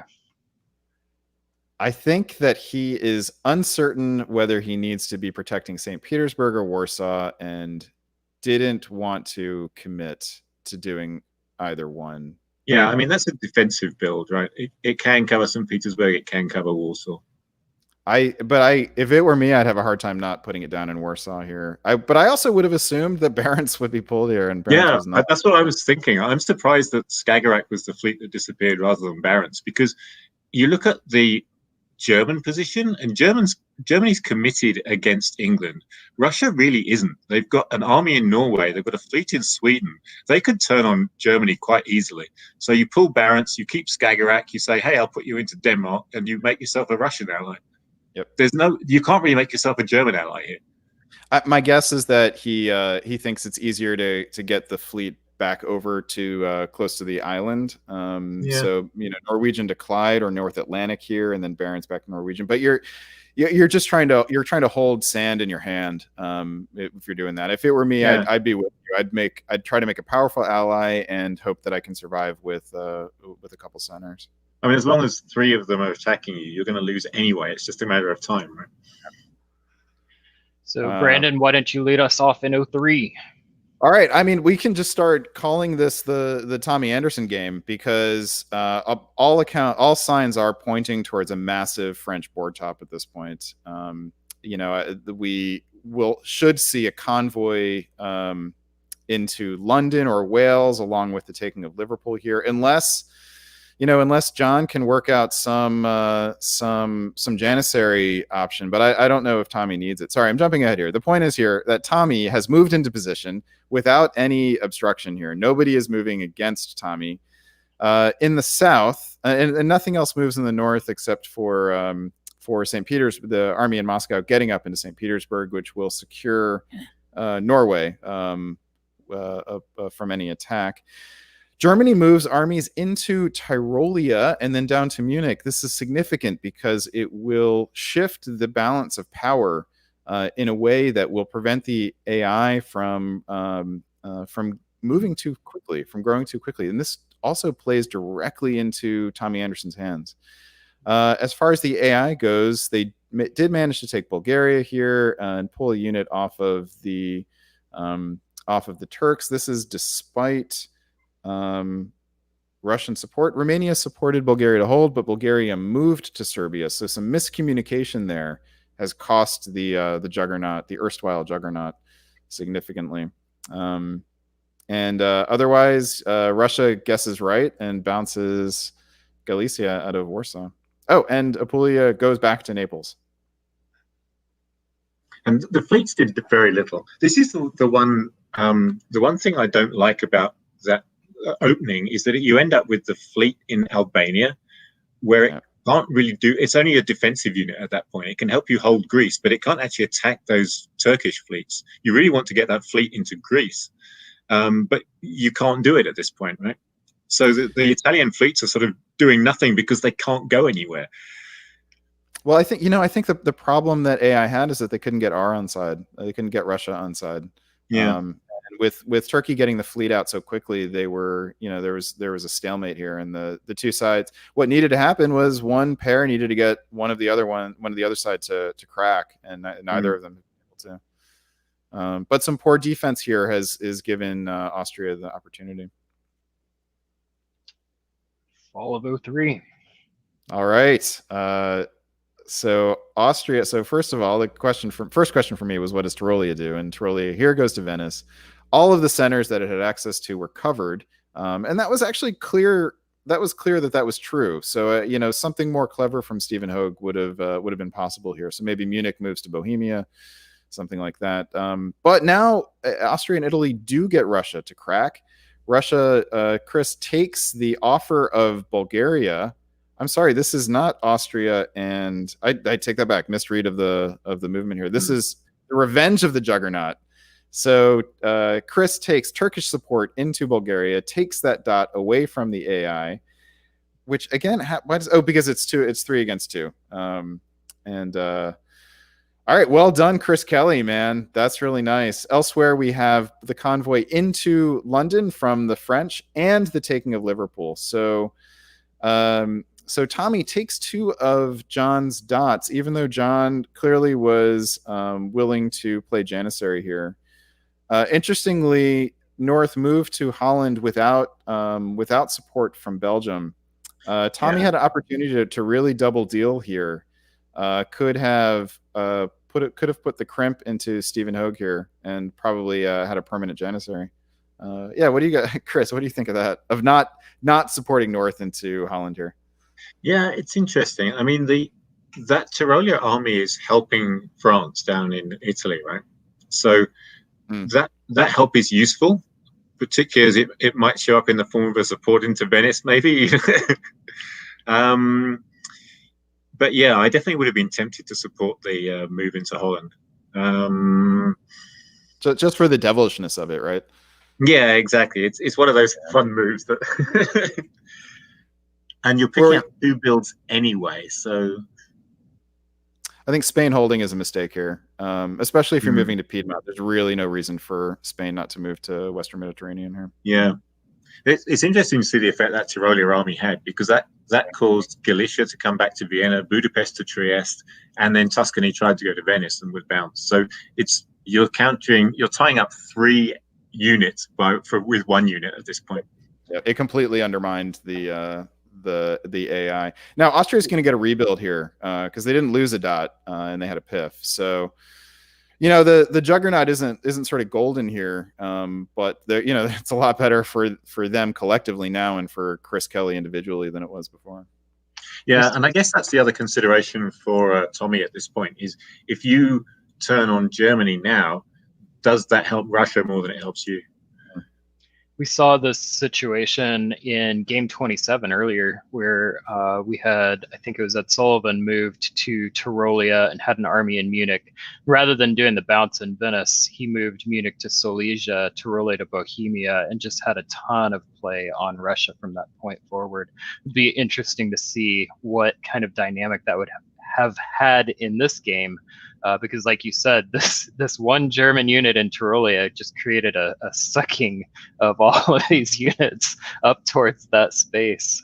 It's incredible to see. The question is that good for Stephen or not? No, it's not. It doesn't. I don't think it is. Yeah, I think it's had a bad effect from his point of view. Yeah, Tommy probably, but. Yeah, Chris, I think you're absolutely right. I think if you're Tommy, you want Steven to help you fight against Chris Kelly, who is really your rival for the board top at this point. I think so. Winter of 1903, we see John disbanding his 2 northern fleets, rebuilt in essence with French fleets in Brest and Marseille. We've got an army in Budapest, an army in Sèvres. That's interesting to me. Chris, what stands out to you with these adjustments? Yeah, I mean, the French fleets could go either way. They could be anti-German or they could be anti-Italian. I'm expecting them to be anti-Italian, although, as Brandon pointed out, that fleet Spain should have moved last turn, really. There's no reason for it to be still sat in Spain. The army Sevastopol is the interesting one. I mean, it had to be either Sevastopol or Moscow, and I guess Sevastopol is more useful. You've got to wonder how tempted he is by those Turkish dots at this point, because the Turkish dots look easier to take than the Austrian ones, I think. If I were Mark, I would be supporting Khan right now. Yeah. I think that if I were Chris Kelly, I really wish I had another Northern fleet at this point. And yeah, if St. Petersburg had been vacant, then definitely I would have expected a build in St. Petersburg. Now that could be an argument for waiving the build this turn, so that you can vacate St. Petersburg and use it next year. On the other hand, I mean, you do really need an army in Ukraine and Galicia here. So, yeah. I think, if what you want is that army in St. Petersburg in Ukraine now, and that army in Sevastopol to be a fleet build in the north. So we're going to go ahead and play Who Do You Like a little bit early here. I think this is a really interesting point in the game. We've got France and Russia both sitting on 8 centers. France has every indication of probably heading into Italy, which is not an easy position to break through. You've got to get through these deadlands in Lyon, West Tyrrhenian Sea. There's not a lot of centers to keep that momentum going. But on the flip side, we've got Russia, who's not really positioned. Like that Northern fleet would have made a big difference here. So who would you want to be, Brandon? We'll start with you. Oh, France. It looked to me after the spring like everything broke Tommy's way. I mean, it was breaking Tommy's way in 1902 as well. But I don't. I mean, if I'm France, I probably. I don't try to advance in the south, to be honest. I try to secure northern dots. You can fight. I think you advance enough in the south to hold Italy back. So you want to use those two fleets to slow them down. But I would send that Brest fleet north, because Russia is your main rival. Russia is likely to be your only rival this game, and so any dot you can take off Russia is essentially 2 dots for you. Chris? Yeah, I think it is definitely France, and I think a lot of it does come down to that lack of Russian northern fleets, because I mean, if you're playing this game, what you want to do is take that step back and look at, okay, how is this game going to end? Who's got a chance to top this board? And the answer is clearly that Russia and France have the best chance of topping it. So in both cases, if you're one of those two, you want to neutralize the other one. And now, with England out of the way, they can directly attack each other, right? So France can send those fleets up into Scandinavia, or Russia, if they had another fleet, could send those fleets round into England. So I think that's probably the key, is that France has the fleet advantage, and I hope that Tommy is going to, as you say, send that Brest fleet north, use that English fleet to your advantage, keep it alive, because it's going to help you put it into Skagerrak or something like that, and go after those Russian dots in the north and you can secure the board top in a couple of years, probably, if you do it right. Yeah, and the key is managing Germany here. You want to keep Germany on side. If you can get Germany to move east, and then you can stab from behind, or you may not even need to do that. Like, I think the goal, if I were Tommy this game, would be to not have to win the board top without having to stab Stephen. Yeah, if Germany's taking Russian dots, then that's perfect for you, right? As long as they're not taking too many of them. Exactly, yeah. All right, well, Chris, talk to us. What happens spring of 04? Well, the Brest fleet does try to go north, but it looks like England might have changed their minds here. North Sea to Yorkshire messes up the whole chain of 3 French units moving. That's horrible when that happens. When you have this conga line of units and something blocks the first one, and so you lose all that momentum. It's so specific. He had to know, John, but Tommy must have spilled the beans that he was going to do that. Yeah, and it feels kind of unnecessary. I don't know. I mean, if I'm not worried about capturing Edinburgh, if I'm Tommy at this point, I can pick that up at any time, right? And that French fleet, that English fleet in north, is invaluable if it's a friendly fleet. Well, it clearly wasn't friendly, but I don't know. I just think it's an amazing guess by John. It's such an amazing guess. I think it had to be insider knowledge. Sorry, I didn't mean to cut you off. Yeah, and I mean, whether that's insider knowledge because Tommy told him or because Steve told him, who knows, right? I don't know. I mean, if you're gonna force Eddie, it seems pretty obvious the army is moving to Yorkshire. If I am more mad at Tommy than I am at anyone else on the board, John's a smart player. He knows where to move that unit. Yeah. Oh, you're right. I guess I was just thinking of it as getting out of the way so that you could get both fleets onto north. But there's better ways to. No, you're right. Tommy was looking to force Edinburgh. So maybe this tells you that Tommy shouldn't have taken both Liverpool and London. Maybe if he settled for one, he might have had 2 friendly English fleets instead of 1 enemy English fleet.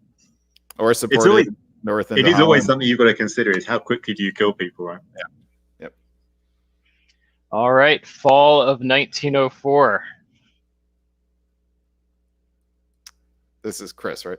Oh, that's interesting. So this is I like this. I like the fleet movements. Following on from what we were talking about. So Norwegian covers Edinburgh because he pretty much has to, right? That's his dot. He's not expecting any friendship from France now. But the French fleet in Clyde goes up to Norwegian, which is where I want to see that fleet. The conga line works this time. Yeah. Yorkshire and London and English. I don't think I would have tried that twice. I don't know. Even with the English fleet out of the way, having had such bad luck that last turn. So that's still setting up to take Edinburgh, which to me isn't the most important thing. but the English fleet isn't going to be a problem. The German fleets do nothing, and the Support. French North French supports fleet, Denmark, yeah. Which and the It French fleet has doesn't to, do though. anything. The Russian fleet doesn't do anything either, right? So that is a weird, yeah. yeah, it almost looks like why are Germany and Russia both sitting back doing nothing? You would have thought they would want to do something here. I understand North supporting Denmark. That makes sense to me, but I don't understand the lack of activity from Chris. But yet again, I we mean- see the problem of not having another fleet up there, right? If Norway is there, then he can guarantee Denmark.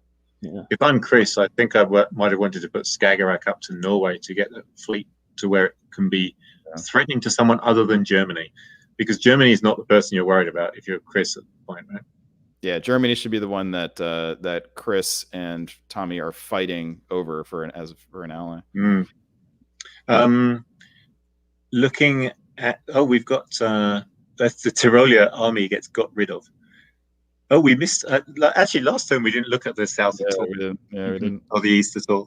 So it looks like that German army managed to make it into Venice. Presumably, that's got to be with French support, I would think. See. Yeah. And then that was followed up with Munich, and now that second army is gone, but the first one still stays there. So this is Tommy helping Stephen out in the south, which is probably sensible for him because he wants the German help in the north, I think. And he gets into the Tyrrhenian Sea as well. So that's all those Italian dots are looking very tasty now for Tommy. Yeah, this is Tommy's game to lose at this point, I think. It looks like everything's going right for him. Yeah, because now he didn't get any dots here, but he has position. Yeah, and the position is great. Fantastic. I also see Black Sea go to Ankara. Yeah. Like completely unsupported, but it's wide open, so why not?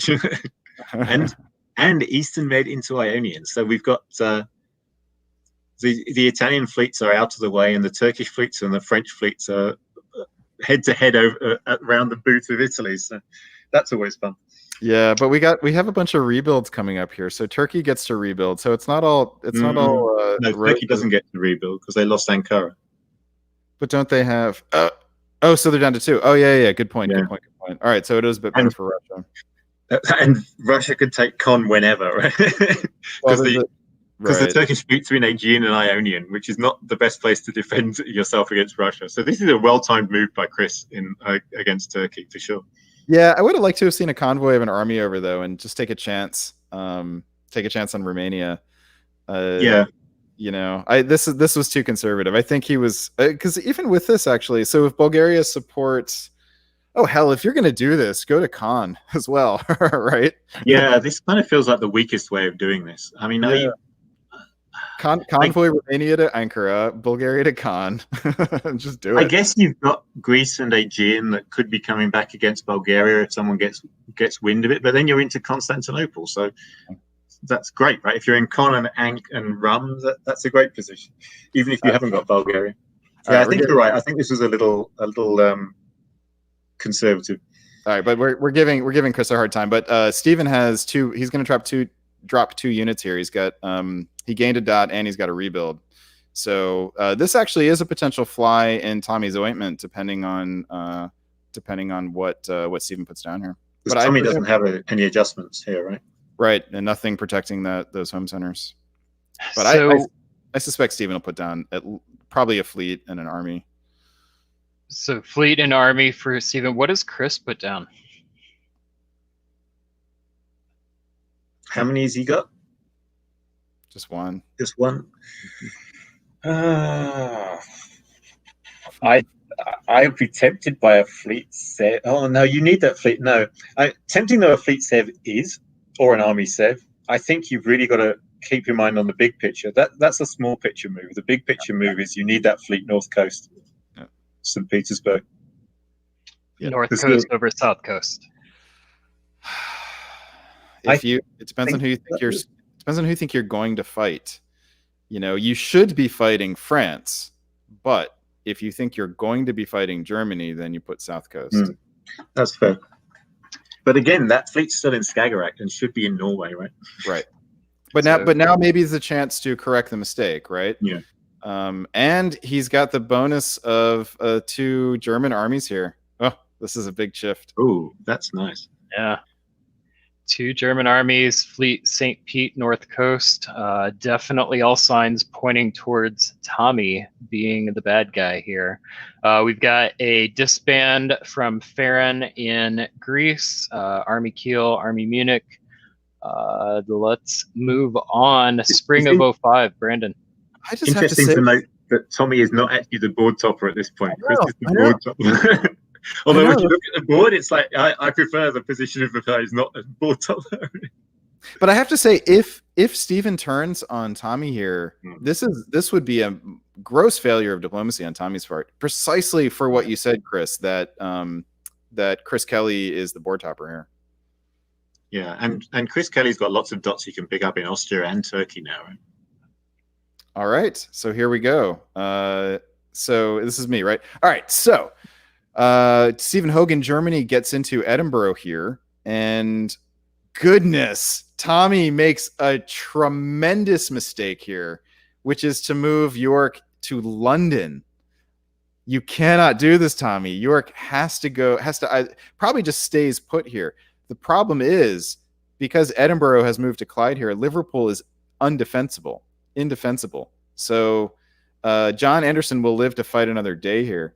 Tommy, for his part, has moved into the Barents, which suggests a full assault against Chris Kelly, who has NMR'd this turn, which is devastating.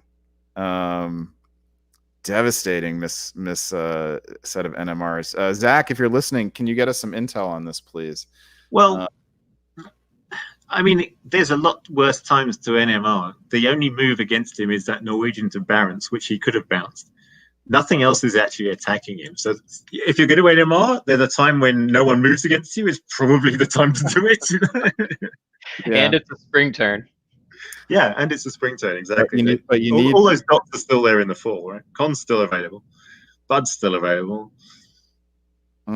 Yeah, but that position in the north could be tremendous. On the other hand, you're absolutely right. Yeah, but Budapest, he can walk into it, so that could be a nice misorder. Okay, so elsewhere, Trieste gets into Venice with support from Tuscany. The Piedmont support for the Venetian army was cut from Tyrolia. Let's see, why does West get into Tunis? Because the Turkish fleet in Ionian supports it. Wow, well done, Mark Utterback. Mark Utterback is saying, screw all y'all. Well, that's a nice way of getting revenge for Ankara, right? Yeah, that is a I'm digging my nails into people's flesh and taking some of it with me as I fall down this crevasse. Yeah, that's it. English Channel goes to Mid-Atlantic. But York to the NMRs and York to London are the things that stand out to me the most here. Fall of 1905. All right. Clyde does take Liverpool. Tommy gets in position to take it afterward, but Tommy's going to have to pull. No, he's not going to have to pull because he has Tunis. But he does have to let that Italian fleet into the Western Mediterranean because he cannot pull Mid-Atlantic down to cover it. Elsewhere, there's a bunch of nothing around Venice, which enables Austria to keep it. Russia declines to take Budapest and instead tries to take Smyrna from Ankara, which doesn't work, but does get Constantinople. You've got to love the way the Russian units go round Vienna and Budapest. Yeah, it's an interesting option here because Austria, it takes Greece here, it gets two builds. Yeah. So suddenly, you may have to worry about Dave Roberts in Austria, who's shown a lot of skill today, by the way. This game is more difficult, actually, because, or it's showing a different side because he has to sort of dance for survival. But he's going from 4 to 6 here. And with Italy severely weakened, Italy's dropping 2. Turkey's going down 1. Russia is otherwise occupied. Austria has a path to board top here. And especially with France sort of twiddling thumbs. Looking at the Russian position, though, I mean, okay, you can't guarantee the Austrian moves, but Galicia to Vienna, Romania to Budapest, Bulgaria to Serbia, and Ankh to Con would have picked you up 4 dots there. Yep. And he could have built in all 4 of his home centers. Yes. So that's a big opportunity to pass up. Right? Yeah. Now, they're not guaranteed, and you've got to take into account, does hurting Austria help you more than it helps anyone else? But I would have been hard-pressed to pass that up, I think. Actually, if you're Russia, you don't really need Austria, do you? I think it's probably okay. In fact, I think Austria, the odds of you getting more dots in the north are low. I think you're on the defensive in the north, yeah. Yeah, Germany's getting a build here. Germany's getting a rebuild. Oof, boy, that would have been hard to pass up. You would have gone from 9 to 13. No, Germany's lost Venice. Picked up Eddie. Oh, picked up Eddie, yeah, right. So we get the German rebuild of a fleet in Berlin. Only one place for that to go. We've got Farron disbanding in Wes and Naples. We've got Chris building Army Moscow. Dave builds Vienna and Budapest. Let's see. That's interesting, right? Not Trieste. Yeah. You could have made a strong argument for a fleet Trieste here if you're going to go all in with the AR. I think you can make a pretty good argument for fleet Trieste anyway. All right, Chris, lead us off. Spring of 1906. Whoa, don't. The Army Moscow is interesting. Oh. Well, we're done, apparently. So that's Spring of 6 for you. Well. Wow, I was not expecting that. So, I feel like there's a lot of play still in this game. This is a little disappointing. I don't know why you take this draw if you're Tommy Anderson. I don't know. I can kind of see why you take it if you're Chris Kelly. Yeah. Given the Austrian builds. Yeah. I think Chris has some opportunity to grow still, but I take this every time. It's a lot harder now. Question, yeah. Yeah, it's a lot harder to grow from here than it was a year ago, right? But, yeah, and you'd have to start worrying about Austria coming after you. But why do you take it if you're Tommy Anderson? Tommy, I'm not sure. You can force all of England. That's 2. And you've got. I feel like you should have. There's only 2 other fleets in the Mediterranean, so you should have all of Italy as well, right? Yeah, I mean, and Farron's builds were friendly to you, or disband was friendly to you. Yeah, exactly. So you've got Ionian guaranteed here, most likely, and maybe Farron will help you into Venice, although you need help for that. I don't. Yeah, Tommy, I don't. Tommy, tell us. You're in the comments. Why did you take the draw here? Yeah, I don't get it. So let's go back to this non-stab of Austria. Let's just talk it through some more. And the other factor for Tommy is that I feel like Germany isn't going to be building, whereas you can at least pick up England, and then you've got builds, so then you've got the German centers open to you as well, right? But Germany's willing to help you with Fight Scandinavia, so you get. Oh yeah, you don't attack. I don't think you necessarily take them, but yeah. The fact that they're potential means that maybe it's not time to give up. Yeah, I mean, Germany's going to help you take Scandinavia, so you're going to get you'll take the lead from that, and then if you need to, you can stab Steven in Germany. But like we were saying before, I think this game was playing out in a way that you wouldn't even need to. Yeah, I think that's true. So I think the big answer to what's going on here, Morgante summed it up pretty well. Exhaustion's pretty much a factor. We've got several other people mentioning how tired people were. This is a league game, but I think a unique factor of the VDL is that they do have multiple games happening throughout the day, and I think we're seeing the effect of that. But so Tommy didn't play earlier, but he did GM the first round games. Yeah. So,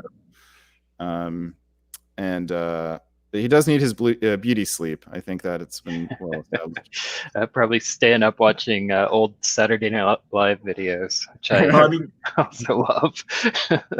tiredness is a huge factor in diplomacy games because it is a long game, and you see this all the time in face-to-face tournaments. There's those players who are able to keep going, although they only got like 3 hours sleep last night, and it's been a 12-hour game. They're still on top form and they're not making mistakes. And there's other people who start to flag, and you watch their game gradually deteriorate, and they start to misorder, or they don't get their orders in on time, or they don't talk to the right person, or they miss some key move elsewhere on the board. And yeah, so it's absolutely a factor in a long game like diplomacy. Let's take some more look at just go to fall of 1905. I just want to talk this through because it would have been such a fascinating moment. So Chris takes Serbia, Budapest, Vienna, and Constantinople from Ankara. What do you build in that case? Everything. Do you? Let's start in the north. Your fleet build, or I'm assuming fleet, is the interesting choice to me. I think it has to be South Coast now. Yeah, because your goal, you're not going to solo. France is too big for that. You're not getting across. I mean, you've got 3 in the north, but you're not going to get the Italian dots. Yeah.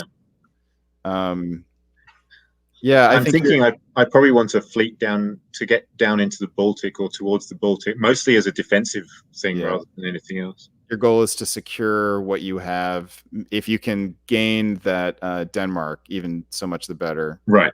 And maybe Berlin, and then you're basically guaranteed the board top. And then I think I'm putting a fleet Sev as well because I want another fleet in the Mediterranean. I guess the question is, do you think you can get it out?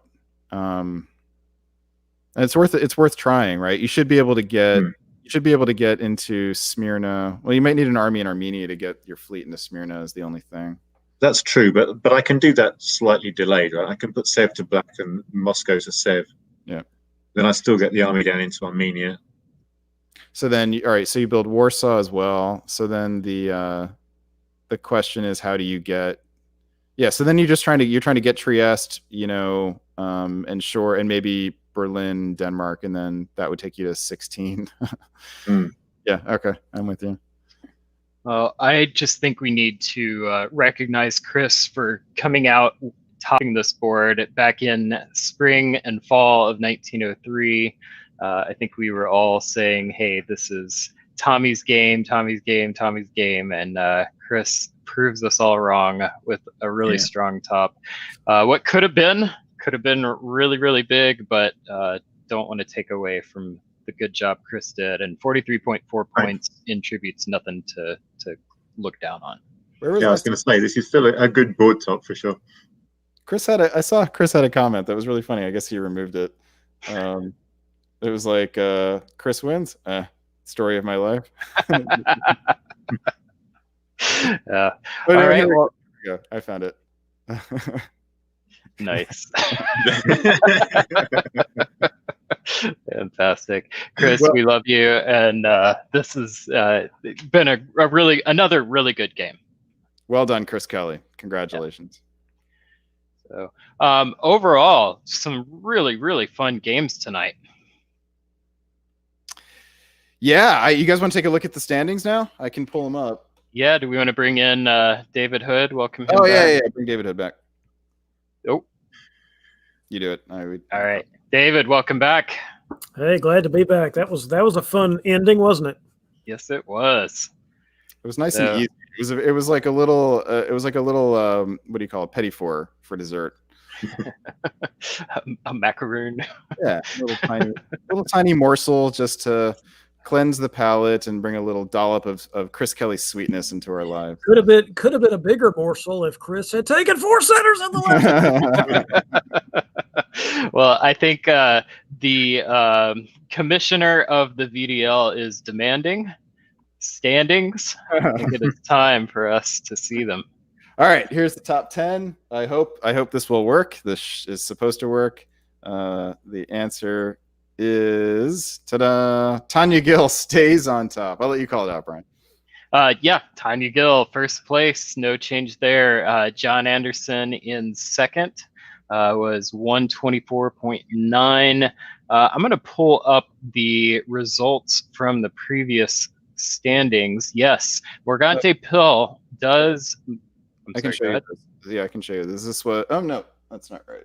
Yeah, Yep, this is. that was it. Yep, Yeah, that I was want to it. see the Previous. animation of people actually moving up and moving down. Right. That's your homework, Brandon. Yeah, so Morgante moves up from 6th into 3rd place. Well done, Morgante. Dave Roberts, I believe, is the big mover. Dave was in 22nd place and jumps all the way up to 4th. Slightly overshadowing, I believe, his son, Jackson, in 5th. Jackson did make it into the VDL top 7 as predicted. Now he just needs to hold on to it. Eber drops down to 6th place. Hal moves down from 5th into 7th. Jim Fan moves from 4th into 8th. Steve Hogue drops 1 position from 8th into 9th. And Peter McNamara makes another move. Peter moves all the way up from, he was way down there. Peter was in 50th place, moving all the way up into the top 10. Peter, oh man, look at this. It's just like 5 points into the top 7. 6 points, but one dot. If you yeah, had taken 1 dot. yeah. Yep. Oh, well, he will need to play another time, which will be good for all of us. It's always fun to watch him play, and all of these players in the top 10 play. There is one more chance to make it into the VDL top 7. I have to wonder how much more aggressively would Jackson have had to play to be ahead of his dad at this point. Well, I think didn't we? Jackson could have gone for a bigger top. Yeah, that's right. In the game, That's what I was thinking. Yeah. I don't. So I think that he just needed another couple dots if he'd gotten a bigger board top, because he ended up with like 39, and if you get up to 12 or 13 centers in tribute, you're usually about 50. So I do want to know how much Dave's going to hold that over Jackson on Thanksgiving during the Thanksgiving dinner discussion. I'm a bit interested to know how much Dave rubs that into his son Jackson. How much should he? It would definitely be good to definitely do it, and we need to get a correspondent there to their family Thanksgiving dinner. Robert's household. We want a recording of that happening. Thank you. We'll put it on the next edition of Gameday Live. Just a quick clarification. There was some questions in the chat about whether or not, if you play in multiple games, whether all of those scores count or only your best score of the day. Our commissioner, Zachary Moore, did confirm that all scores do count. And I think he also mentioned that our next game for the VDL is going to be on December 12th. So mark your calendars now, get that in before the holidays, and that will be your last opportunity to crack that VDL top 7 and play on that top board. All right. Let's see. I'm going to try to get a special guest on here to close us out. While we're waiting, though, Chris Brand, can you tell us a little bit about Cascadia? I can tell you a little bit. Yes, it's going to be on January the 30th. Traditionally, it's a face-to-face tournament, but that's not happening this year. So it's going to be very much the similar format to the using Discord and Backstabber that we're used to now. It's just going to be 2 rounds on one day on the 30th. And other than that, most of the stuff is still being determined. I haven't figured out what scoring system we're going to use. I haven't figured out what timing we're going to use on that kind of stuff. But it will definitely happen, and it's going to be fun because it's going to be the last chance for people to grab those coveted spots on the Invitational. So I'm looking forward to it, even though Cascadia is not generally the biggest of the face-to-face tournaments and everything. I think this is going to be a lot of fun because I think there's going to be a lot of people who are who could easily be in that top spot. So I think it's actually going to be very competitive and a lot of fun. So you can't register for it yet. I'm I'm also involved with the World Classic that's coming up, so I don't want to sort of take anything away from that. So sign up for that first, and then when we're done with that, then I'll tell you how to sign up for Cascadia, and we'll get Cascadia rolled out for real. All right, yeah, we'll definitely get you on to talk about it during our coverage about Cascadia during our coverage of the Virtual World Diplomacy Classic, which is coming up soon. All right, right now to help us close out the program, we're going to bring on the commissioner of the Virtual Diplomacy League, Mr. Zachary Moore. Zach, welcome to the stream. Hello. Thank you, Brandon. Thank you, streamers, for all your great commentating tonight. It's a pleasure to watch the DBN coverage of all these games.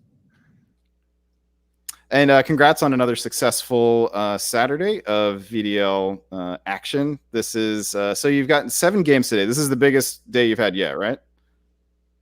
Yes, our previous best was 6 games a couple months ago. And so 32 games now. So remind our viewers again when the last is one more game day for VDL. Is that right? One more game day. The next game day is going to be December 12th, Saturday, December 12th. So it's a quicker turnaround than usual. All of the same game times as this month. So that would be 2 a.m. Central Time, 9 a.m. Central Time, and 4 p.m. Central Time. And, for those of you who don't know what Central Time is, you can Google it. So, and then after December, it is going to be our championship game in January. Date TBD. I will be talking to the players who qualify for the championship game to set that up. But keep an eye out for that. All right, we will definitely be covering that, and we're looking forward to covering that on Diplomacy Broadcast Network. Are you planning VDL for next year as well? Yes. VDL will be back next year. It'll be back in March, the same month that it started this year. And so we'll take February off. We'll rest our eyes and our brains, and we'll watch the DBNI Invitational tournament, and then we'll be back at it in March for month 1 of VDL 2021. Nice. We look forward to it. All right, Zach, your connection is a little bit gummy, so we're just gonna say thanks for joining and thanks for all the work that you're doing, not just with Virtual Diplomacy League, but with the Diplomacy Broadcast Network as well. Thank you, Brandon. All right. Have a great night. Stay safe. All right, let's wrap it up. Any final thoughts, you guys? Start with David Hood. I was struck again tonight by how many FGs, how many Continental Alliances we saw. Just trying to make a broader point here. I think Brian talked earlier about, or maybe you did, Brandon, about are these streams going to change the way people play the game? Are they going to change the meta? And maybe it will, because we were not seeing very many FG alliances in the early part of the 2020 season, but we sure have seen a lot in the last couple of streams. I still want a scarier name than Continental for that, but we can put our audience on it. Chris, what about you? What stands out for me? The 2 games early on, the one that used the opening that I tried. That's one of the interesting things, is whether that was someone saw it on the DBN broadcast and then said, "Oh, I could try that," right? And that the offensive IRT, IAR, that was that was something to see. That one game just overshadows a lot of the others. Not the others were some very good games, but that one was something completely new, which I didn't think I would see. So, well done, VDL players, for rocking David Hood and Chris Brand's world. That's not an easy thing to do. Brian, any final thoughts on your side? Well, first, to comment on the meta conversation, I don't know that it's shifting the meta specifically because we're seeing it. I think those meta shifts have always happened. What I think is happening, though, is with more access and more people viewing it, those shifts are happening more rapidly. So I'm really curious to see if the players are adjusting multiple times within a season. Like, are we going to see a shift throughout the year, or as opposed to previous events in face-to-face where it kind of felt like at most it would happen from a year-to-year kind of thing. So I think sharing of information is really what we've got going on here, and I think it's bringing a lot of creative minds to play, and I am loving it. That's what is making it fun to be a commentator for, and I just am really grateful to all of the players participating and putting on a show for everyone else. Yeah, me too. It's fun to see so many people engaged and taking it seriously and playing well and playing interesting games. You know, for all the whatever criticism we give you guys, like part of that is born simple envy that we that we're sitting here watching and not getting to play, because all of us love to play the game. And we're enjoying calling it a lot, but when it gets down to these crucial and look at the game that you're not actually playing in, then actually have the talking to everyone and juggling units and all that kind of stuff going on, to just sit back and go, well, actually, you should have done this.